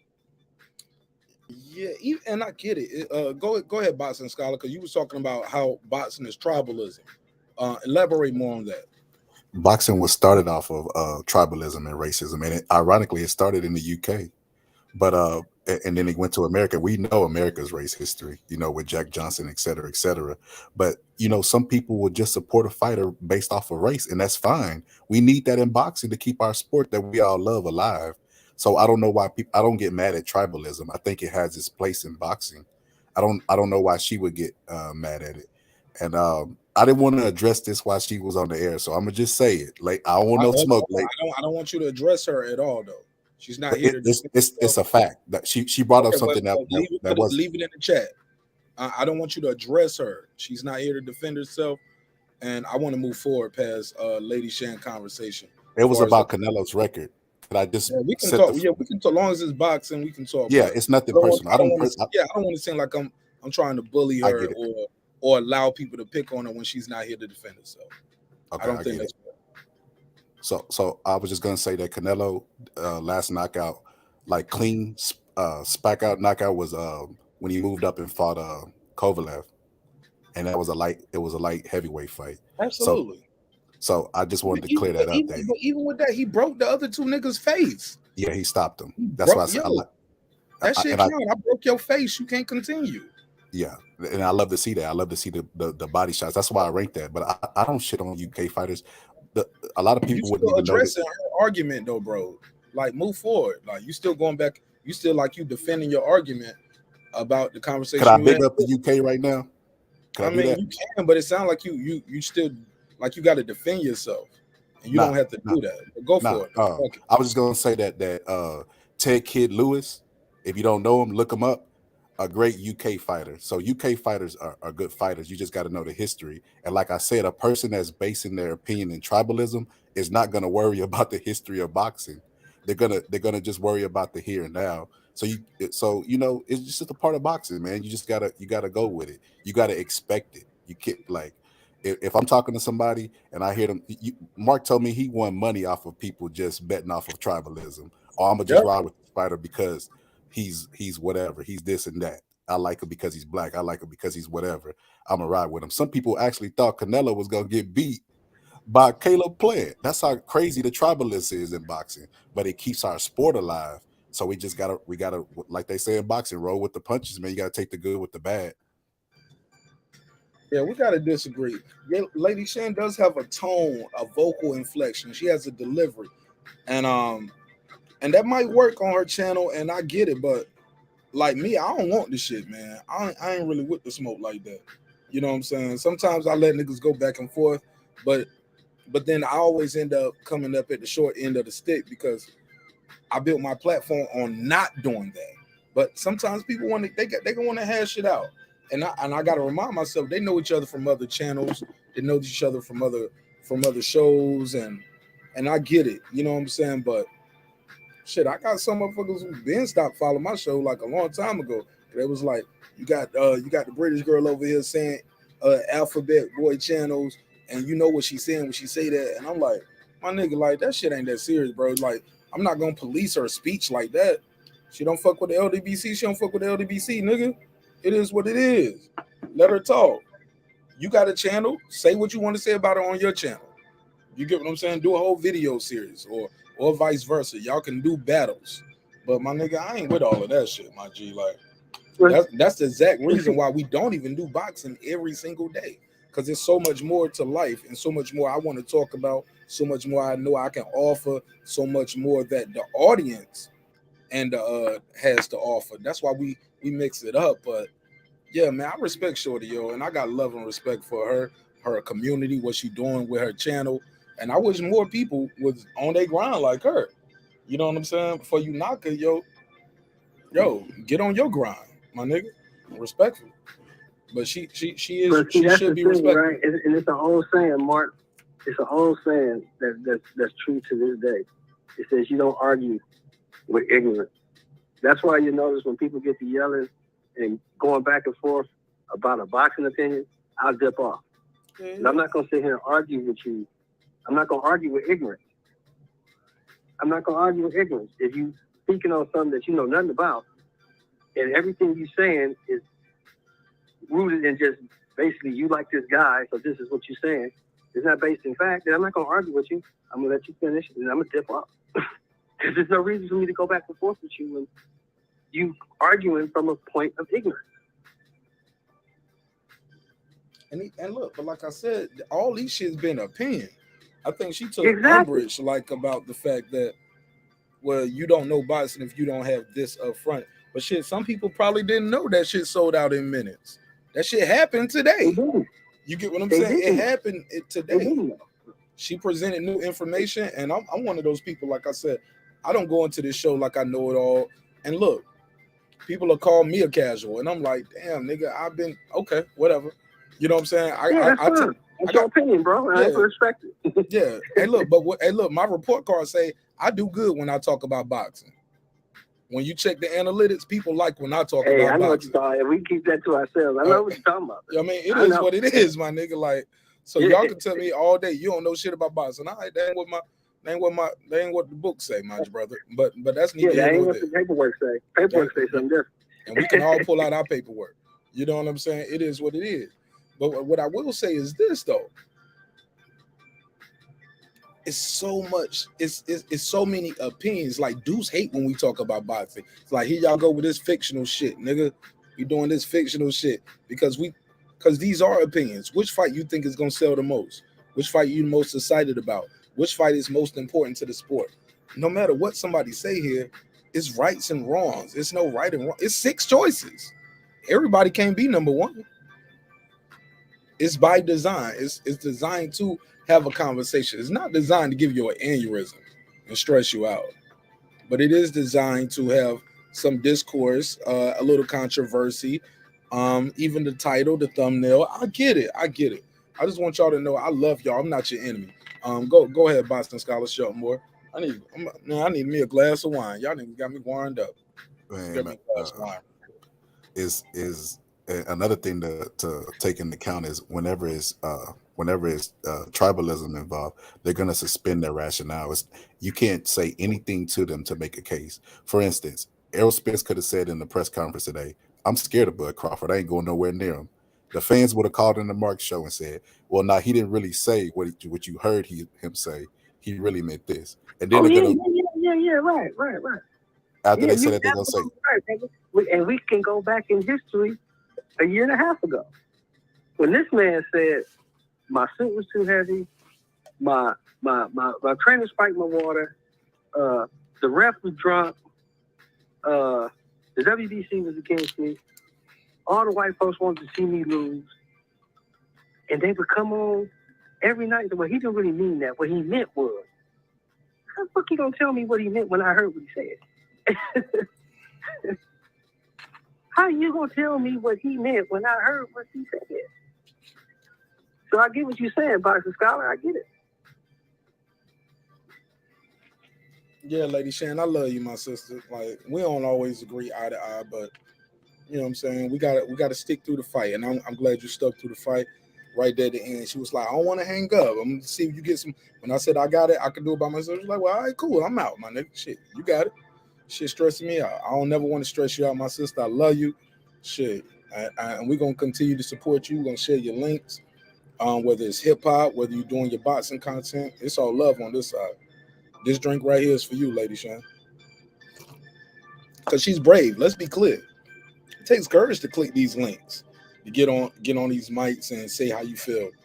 And a lot of people aren't brave enough to do it. So I salute her for that. And to continuously drop content and to stay consistent. So it takes some courage to put yourself out there. And the hardest part is to try. So you got my respect, sister. So absolutely. I gotta say that. I would be remiss if I didn't say that. Whether you agree or disagree, it takes a lot to put yourself out there. You feel me? Even just calling into these shows. How many times y'all first time y'all called in or went live or did an episode, my voice sound funny or do I look okay? How does my beard look? You know what I'm saying? So, and then she's a woman talking about a male-driven sport. So I think we should give her a little leeway a little bit, even if we disagree. We ain't got to go back and forth. Let her get the bars off and we can move forward. We ain't got to go back and forth all the time. I respect the sister, yo. We just got to all respect each other a little more. How about that? Can we all agree to that? Mark. That's facts. That's facts. You know, we just gotta ratchet it down a notch because you said something earlier that people need to really take heed to. When you told Israel, I'm talking about him. I'm not speaking to you. Right. You can't call him tomorrow. You can call me anytime. Real so why are you so offended about something I say about another grown-ass man that you don't even know? You could call Marq Nash and Lamar, right, being Israel, and be like, yo, I'm fucked up, man. Let me hold $200, man, until I get paid next week to get this right. That'll be between me and him, and I'll square the brother away, show more. You know what I'm saying? On some YouTube shit. I fuck with you, homie.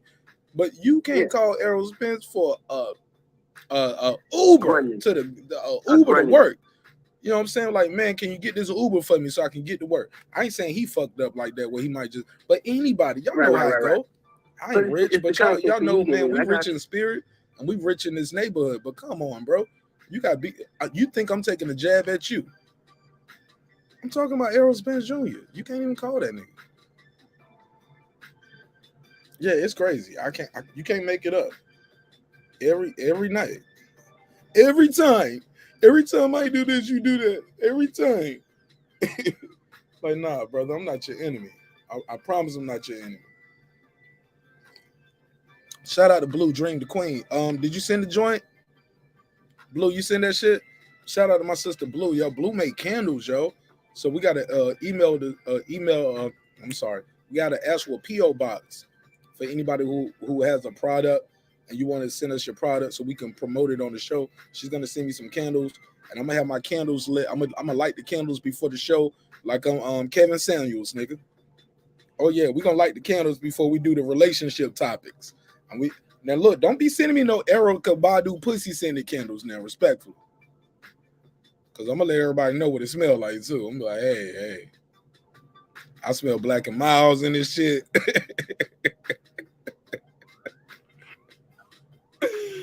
Nigga, I smell hair dye. She got some baby powder in here. So what else is going on, Mark? What else you chopping it up about? Man, that's it, man. I ain't fuck with y'all no more, man. Y'all don't make me and my other YouTube wife get a divorce, a breakup.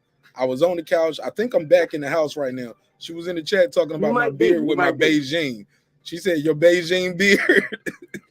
Yeah. So maybe I'm back out the doghouse, man. But look, man, I love the sister, yo. I love her. And she got a unique style. It ain't for everybody. And shit, sometimes it don't be for me too. You know what I'm saying?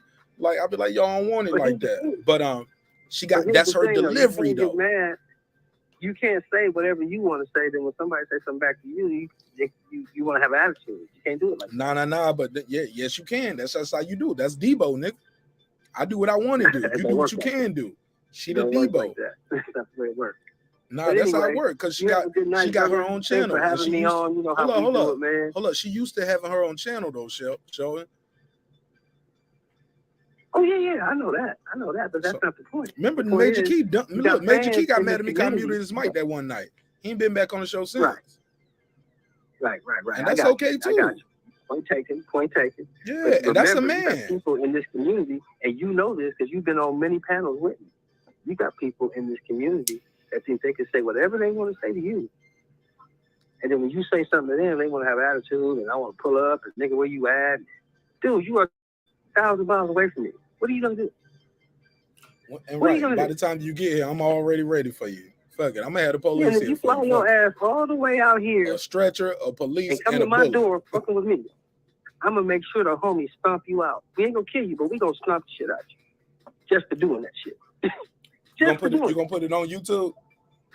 You know, we might film it. Just for your dumb ass buying a ticket to fly all the way to California and come to Compton and find me. Nigga think we Come about on to with it. spar. Yeah, we gonna spar at the gym, homie. Oh yeah, we gonna spar. You don't gonna spar these Timberlands, nigga. Yeah, ain't no Mark because the Queensberry rules jumping off here. Ain't no Mark because the Queensberry rules jumping off in Compton.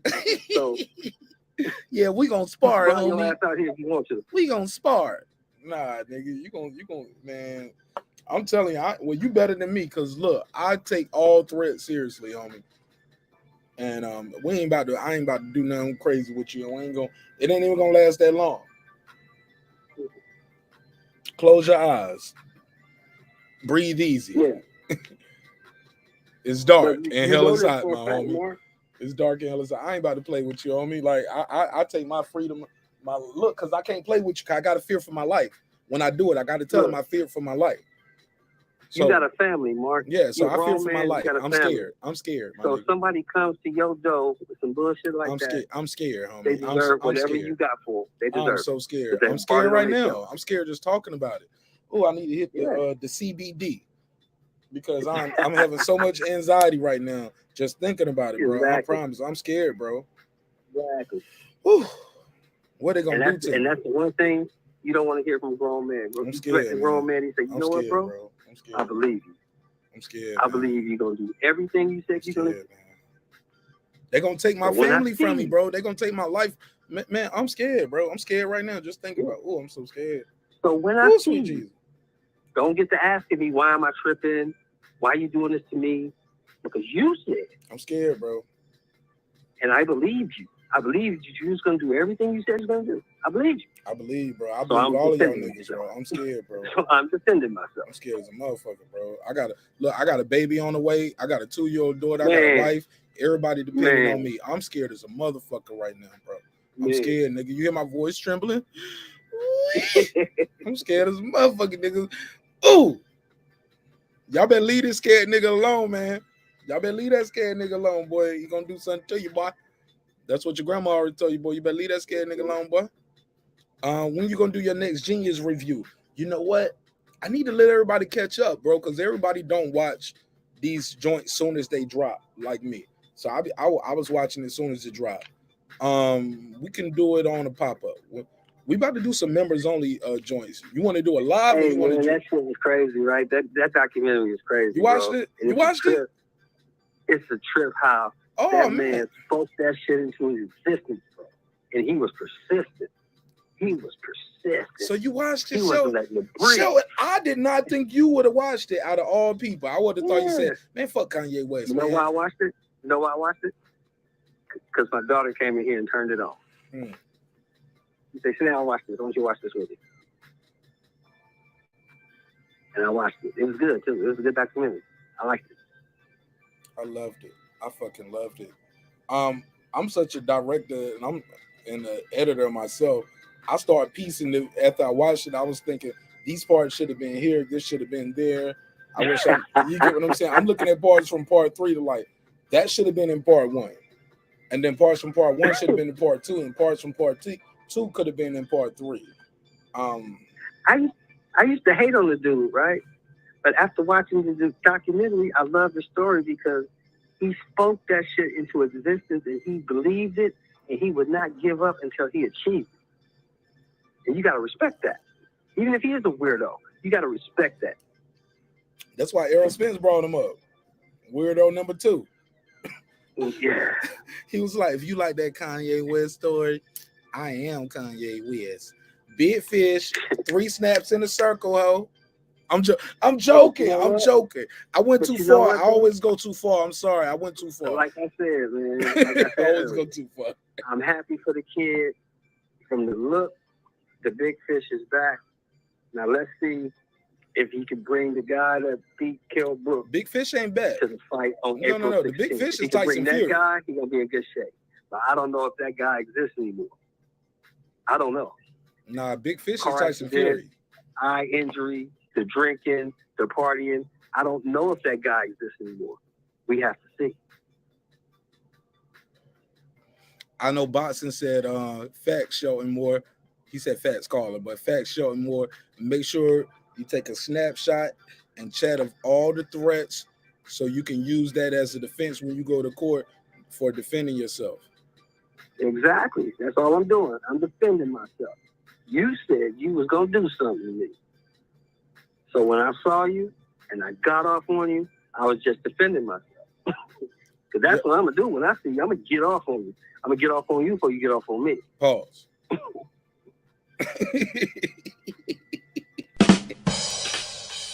I got you. Hey, Mark, you know who? Hey, hold on. Let me do one more. And Boxing Scholar, I'm gonna read one chat. Let me get one more joke off. All right. And I got you. He said, "This Jaden Burnett. Is it Bernie or Burnett? How do y'all say this? Is this Jaden or is this Jaden, right? And is it Bernie or Burnett?" What did he say? He said, "Keeping it real, I like Lady Shan. She spoke her mind and kept it uncircumcised. I'm sorry, uncut." Go ahead, Boxing Scholar. Go ahead, Boxing Scholar. Boxing Scholar, I told you I had to get one more joke off. You know I got to make the jokes. Come on, baby. It's a hip-hop political sports show with a comedy twist. So who's the boxer that that everybody said was closet gay? It's trivia question. We got a straight up trans boxer. Yeah, I know we had a transgender boxer. I remember him. We definitely got a transgender boxer. Him, her, whatever. Go ahead. I give up. Hold on. Yeah, hold on. Ask the question again, and I'm gonna put the Jeopardy music on, and we're gonna let the chat answer it. Boxing Scholar, take the lead. Who was the boxer that was now, closet gay? Boxing Scholar, hold on. Boxing Scholar, you know you asked me a question on the show and you didn't have the answer. You got the answer. Nah, this is the X's and O's, bro. This is me right here. Okay, this ain't Reggie facts. No. This ain't no Ben Israel I got you moment, right? Nah. All right. It's actually like so who's the boxer? Put it in the private chat after you ask the question. Put the answer. Okay. Go. Who's the boxer that was closet gay and he actually killed a man in the ring for calling him gay? Did he ever come out? So do we know he's really gay? Did he ever come out? Personal people around him said he's gay, but he's never said he was gay. So he never came out the closet. Yeah. I know the answer. Neither did Spence. Email Griffin.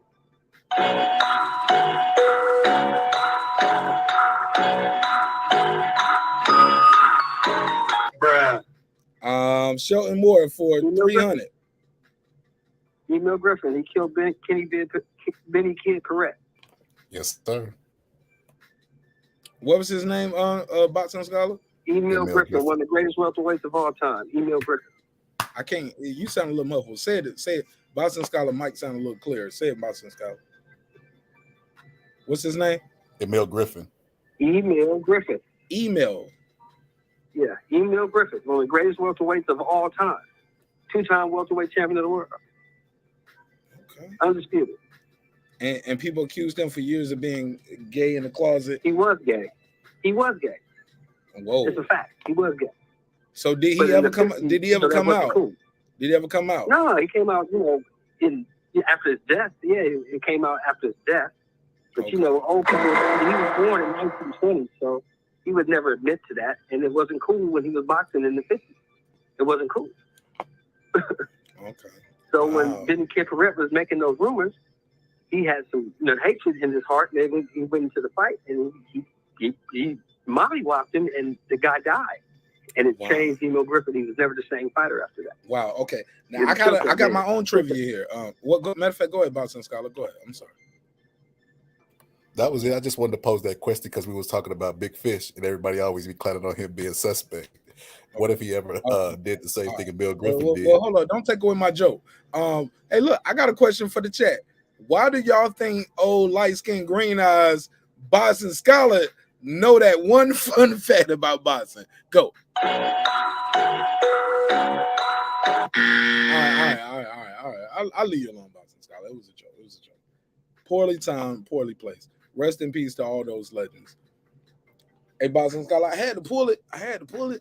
When you pulled up, motherfucker was enamored with you. They was like, I want the green-eyed brother to answer the question. I was like, damn, I never looked at the nigga eyes before.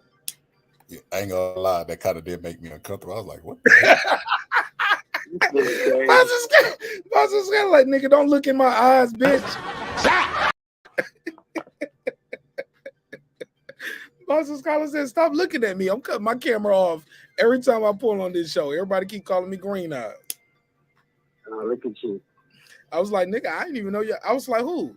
He said the brother in the corner, the handsome young man in the corner.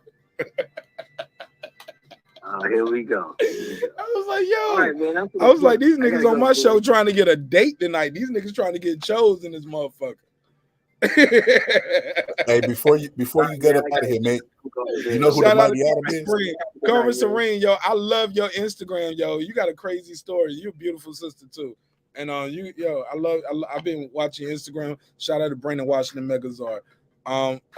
Let me before we end here. When y'all want to do that Kanye documentary review? When y'all think is a good time where everybody should have had time to see all the parts?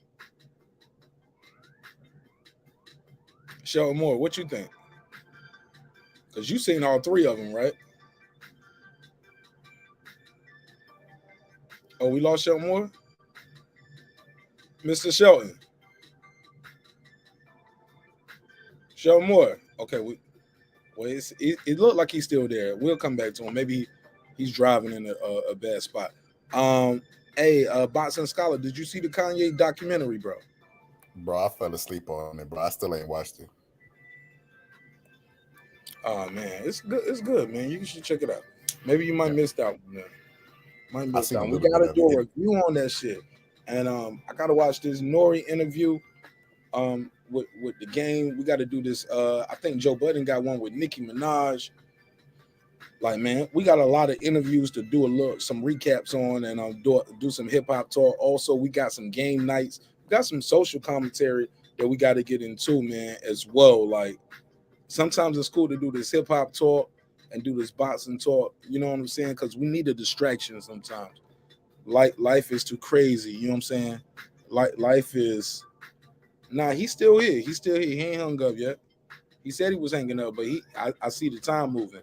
He's still here. Yeah, he's still here. It's 48 minutes and 24 seconds and counting. He's still here. So Sheldon Moore, let me know whenever you're ready. So shout out. Mark, go ahead, my brother. I got a question for you, man. Oh, hey, don't ask me which artist. It ain't. It's boxing related, man. You know, I stay in my lane, so I don't get ran over, bro. No. You had a good Caitlyn Jenner type question right then. Like, that was impressive. I didn't even know you knew that Caitlyn trivia. I was like, yo, man, we gonna go platinum with this episode. Because for some reason YouTube told us we hit 1 million in our analytics, but when I look at because I got TubeBuddy. Shout out to Coach Malachi Williams, put me on the TubeBuddy, and he was like, yeah, nigga, spend the money for that shit. It's worth it.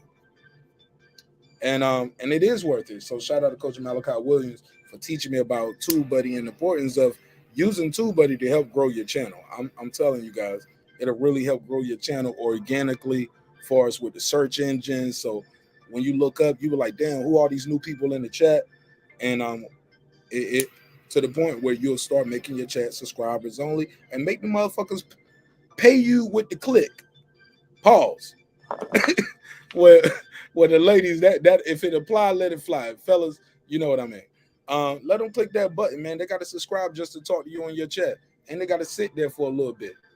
But keep in mind, you don't need the whole 2 minutes or 5 minutes. All you need is 30 seconds, and YouTube counts it as a view. How about that? So that's another pro tip from your man Marq Nash. 30 seconds is a view. All right, so make them sit there for 2 minutes. Make them sit there for a minute and subscribe. You the fool. Subscribe just to hate on it. Then you get kicked out. Then you make another account. Then you subscribe. Sit there for another 2 minutes. I appreciate the watch I was on. So that was him hanging up. So now he's back right. Sometimes his audio be fucking up too.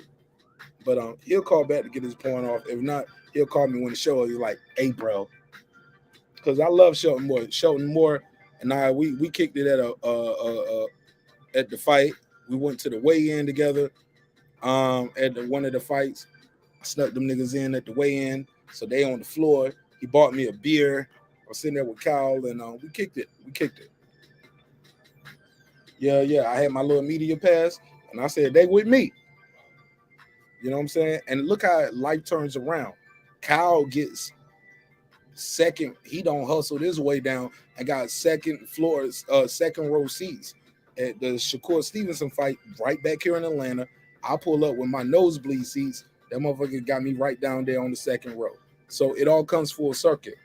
One hand watch the other, both watch the face. That's why I share his links. He shared my links. And like, look, I ain't got all the answers, y'all, but I know this: we stronger together. And I ain't just talking about YouTube channels, and because I'm telling you, a lot of these people ain't gonna tell you how they put these flames in behind you. Because I'm gonna have some smoke behind us too. Like when next time y'all go into those heated conversations, forget the fire. Let's put the smoke up for the free smoke. You know what I'm saying? But people want to know how to do that. Let's say you want to have a show that's not about boxing and you just want to talk about relaxing and meditation. You want rain or you want some fog in the back when you're doing ghost stories. Who knows? Sky's the limit.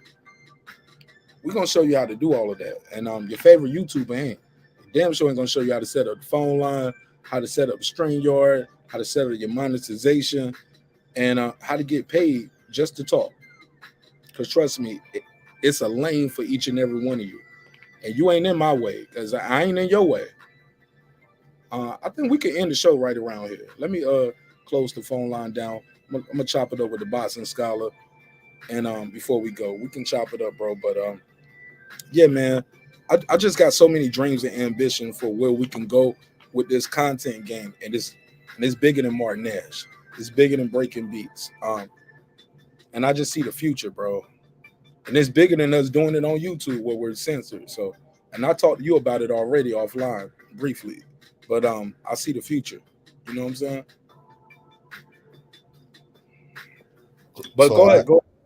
So my question to you is, so you know, as boxing fans, we want to see the best fight the best, but it also is a business, right? So you got to be strategic. Sometimes you just got to beat the man that beat the man, and then you get all the belts and the credit. Do you think that part of Dillian Whyte's marketability in America is because he takes the fights with anybody at any given time, and he has losses? Yes and no.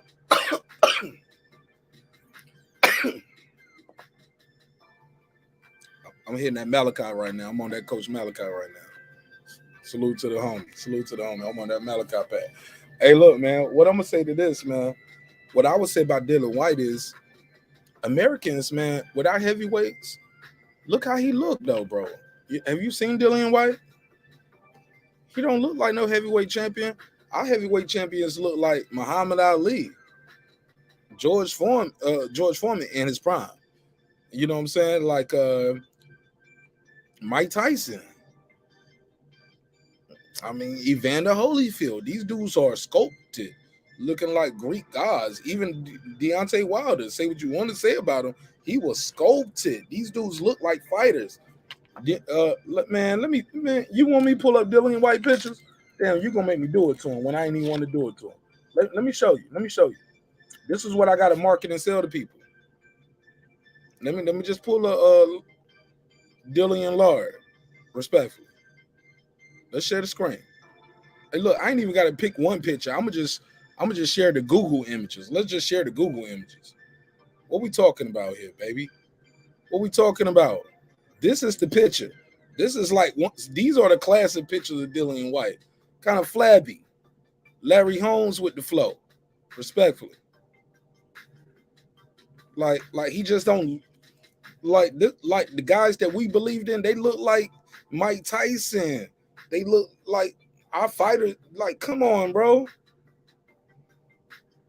This motherfucker look like what's the dude? The Wayne's brother, Damon Wayans in the Great White Height.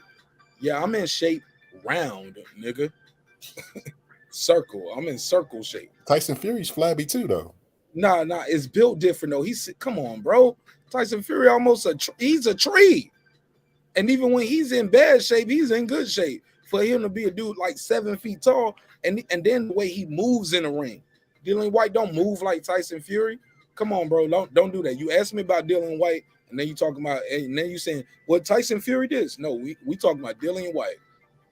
Tyson Fury, we can argue about that too, because that's a whole nother argument. He's a different type of character. He on You brought up Biggie's physiques though. he on Biggie shit. If you don't know, then you know, nigga. No lie, I watched Tyson Fury hit a bag before. Hold up, Brett brings other type of controversy. Tyson Fury knocked out Deontay Wilder, sparked him in the third fight. He beat him in the second fight. It was stopped. People said it was a whole bunch of shit. The first fight, arguably, some people say he still should have won. Even with the 2 knockdowns, he still should have won. But you find a judge to give, because if with 2 knockdowns, that's 4 rounds. All Deontay Wilder had to do was to find 2 judges to give him 2 more rounds. And that's probably the 1 through 3 where the champion gets the benefit of the doubt. But for the most part, come on, man. Like, the dude, some people could say he beat him 3-0. Yeah, And there's people out there to argue that. So, like, leave Tyson Fury out of this. We're talking about Dillian Whyte and his marketability. Tyson Fury's been to America a couple times. He's here out here promoting. Dillian Whyte ain't out here promoting it. Like it's a bad example, bro. Yeah, I brought the body part up for that one fighter because AJ won't over here like this, but AJ was built like The Rock. He was built like an action figure. He was built like Superman. He got a gold medal. So he had clout before he came here. But like let's not do false comparatives with well, Tyson Fury flabby. Man, Tyson Fury knocked out Deontay Wilder, bro. Different type of person. That's over. And he's undefeated. He beat Klitschko. Beat Wilder. Like, come on, bro. You got to give him his credit. But yeah, I'm not one of those people that's not gonna discredit. Those are haters, man. To talk about an undefeated fighter as if he's nothing. I heard a caller do that. That's just pure hate, man. A person can be good and you can still like your fighter. But the only reason I brought up Tyson Fury is because you brought up physiques, and I think Tyson Fury has like that back fat. But that's different though. But even for a guy his size, he's in good shape. Did you see him versus Wilder? 1 and 2, he was in good shape. Part 1, he was horrible shape though. He's not sculpted, but yeah, he built like a bag of milk. I get it. He built like a bag of milk, but he can bounce. He ain't hugging and holding all night like some Klitschko shit. He know how to move and bounce on his feet. He know how to jab. He know how to jab and hold. He can do lateral movement. He throwing pull counters, check hooks, uppercuts. Like he's fighting dirty on a little bit on the inside where he'll hold you a little bit, hit you with the uppercut on some Bernard Hopkins shit. Like all the shit y'all love about everybody else, y'all hate it about. I ain't talking about you. I'm just saying they hated about Tyson Fury. And I'm just saying, man, the dude is winning, yo. And he's a big motherfucker, like boxing. This is, how tall is Tyson Fury? 6'9"? How tall is Tyson Fury? 6'9" or something, That's right? what he's listed at. How tall you think he is? You think he's shorter or taller? Yeah, I think they lie about that measurement. I think he's more like 6'6". Really? And so how tall do you think Wilder is? About 6'5", 6'6". There's a clip of Wilder and Lennox Hold Lewis. on. They can't both be 6'6". If he's 6'6", Wilder can't be. That means Wilder got to be 6'3" or 6'2". But Mark, you asking me to guess how tall these lie? No. Hold on. But I just want you to keep the same energy though. You say I think they lie about their height. I think he's 6'6". So I say, how tall is Wilder? You say 6'6". They can't, by your same logic, they can't be the same height. Okay, this is how we could gauge. Because if they lying about his height, Wilder, they lying about Wilder height, right? Yeah, because Wilder is clearly shorter. Yeah, barely by a couple. Clean that up. Clean that up. Let me gauge it. So this is why I say that. I've seen them next to people like. I don't want to hear that, man. Leave that alone. I'm asking you open and direct. If he's lying about his height, he ain't 6, whatever. He's 6'6". How tall is Wilder? Give me the number. But you can't say 6'6" because they're clearly not the same height. When we see whatever Fury is, he would be shorter. So you just said that. Is Wilder? So if Fury's 6'6", so how tall is Wilder? Then Wilder's probably like 6'5", 6'4". Nah, Wilder is clearly shorter than 1 inch than Fury.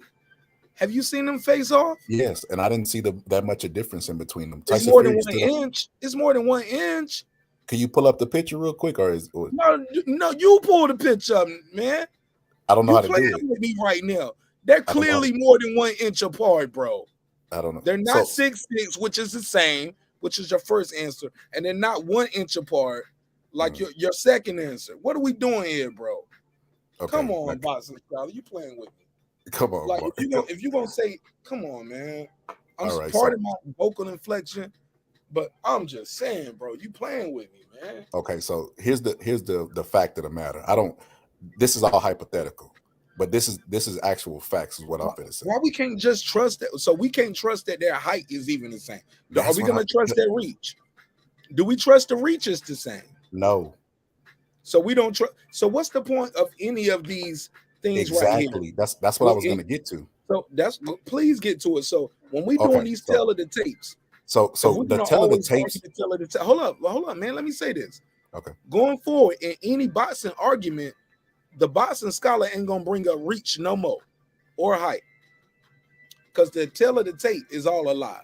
The age, the height, everything other than wins and losses, and even those are arguable.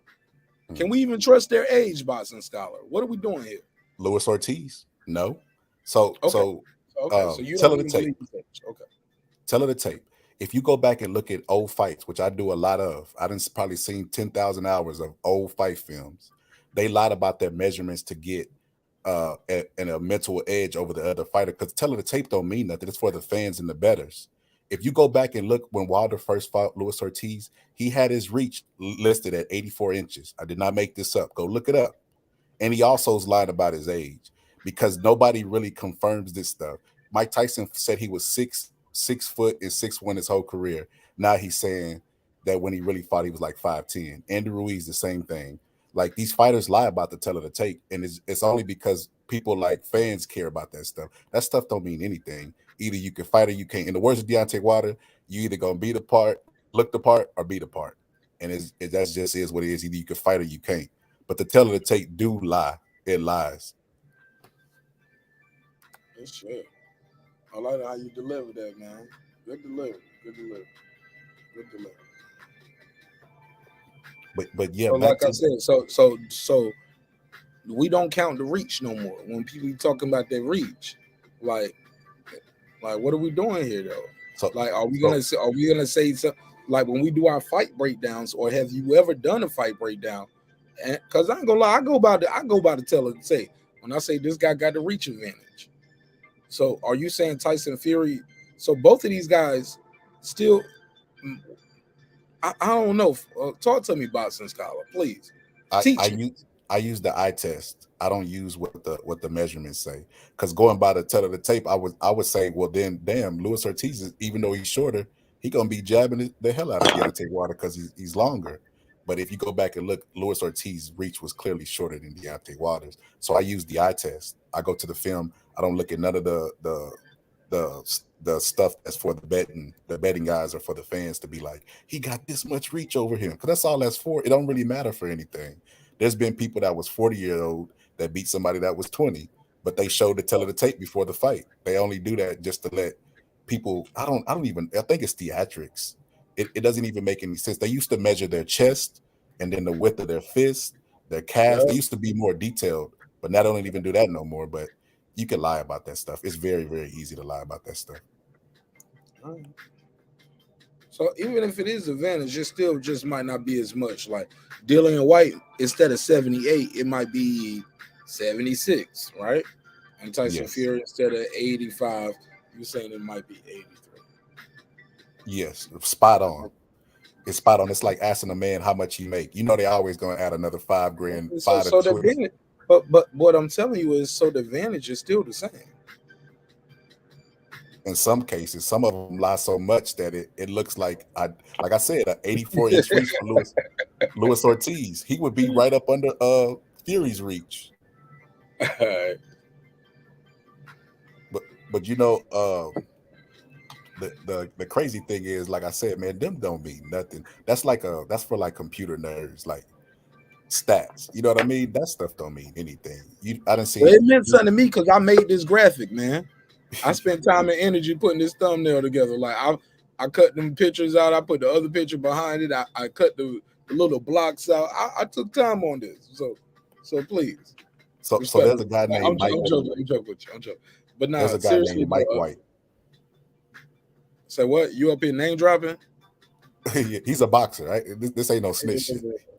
You up here name dropping like you taking away from my graphics, nigga? Oh, this gonna tie right back into your graphics. No. I'm joking with you. I'm trying to segue because I got somebody else on the panel, and I'm trying to give them a chance to speak. They've been waiting to speak. So I was just trying to segue. I know you can't see it, but go ahead. Shout out to my guy right side. What up, homie? Marq Nash, what's going on, brother? How you feeling? Man. Sorry to keep you waiting, my brother. Go ahead. No, you good, brother. And I think we got brother. What's your name? What's his name? That's the boxing scholar. The scholar. That's who I thought it was. And the only reason I get confused is because there are a few different scholars out here in the boxing community. But brother, what's going on? Much love and support. Get your bars off, man, because I was trying to actually land this plane, my brother. Man. So I want you to get your final take on everything. I know I'm late. First things first. Nah, you was here earlier, man. We just got a little hot and heated. No, it was all good. It was all good. But first thing first, Dillian Whyte should have showed up for the press conference. I had a problem with that, but we're not gonna talk about that because he didn't show up. I want to looking at Errol Spence and Ugas. I thought that was a decent press conference. I had a few questions. I think Errol Spence looked kind of shaky in certain situations, but at the end of the day, he did what he was supposed to do, and he called out. Or I'm not even gonna say called out because at this point in time, it don't need to be. Nobody needs to be called out at this point in time.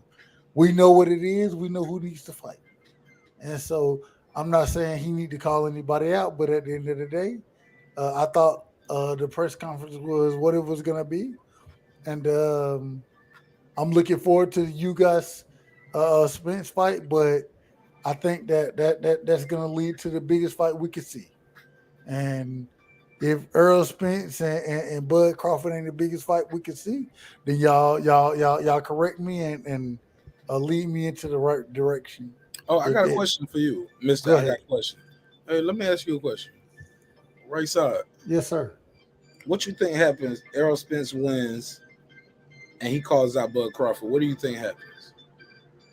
Now I want to make sure I get this right. If Errol Spence wins, or Ugas wins, or Ugas, whoever wins, do you think that either one? Do you think they're gonna call out Bud Crawford? Because we interviewed Bernie over here, and Bernie was talking about I think he said we was just talking about us going out there for that fight. So first, can I ask a question before I answer it? Can I ask a question?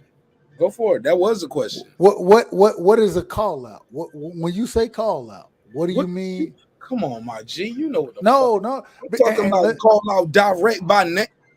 Are you playing with me right side? No. Let me tell you why. Hold on. I know I don't have some wine tonight. I don't hit the joint, but am I that high? Am I that going off this little sweet red? This Southern Homes nigga, little gas station wine, my nigga. I can't be that fucked up, my nigga. Are you kidding me? What is it? You want dynamics and parameters on what is all out, my brother? No. I'm not saying I want dynamics and parameters. I'm not saying that. What I'm saying is that the same way, brother. Okay? Have we got a direct call out? Okay, let me say this. See, you asked a question. You asked me multiple questions. Let me ask a question. You asked me multiple questions. I asked you a question, and instead of answering, you chose to ask a question. Now let me answer. This how it's going, right side. Go ahead. I don't want to hear this. Well, maybe, whoever's next, or possibly, I want to hear to say, Terrence Crawford, where you at? Let's set it up this right now, this year, me and you. That's the call out. So you need to hear a name. It's only one other belt. What you mean? Okay. All right. Now. What do you mean? Hold up. If I don't need to hear a name, what else you want to hear? It's only one other belt. They fighting for 3 of them. What does right side need to hear? pardon my vernacular, pardon my delivery, my energy. But you losing me, my brother. No, what do you need to hear? What do you need to hear? We're actually agreeing because, like you just said, we ain't agreed on shit because you ain't said shit. You asked me a question. So like you just said, it's 4 belts out there, right? One person has 3, or one person is going for 3 of them. I know what I said. Marq Nash. I need you to repeat what I said, bro. How you ain't gonna let me you finish? stretching this shit longer than it had to be. How you not gonna let me finish talking? Bro, you always talk about respect, but you don't want to let me finish talking. This shit going too long. There we go. It's going too long. It's going too long. And I'm gonna tell you why when it's too long for you. When it's too long for you, it's going too long for me. I asked you an open, direct question. And I answered. I was working on answering it, but you cut me off. You said it's okay for you to cut me off when it's on your platform. See, that's the thing. That's the thing. I'm keeping it a buck with you. Go ahead, brother. When it was on you, rewind the tape. Instead of you said, well, I want to ask a question before I answer a question. Is that all right? That's what you chose to do when you got the floor. Facts. That's what you chose to do when you got the floor. Facts. Nigga, please. And then, so why am I doing something wrong? Because after that's why I'm saying it's going too long. Open, direct question. Then you want to ask a question before you answer the question. Then open, we going direct question. We going there. We going everywhere. And now I'm the bad guy. No, you're never. This your platform. You're never the bad guy. I'm not. No, I'm the bad guy. No, you're not. You're definitely. No, they always tell me that, Marq Nash, you're not being fair, brother. I never. I ain't talking about you. I'm talking about John LeJune. I'm talking about D-Ray. No, I'm with you. I got you. I'm talking about Brandon White. Let's see, that's what I'm saying. I apologize. I'm not gonna apologize, my G. You don't gotta apologize. I'm just saying, when it's on you, I always tell you that. Like, speak your piece. But we go all around the block, and there's somebody else that still ain't got a chance to speak. Let them talk first. Because when it's your turn to talk, no, let them go. Let them go. You want to ask a question. No, let them go. Then answering, and then you want to do like I'm like my nigga, like I ain't doing you nothing dirty. No, you're not. You're not. Marq, man, I have a problem with this. Can I? I got a problem with it. Say whatever you want to say, my brother. Marq Nash, you know I rock with you the long way. I just know. I just remember how it came across, and I just know like I heard what happened, bro. And yeah, I did overtalk sometimes. My energy is wild. But that's my delivery. I rock with that though. I rock with everything you got going, bro. I rock with that. Regardless, I rock with it. Go ahead. Boss's Collar. Is it on me or Boss's Collar? Either or. Go for it. Okay. All right. I'll go. I'll rock. So all I'm saying is this. This is all I'm saying. I don't think that Errol Spence in his conference today, I don't think he ducked anything. I don't think that Bud Crawford would duck anything. I'm looking for the fight. And I think that Errol Spence went out today in his it was a boring conference to me because what he said was what I expected him to say. Go ahead, brother. No. Somebody sent me a video. Shout out to Shelton Moore because he kept saying, "Brother, did you get what I sent you when we was talking earlier?" And I never told him yes, but I did get it. Okay. No, I'm just saying that I thought it was a boring conference from Errol Spence. Yeah, I thought it was pretty boring. The reason I thought it was boring, he said what I thought he would say. You know what I'm saying? So it wasn't exciting to me. Why not just say Terrence Crawford next? But what? So why we got to point at a t-shirt? Let me ask you a question. Go for it. I just asked. Keep in mind. You see what just happened there. I asked you. You asked me a question, and now you want to answer my question with a question. Or right? Why not?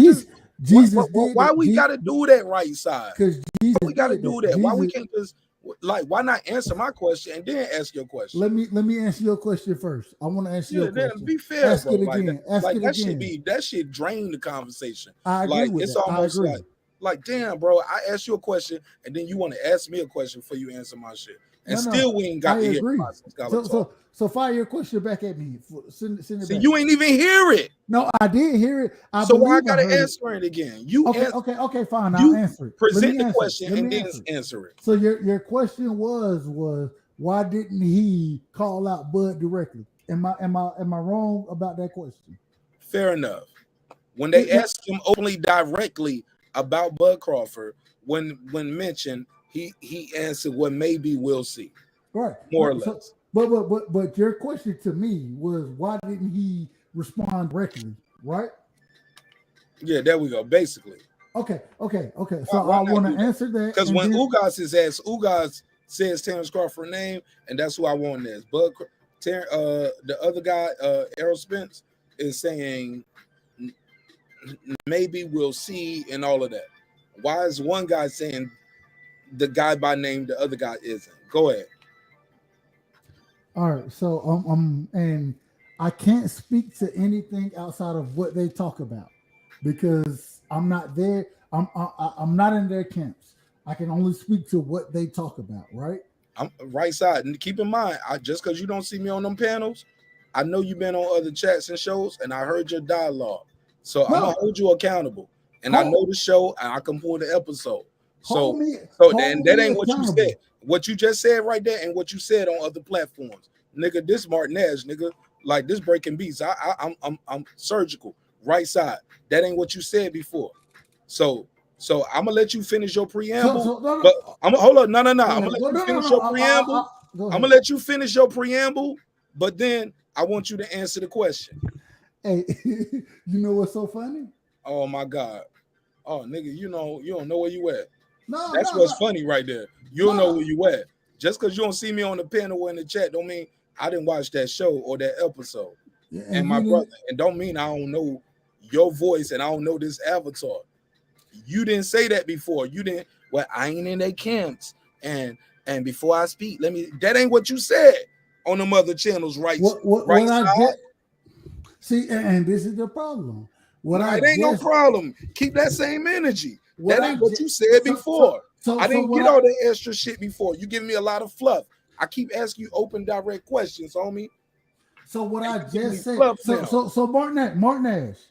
That's my name. What I just said. I did not just say that because I'm not there, I can only speak on what they say. I did not just say that. Look, I had to fuck with you and throw you off your balance a little bit. But did I just say that? Oh, yeah. But you ain't say that before. But you clearly spoke on it on many other platforms. I've seen you right side.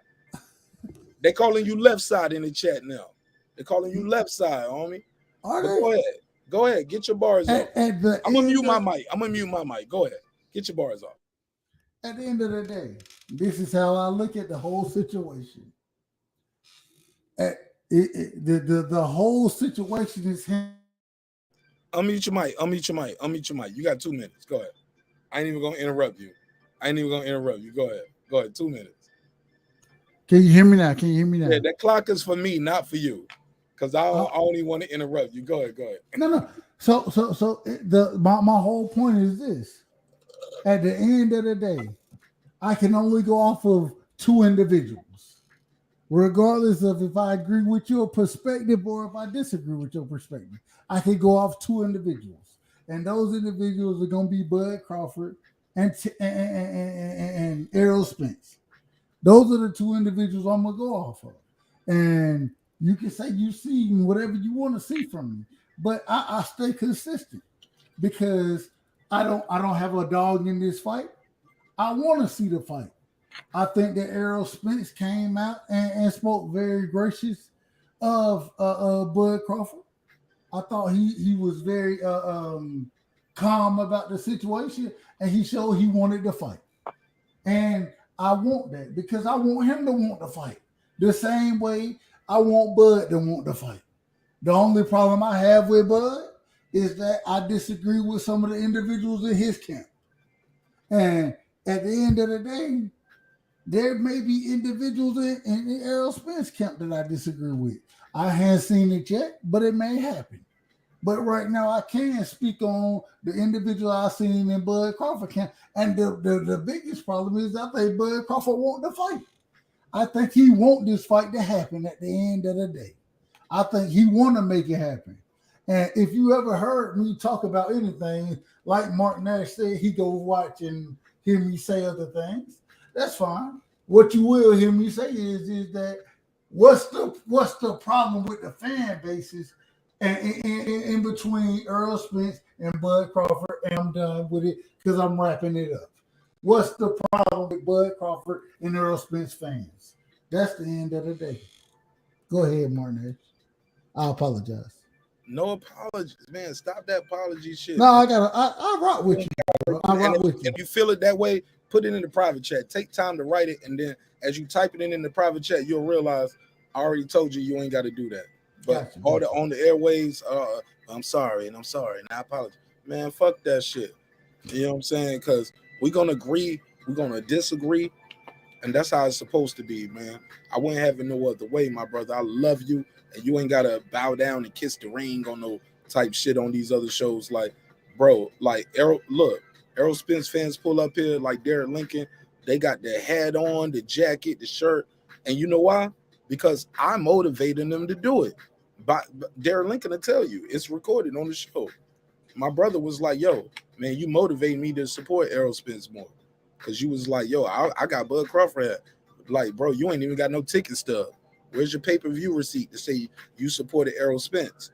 Or are you just on YouTube just talking? Like, did you buy his hat? Did you buy his hoodie? Because I got my Bud Crawford t-shirt. I got my Bud Crawford hats, multiple, and he ain't even selling them no more. I don't have either one, and I'm rocking. But let me say this. Let me say this right side. And I say that to say, like, I want us to disagree. It's okay. And I apologize if my tone came across unendearing. But my brother, I got love and respect for you. But that's how I talk when I get in my zone. You know what I'm saying? I appreciate that. I appreciate. And when I don't heard you, when I've heard you on platforms, I don't want to be you on platforms saying stuff like, well, if Errol Spence win, we might have to drag Bud Crawford. He might have to make Bud Crawford his mentor and drag him to the ring to get Bud Crawford to the fight. I'm like, nigga, please. You ain't never heard me say that. Then that's what. And then we gonna play the game. Let's do it. Then we gonna play. You've never heard me say that. Let me write my time. 450. Okay.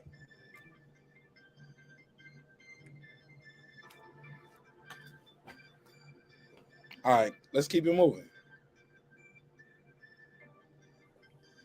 I got a question. Go for it. More questions. Hey, Taylor Bell, more questions.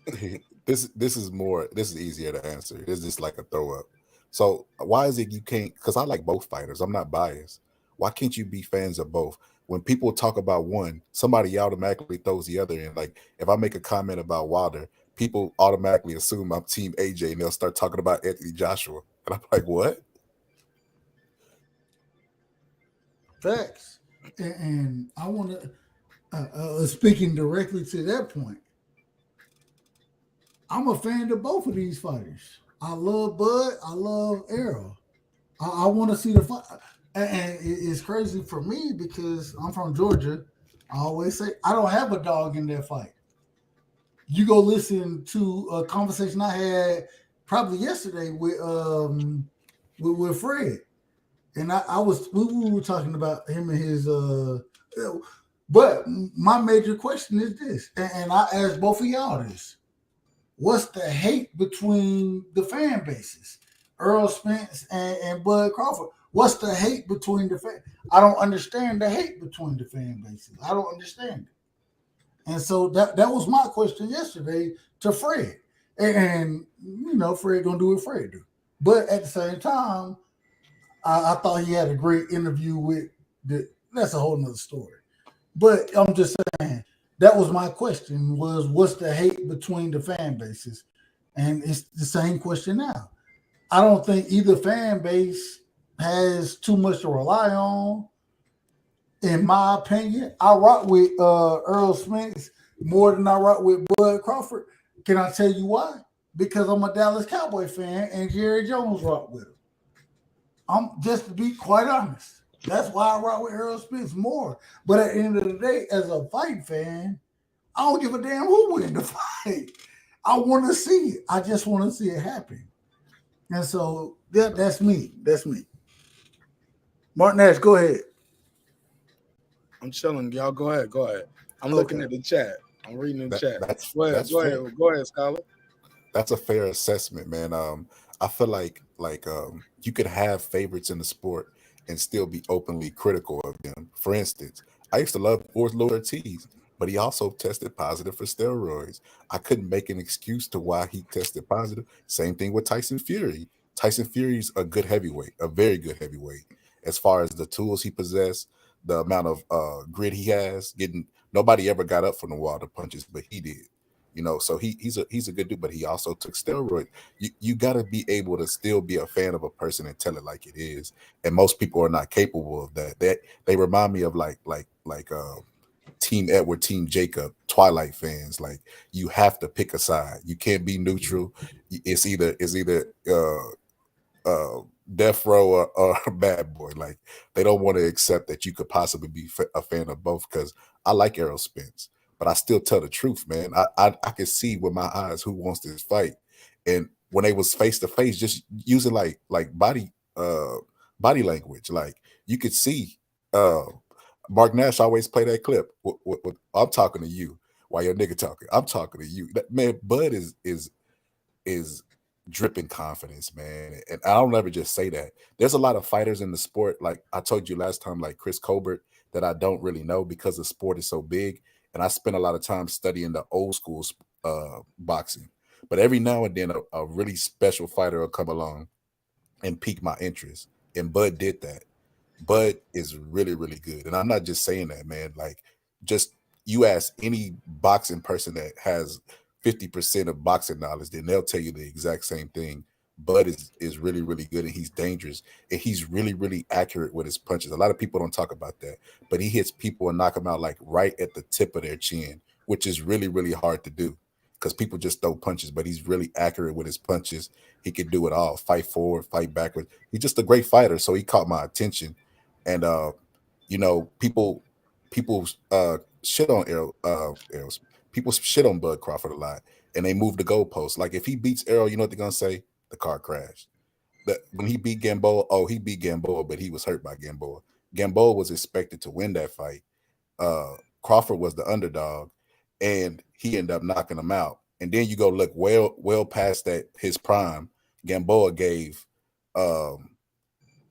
Devin Haney and Devontae Davis trouble.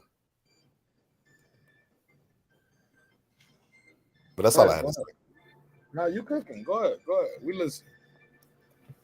Yeah, man, that's all I had to say. I feel like Bud don't get his just dues. I feel like Bernard Hopkins said on the internet, if you go look up what he said about him, he said Bud is dangerous and fighters better stay away from him for 2 years because he got a lot to prove. He tired of everybody saying he ain't fighting nobody. He said people better wait till he slow down before they step in the ring with him. He said they better wait another 2 years. And that's just the sad part about boxing, that, when you look really, really great, people are going to try their best to avoid you. And then when they see some slippage, they're going to step in the ring like Triple G. Everybody was running from Triple G. The moment Triple G showed slippage, man, Canelo fought him twice when he showed slippage. And that's just the downside about boxing. It's the sad part about it, but it's just the reality of it. Still undefeated. Oh, man. Calling it slippage. Still undefeated. You calling it slippage. Nobody else beat him. I didn't say he slipped. I said they're looking for the slippage. No, you're right. But you said as soon as he started showing signs of slippage. That's as what soon you as he just starts. said. No, starts. That's what you just said. You said Canelo fought him twice. Oh, you talking about Triple G? Yeah, you just said that. Oh, I thought you was talking about Bud. I had to clarify that because I don't think talking about as soon as Canelo starts showing signs. As soon as Triple G starts showing signs of slippage, Canelo fought him twice. Yeah. He still, other than he got a draw, and Canelo got a win, and you act like Canelo knocked him out or put him to sleep. He arguably won both of those fights to some people. You get what I'm saying? Come on. Yeah, but you're missing the forest. If he was that easy, everybody else will be running in there. They don't want to fuck with him neither. They want to fuck with Canelo because they think, hey, look, if I lose, I'm at least win some money, bro. But come on, bro. Like we keep saying, why y'all keep acting like Triple G washed up? He only lost to Canelo, and that's arguable. The same people that say, yeah, he washed up, they can say he arguably won the Canelo. Other than that, who beat him? Who knocked him out? He lost to Canelo and got titles right back at 160. Just like that. With I'm a snap gauging of his a finger, performance. got all the damn belts back.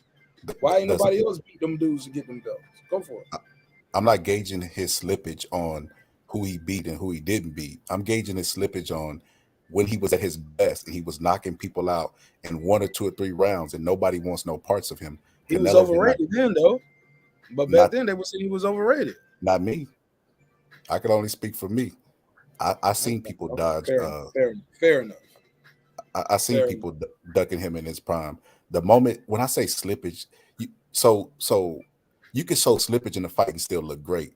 Sugar Ray Leonard fought Hagler after John the Beast Mugabe fought him. You don't give us some facts before they was wrong, but hold on, here we go. Go for it. Yeah, well, y'all look this up. See, this stuff like this, you can't question stuff like this about the history of the sport. Let's get it. Go for it. Politics, you can question that. But I got you. Let's get it because you gave us some news. John the Beast Mugabe fought Hagler. He beat him. Hagler beat him, but he struggled with him. And after the fight, Hagler said, "This man had no business in the ring with me." But Sugar Ray Leonard was ringside. He said that moment he seen something in Hagler, and he fought him the next fight because he seen the slippage. Now, the average person on the outside looking at it like, "Oh, he beat John the Beast Mugabe undefeated. John the Beast was cold." But Sugar Ray is looking at it from a fighter's point. He's like, "Oh, he's slipping. He's a little bit slower. He moves his head." He's gauging him in terms of a fighter. He fights him the very next fight. That's what I mean by slippage. I don't mean like Triple G just ran off the cliff. I mean he's not at the peak of compared to where he was whenever he was at the very, very top of his game. That's what I mean by slippage. Fair enough. Right side. I'm about to play this clip that Shelton Moore sent me. You want to reply to anything that he said there? I left you something in the private chat too. Please read that. You got anything you want to add to what the brother just said? I'm about to call you Shelton Moore. Brother right side. My brother right side. Right side. Your mic is muted if you're talking. No. Go ahead, play it. I ain't seen what you said in the. You said you had something. Read the private chat. I bet. Go ahead and play it though. Go ahead and play it. All right, let's play this clip. This from Shelton Moore. This is Errol Spence responding to Terrence Crawford. So let's hear it. Because boxing, you mentioned wanting to become undisputed. What would it mean for the Errol Spence legacy to become undisputed welterweight champion of the world? It means a lot, but I feel like he just so I feel like that means a lot more to me than winning another belt. But I mean, I'm on that verge, God willing. I stay healthy. I'm definitely gonna do what I always been doing and keep winning, keep fighting the best out there. And if it wasn't for my eye injury, I would have the Ring magazine and the WA belt. So to tell you it all right there was next. You mentioned Earl. You started out prior to becoming champion. You said that you were fighting for legacy. You want to be remembered as one of the greatest fighters in our era. And right now, you're on a pathway to do that. But you mentioned the WBA, you have the WBC, IBF belt. There's one more belt that's out there. Obviously, Terrence Crawford. I know he's gone on record and said that he's spoken with you, had some sort of conversations with you about potentially making a fight in the future. What do you honestly feel that it would take for you guys to, potentially make that fight happen? I think that's the fight that all the fight fans are wanting. Everybody's asking for. Everybody's clamoring for it, and it needs to happen. It definitely needs to happen. I mean, we'll see after this fight.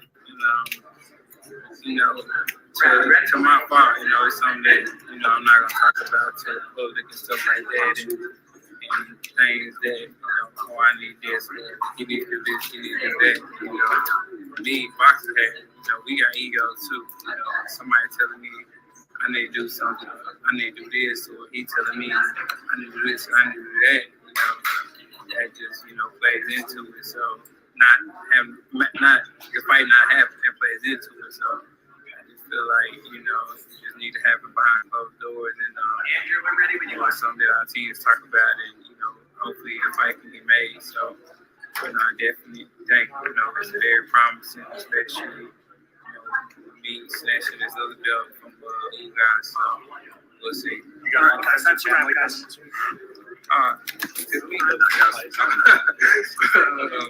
right, so there you have it. All right, so he did talk about like we want to start keeping it more behind closed doors. All right, so allow me to retort. That's what a real one do. That's how you gotta do it, man. Don't you ain't gotta down their horse. Even as a content creator, when presented new information, you gotta say, you know what? Okay, well, cool. I can ride with that. I can ride with that. We're gonna keep more negotiation behind the closed doors. We're gonna build. We're gonna talk about it. We'll see what happens if I'm successful. Let's go from there. I'm cool with that. Right side. You want to respond to the this new revelations where with him responding to Terrence Crawford saying, hey, basically, I've talked to Errol Spence behind the scenes, and I've talked to Ugas behind the scenes, and we all agree we're gonna do this undisputed. Right side, what's your take? I think, and I responded to this earlier, so the same way you can catch me saying anything else, you can catch me saying this. It is what it is, man. The man, like you said, I don't, in my personal opinion, this is my personal opinion. So if you disagree with it, I ain't mad at you. Man, you hold on, no, I know more. But you want some smoke or something? Like I asked you an open direct question about what was that? I'll say what I'm gonna say, bro. Let me say what I'm gonna say. I'm just saying, you ain't gotta go against it. No. You I ain't ain't gotta going, say that I want to smoke. But you at the heard same what time, you said, I'm gonna say what I say. Slow down. No, you heard what I asked you. Go ahead, you heard what you said within that 30, 45 seconds. None of that was to the question I asked you. Let's be clear. That's what just happened. Never forget that. I asked you a question about the clip I just played, and that's what you did for your opening statement. So don't because I'm not fast enough for you. No. You brought up, I'm not answering. You brought up some shit from earlier in another conversation. Because I'm not like fast. You wanted to be something. See, you want to, and this is the greatest thing. The greatest thing is you got a platform. No, it's recorded. On your platform. I played a clip on your platform instead of record, bro. It ain't, bro. you cut me off. You trying to say I'm boss talking you. Go ahead, brother. Like no. You know you're trying to play like I'm boss talking you. But since you want to play the boss talk game, this is how I go. Sometimes Mark, I reach out to you for shit, bro. And I replied to your email. Did you reply? No, facts. Did you reply to the email? No, not. See, okay. and that. See, so don't bring that up. No, I'm saying to bring that up. The point. No. The point is that, bro. I'm not trying to overtalk you. I'm not. I look for you for guidance, bro. I never let somebody overtalk me. No. What I'm saying. No, what you're not doing is this though. Go ahead, bro. You're making it something it's not. I moved on. I played a clip. I gave it to you to lead. Gave you the mic to lead the segment. And when you gave me the mic to lead, and when I gave you the mic to lead the segment, bro, go ahead, man. Fuck it. I'm trying. I read your email, but I'm trying right now to do no. What all I'm saying is when you gave me the mic to lead, when I start rocking, I didn't come against you.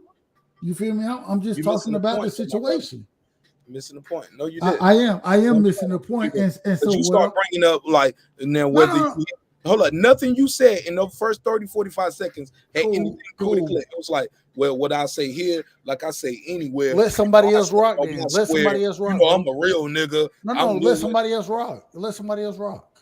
My brother, yeah, man, we can let anybody rock. We're not disagreeing. You don't have to disagree. No. You don't have to tell me that. All I'm trying to tell you is this. Pay attention to what just happened here. Never forget. In real time, what happened was the show has a segment. Every story has a segment. We break. Go see. Even now, you giving me facts. Why you? I don't need you to tell me it's fact. I'm trying to talk. Like I don't need the ad lib. I don't need the hype, man. Respectfully, let me just say my piece. Like I play a clip. I give you the floor to narrate the clip in your position. You never even spoke about the clip, even now. It's more about what, like I said on this show and I said on other show, and you can check the receipts. Like you did all of that, bro. And I'm like, what the fuck? What do you like? If people just pull it up, they don't know what you're talking about. But then we having a production meeting live on air. That's why a lot of people don't really like to have these open panels, especially if you ain't been a part of a pre-production meeting or we don't talk off air about what we're going to talk about. It's like it always turns into some free smoke shit. And when you disagree with somebody, or if you're an orator trying to conduct your show a certain way, then you become a bad guy, or you're the bully of the show where oh, it's your show, it's your show. I don't need you to tell me my I know I'm at home. I know where I'm at. You know where you at too. Like I don't need nobody to tell me that. But when you do that, I don't want you. And I'm sorry, man. Now you ain't gotta apologize. It is what it is, my G. But like I'm on point, bro. I pay attention to everything. Even when you don't think I'm paying attention, I'm paying attention. And it's all love, my brother. Like, but what happened. We played a clip. You did not respond to the clip. And I did cut you off because we was going so beyond the pill, almost a minute in. But that's neither here nor there. We're gonna agree to disagree, but shit, fuck it. We can holler at each other real quick. Let me because I fuck with you, homie, and we can chop it up and we can clear the air. Boxing Scholar, right side, go ahead. Anybody got anything else they want to say about anything we talked about tonight? Yeah, so I can add to the clip, man. It's one of those things like with Mayweather and Pacquiao. You remember they kept being in negotiations and then getting out, and I believe it when I see him in the ring. And I ain't gonna lie, when I do see him, if he makes it past Ugas, it's gonna be an exciting fight, man. That's gonna be a really, really good fight. So I'm really looking forward to it, and I hope it's true what he's saying. I hope he don't change his tune, but I believe it when I see them two in the ring, just like Mayweather and Pacquiao, because they won't disappoint stylistically. They won't be like Mayweather versus Pacquiao. So what's your response to Errol Spence saying, hey, look, Terrence Crawford and now the negotiations going to be behind the scenes? Because that was the clip I played, and I want a response to that. My honest opinion, and this is all speculation for clarification, I think that Spence is saying that because the court of public opinion is that he's scared and he's tired of hearing it. And then after the fight, he got up and left, which makes it look worse. So that's why he's saying we're going to do negotiation behind closed doors, because if the negotiations fall out, man, I ain't gonna take nobody's word. I want to see receipts, Errol Spence. If you say that he didn't want the fight, show us a contract that you had that he didn't sign. I want receipts. I'm not gonna take your word for it. Go ahead, right side. I think that Errol, at the end of the day, especially watching this press conference, I thought that he looked. I don't want to say. I don't want to slander the man. I'm not trying to slander him. I thought he looked a little off. That's the word I'm gonna use. He looked a little off in this press conference. I think he slurred his words to some degree. Those type of things bother me. But at the end of the day, he did say, you know what I mean, he wants certain fights, and those are the fights he's looking to make happen.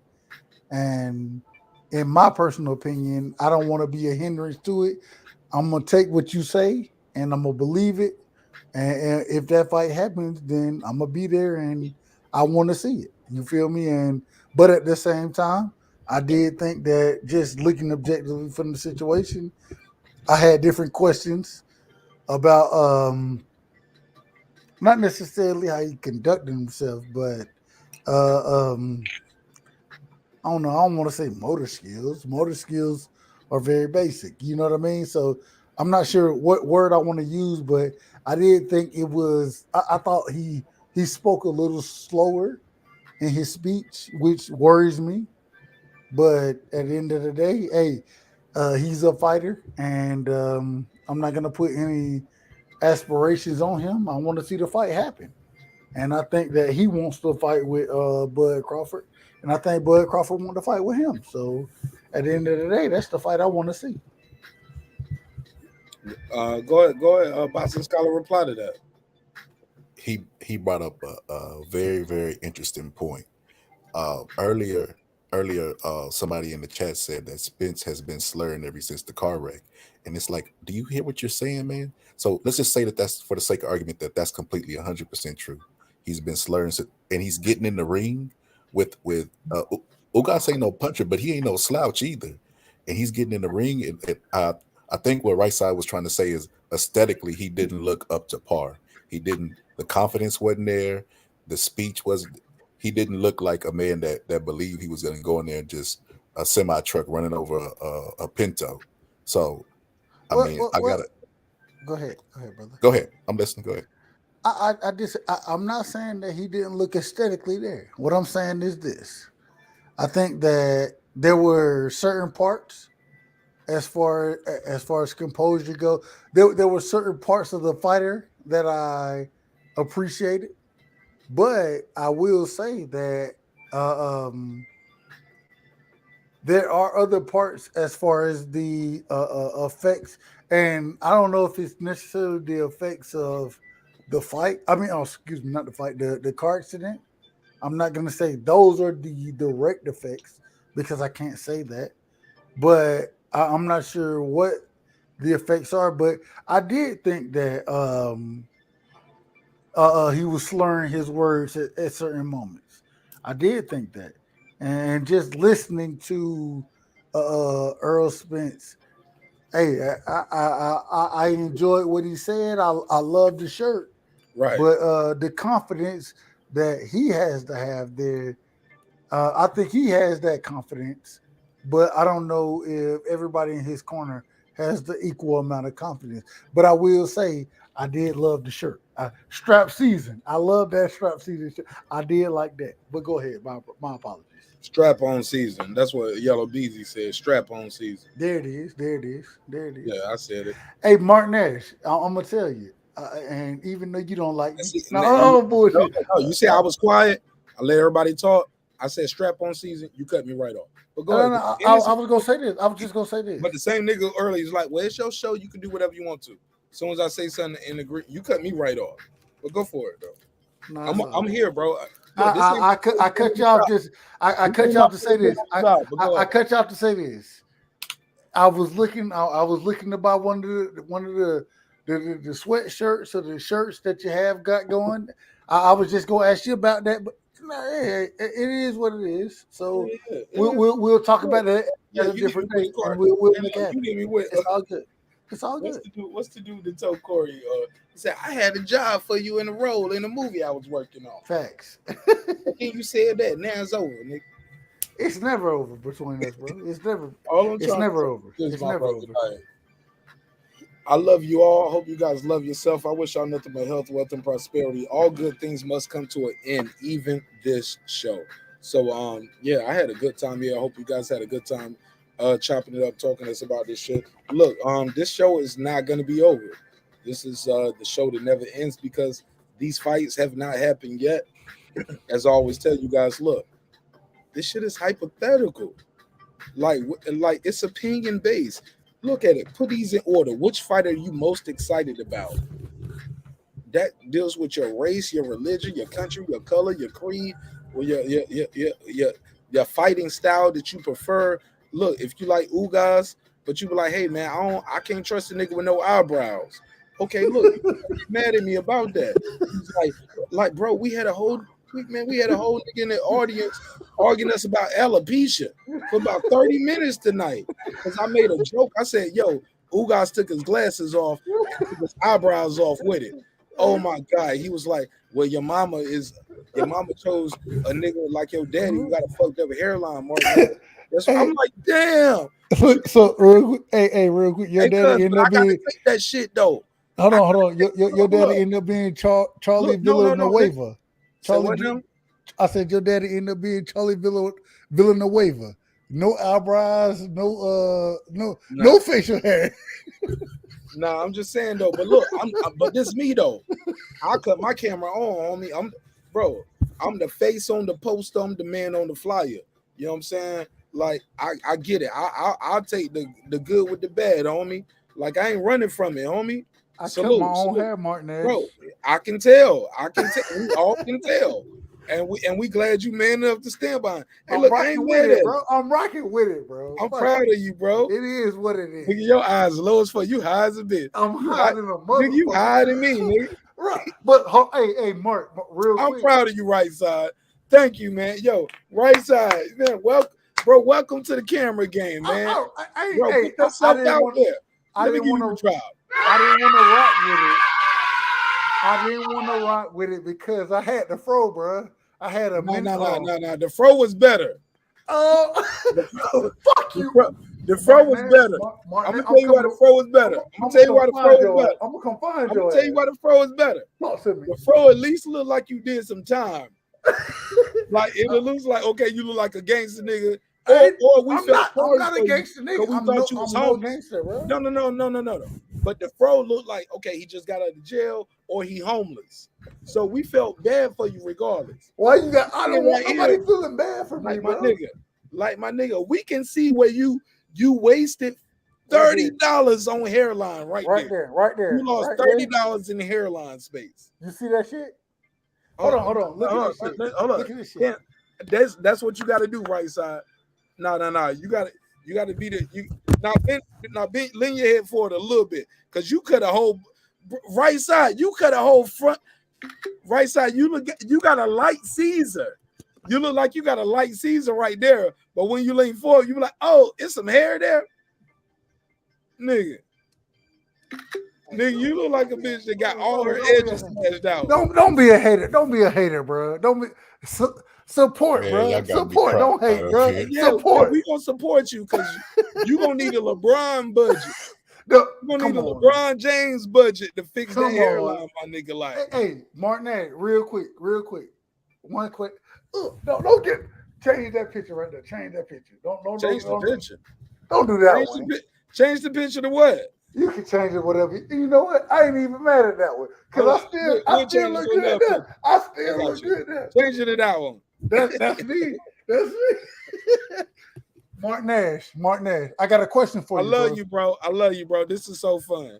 Salute you. No, seriously. Thank you for being part of the show. Like it, because what you doing, like I was talking about Lady Shan, bro, it takes break. You don't think people picked at me about my gap? No. Imagine a nigga his whole life had a gap. I joined the army. I get braces, close my gap up, get out the army, and then my gap open back up. Uncle Sam. And now I got to defend. Nah, bro. No. Yeah, you don't get what I'm saying. So we all got our own. Look at me. I got the alopecia beard. My shit don't connect all the way. Bro, my shit. I got a little space right here. I got both sides. I got my space too. Like, it's bro. Okay. But I want to give you love, bro. No, don't give me nothing. Give yourself, bro, my nigga, like give yourself a permanent marker and draw in that loop. Like you cut the whole little loop out right here. I'm supposed to be bald. No, bro. you don't supposed to cut that part off right there. I'm supposed you rounded to be that bald, part bro. off. No, what you supposed to do is get no. You supposed to get like a little business card and get the spray and fill in the corner right there. No, nigga, I'm not spraying you my supposed head, to bro. line Look that at my part forehead. up. Look at my forehead, bro. No, I got a 6 head. I can see what the hair's supposed to be, bro. No, you cut it off. You cut it off. I can see where it's supposed to be. Oh my God, man, we got to do it. I'm not mad at it. I'm not mad at it. No. You should be though. No, you should be because you you gotta wear a hat, nigga, but you can't rock your real shit. Rock your shit then, nigga. No. I made no. No, take your hat off, nigga. I made this shit famous. Take your hat off, nigga, and rock it. No. Don't get it twisted. Oh, here we go. Chef Boyardee wears Here we go. Colonel Sanders got wear the white suit with the black. We got excuses. No. Look, I'm out there. I'm out there. You know, I got almost 2 years in this game. You can't play me with that. You can't play with that. Regardless, I cut my camera on now. On an off night. I cut my shit on an off night. Yeah. No, that's gonna be an off month. Respectful. No. I'm doing my own shit now. Obviously. Bro, look at it. Come on, Boxing Scholar camera. Hold up. You tell me this ain't a. You got a camera up. Join in with us. Come on. Hey, Boxing Scholar. Don't be ashamed, man. Come tell me this ain't a decent cut for a nigga who ain't never get some views off this shit. I'm promise you. You're gonna grow your channel. We do these pro sessions on the show. Marq Nash. Grow your channel. I promise. Marq Nash. Fuck you, bro. Even though I love you. I got look. We did a 2-hour roast session. I'm telling you, man, grow your channel. People got to get personal with you. Like same thing with music, with Bro, YouTube. you can get personal.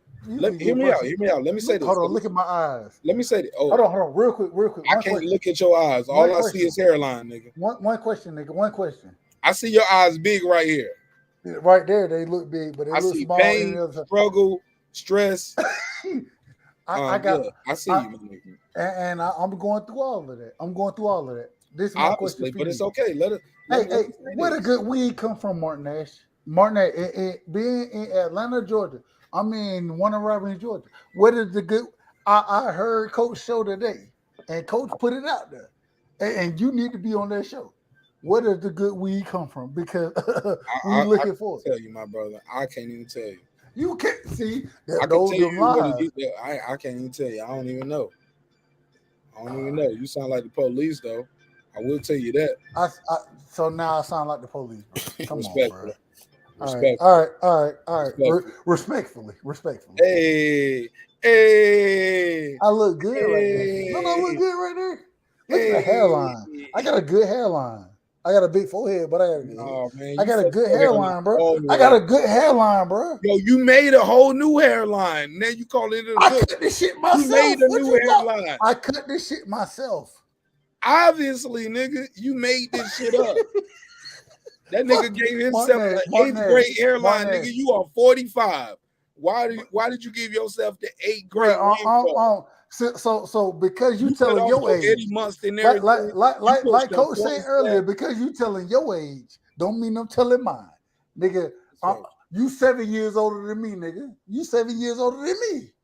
Look at my genetics, man. God is good. Hey, or maybe you just stressed the fuck out. Hey, guess what? Hold on. Hey, bro, get what my genetics go with.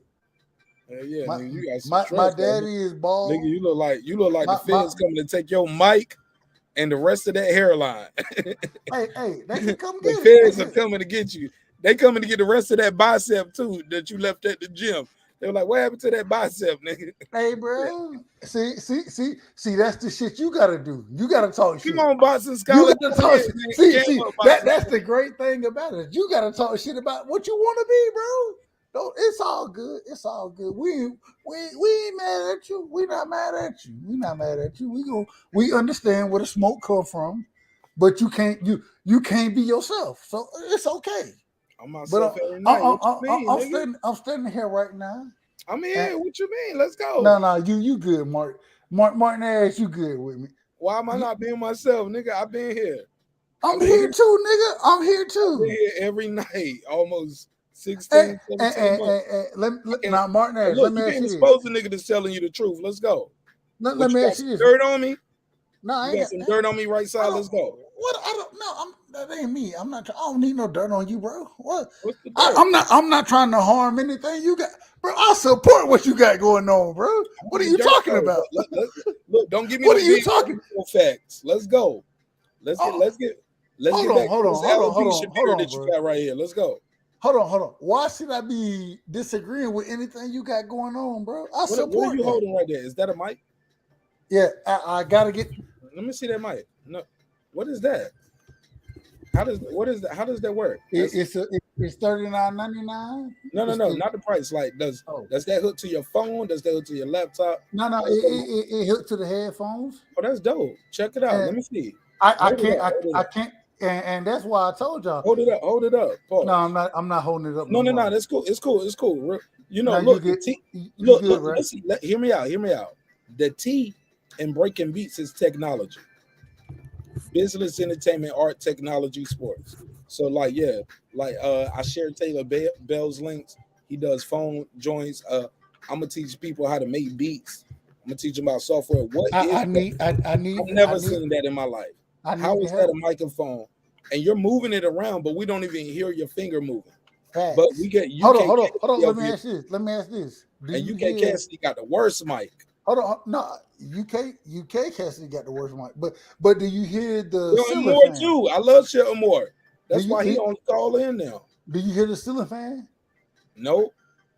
Bro, and it's crazy because I hear that shit in my headphone. I hear all that shit. And so when I start talking, anyway, it's a whole nother But story. who made that? Who made that? Like, share that with J-Lab, us. J-Lab, I went and Hold it up, nigga. Look, man, you got man, fuck Marq Nash. This Fuck dude is now he being sensitive. Listen, let me teach you something real quick about. Nah, you good, bro. Hold You on, good, bro. slow down. Listen. For anybody who don't know anything about film, I don't. It's called a rule of thirds.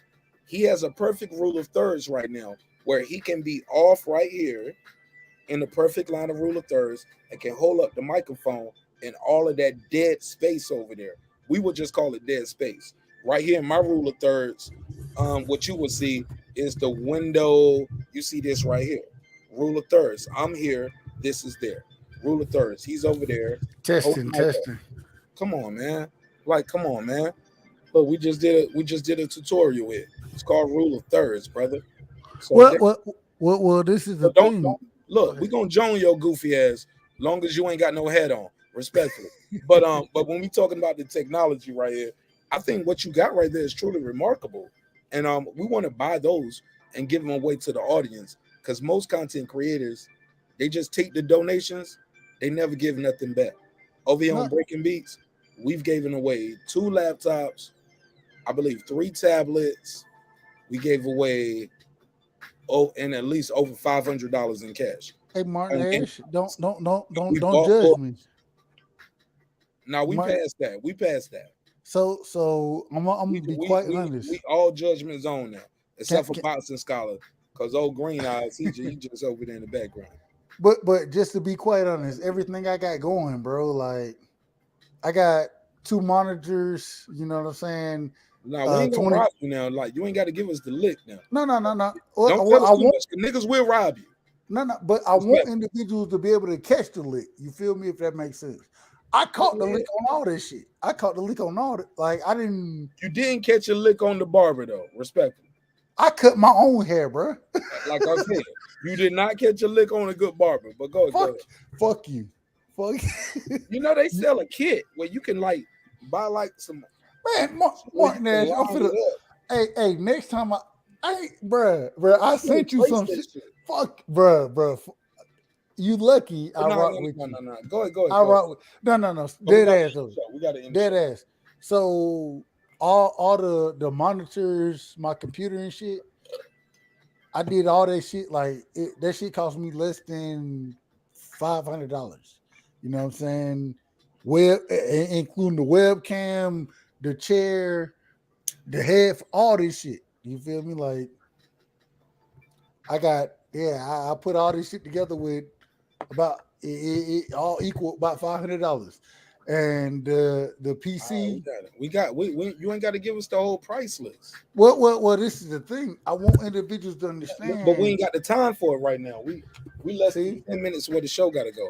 I like to slap your ass. No. I'm gonna come find your ass in ATL, bro. I'm dropping my son off. I'm dropping my Marq Nash don't fight. Hold on. Brother, we're not gonna fight. Me and Marq Nash will never fight. It's not gonna be a fight. If I go find Marq Nash, it's only 9 minutes. We got 9 minutes, y'all. If I go find Marq Nash, it's only to show love. So look at this. Got Marq 5 Nash, minutes, y'all. Tell me if you can do this.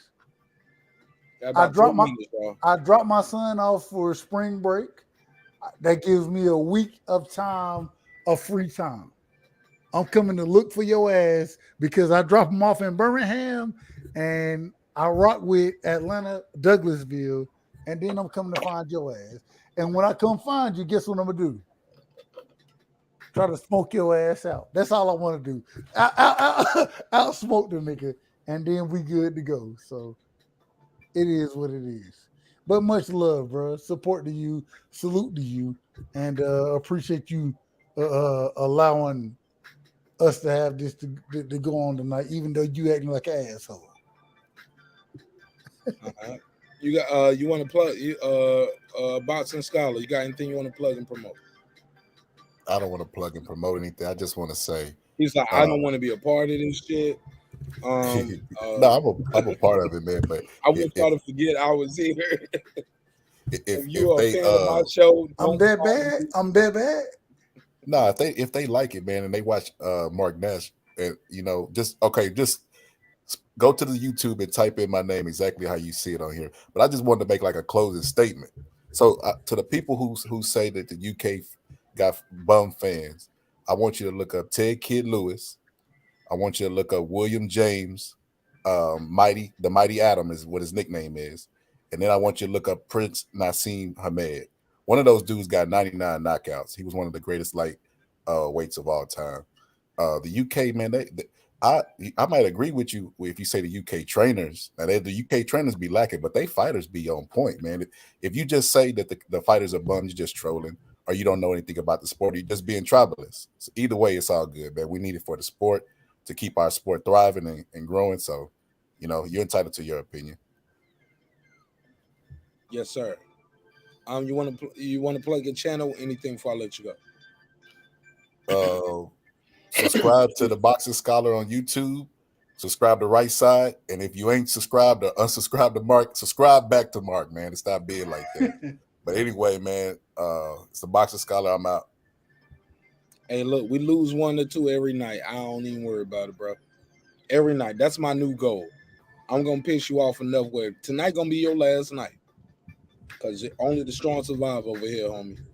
We're gonna put you through the gauntlet.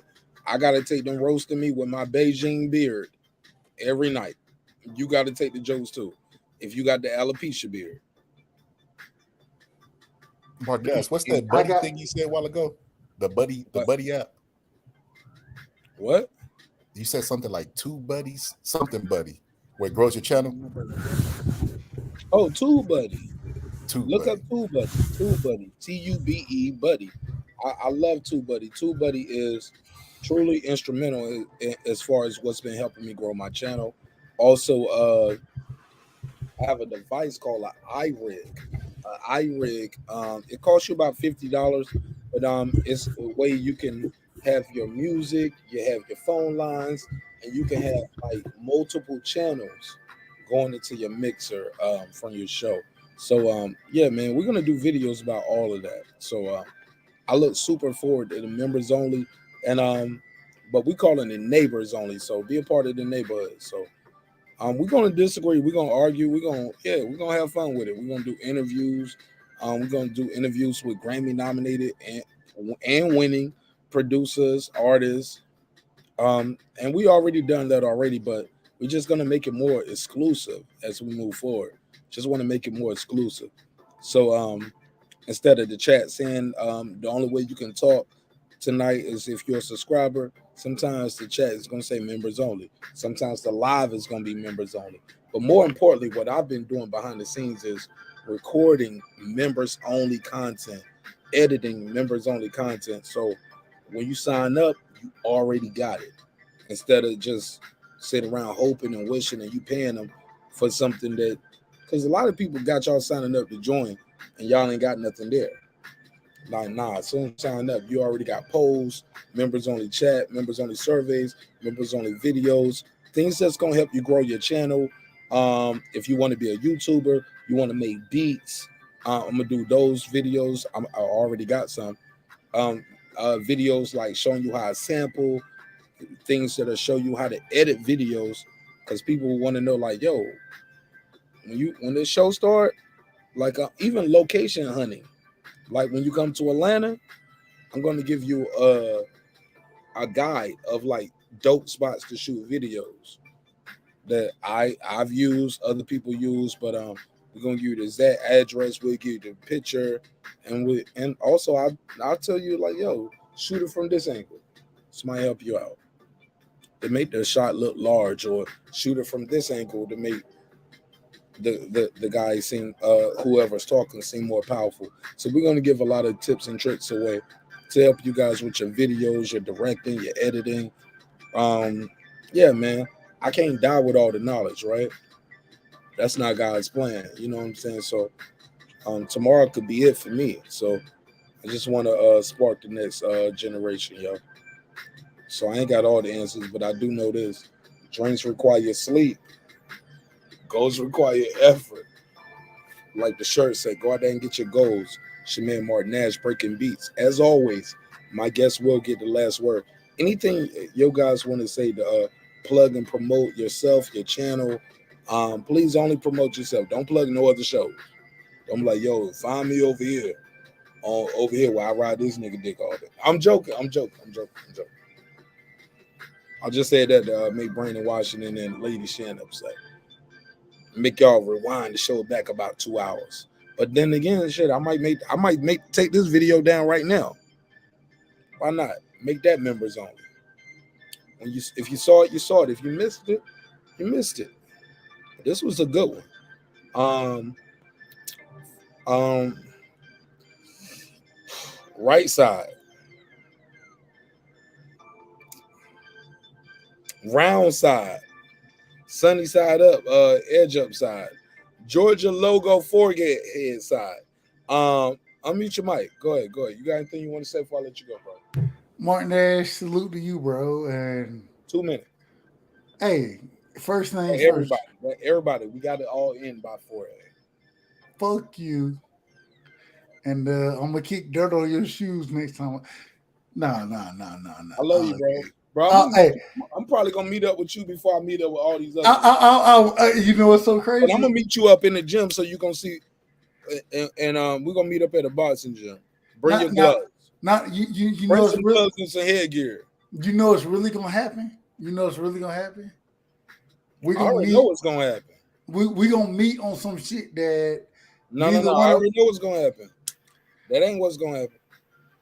All right, fine. You don't want the glove smoke shit, but that's cool. You can get that too. But I think you wanted to go, nigga. Bro, tell me when. Hey, Macon, Georgia, bro. Macon, Georgia this weekend. Let's do it, bro. Let's do it. Macon, Georgia. Bro. Face off right now. Let's face off. Let's go. Hey, I don't do face off. Let's go. I'm not trying to face off with nobody. We facing off. Let's go right now. No, that's on you. That's on you. Call me out. The face that's on you. Right, no, you call me out. Hey, and I'm gonna laugh about this shit and knock your ass out at the same time. That's what's crazy about it. Marq Nash, I'm 6'5", 275, bro. We not gonna spar. We're not going to. It is what it is.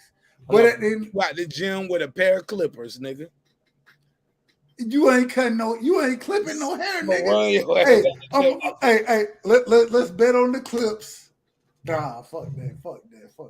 Marq Nash. I'm fucking with you right now. No, that's why I fuck with you. At the end of the day, bro, salute, bro. Much love. And I'm wilding this weekend too.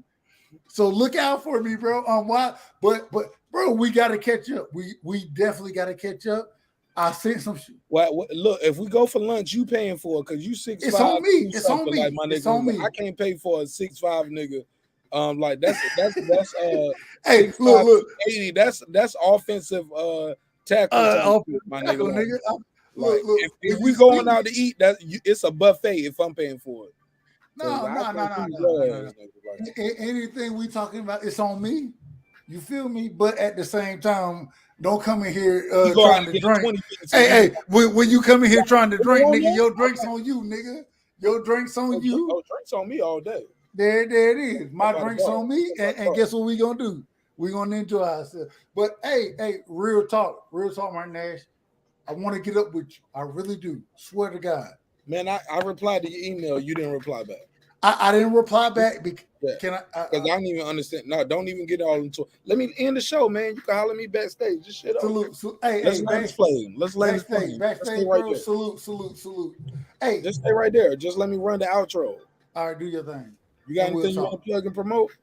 Just let me run the outro. Hey man, y'all look for right side on It ain't gonna look like this. Turn the camera off. Tell them. Nah. I'm rocking with mine. There we go. And look, bro. Only time I wasn't rocking with mine when I didn't have a haircut, bro. And I'm rocking with mine. So, hey, look. Long as you can, look. You just need a brighter light up front, cause, like when they see it like this, they can see that spot. It's like a whole little line. Now you lean forward. Don't lean forward. Okay. Like right there. like right there, it's like it's missing. It is a line. It looked like it's missing. And this was crazy. I got the blue screen. Really, it's a blue screen behind me to have other shit to pop up. Line back, bro. Go ahead, bro. No. They went ahead too much already. Mark. You lucky I fuck with you, bro. Nigga, look at my shit. Fuck it. You gonna play? Let's play, nigga. I'm a real nigga. Let's go. Hey, let's go. Hold on, bro. Fuck my shit. What a brush shit. Guess what's so crazy about it? Oh man. I was like, from now on, I'm going. Look, nigga, I gotta talk to niggas like this with a slam. Hold on, bro. I was like, it takes one to know one. I was like, I'm gonna wear hats from now on. You. You my brother. My shit slanted too. I need some spray paint or something. Where's my do-rag at? Fuck it. It's that real. Hey, look, it take one to know one. You my brother, Zoom D. My big brother, Zoom D. Hey, watch this. D-Ray, where you at, bro? Where you at, D-Ray? Man, fuck that nigga, man. This shit over, man. We gotta run the outro. I just let that clock. We hit 403. It's over. Yo, I love y'all. Remember, drinks require you sleep, goals require you effort. It's your man, Marq Nash. Another great episode of Breaking Beats, where we break down business, entertainment, art, technology, sports, anything else you and I feel like talking about. Look, it's a hip-hop political sports show with a comedy twist. We always like to let the jokes fly. You know why? Because life is serious enough. I made my wife and my family a promise that the show would never go past 4 a.m. on certain days of the week. I'm a couple minutes over the clock. So I love y'all. I'll see you on the next one. Peace. Enjoy the outro. If you got a moderator's wrench, drop your link right now so people can support you and follow you. But fuck it. This shit about to be private anyway, because we had so many beefs on this show. We had so many hairlines. We pushed the agenda in so many different ways. Fuck you. This shit was crazy. So many things happened in the show tonight. But I love y'all, man. Hope y'all love yourself. I'll see you on the next one. Nigga put a couple of my hairlines on there. You my brother, man. I love you. Look at me. I got the skateboard, nigga. I got a built-in part over here. Like I gotta bust this shit down. Like Marq Nash, I fuck with you a long ways, bro. I fuck with you. It just roll like this shit roll up like one my hairline on the side roll out like the curtains like at your grandma's house. Like you pull the little joint and then it go. This shit, I got Venetian blinds on this side. Hey, but look over here, like I be posing like this. Like we good over here. Over here be like, hey. Bro, you seen I was straight for a second, bro. Hey, look, motherfuckers win Olympic gold medals jumping off this hairline. Bro, I was straight for a second. But a nigga set me all the way up. I think it was you. That's it. I love you, bro. Holla. All right. Stay right there. Let me run this. This that squad sound.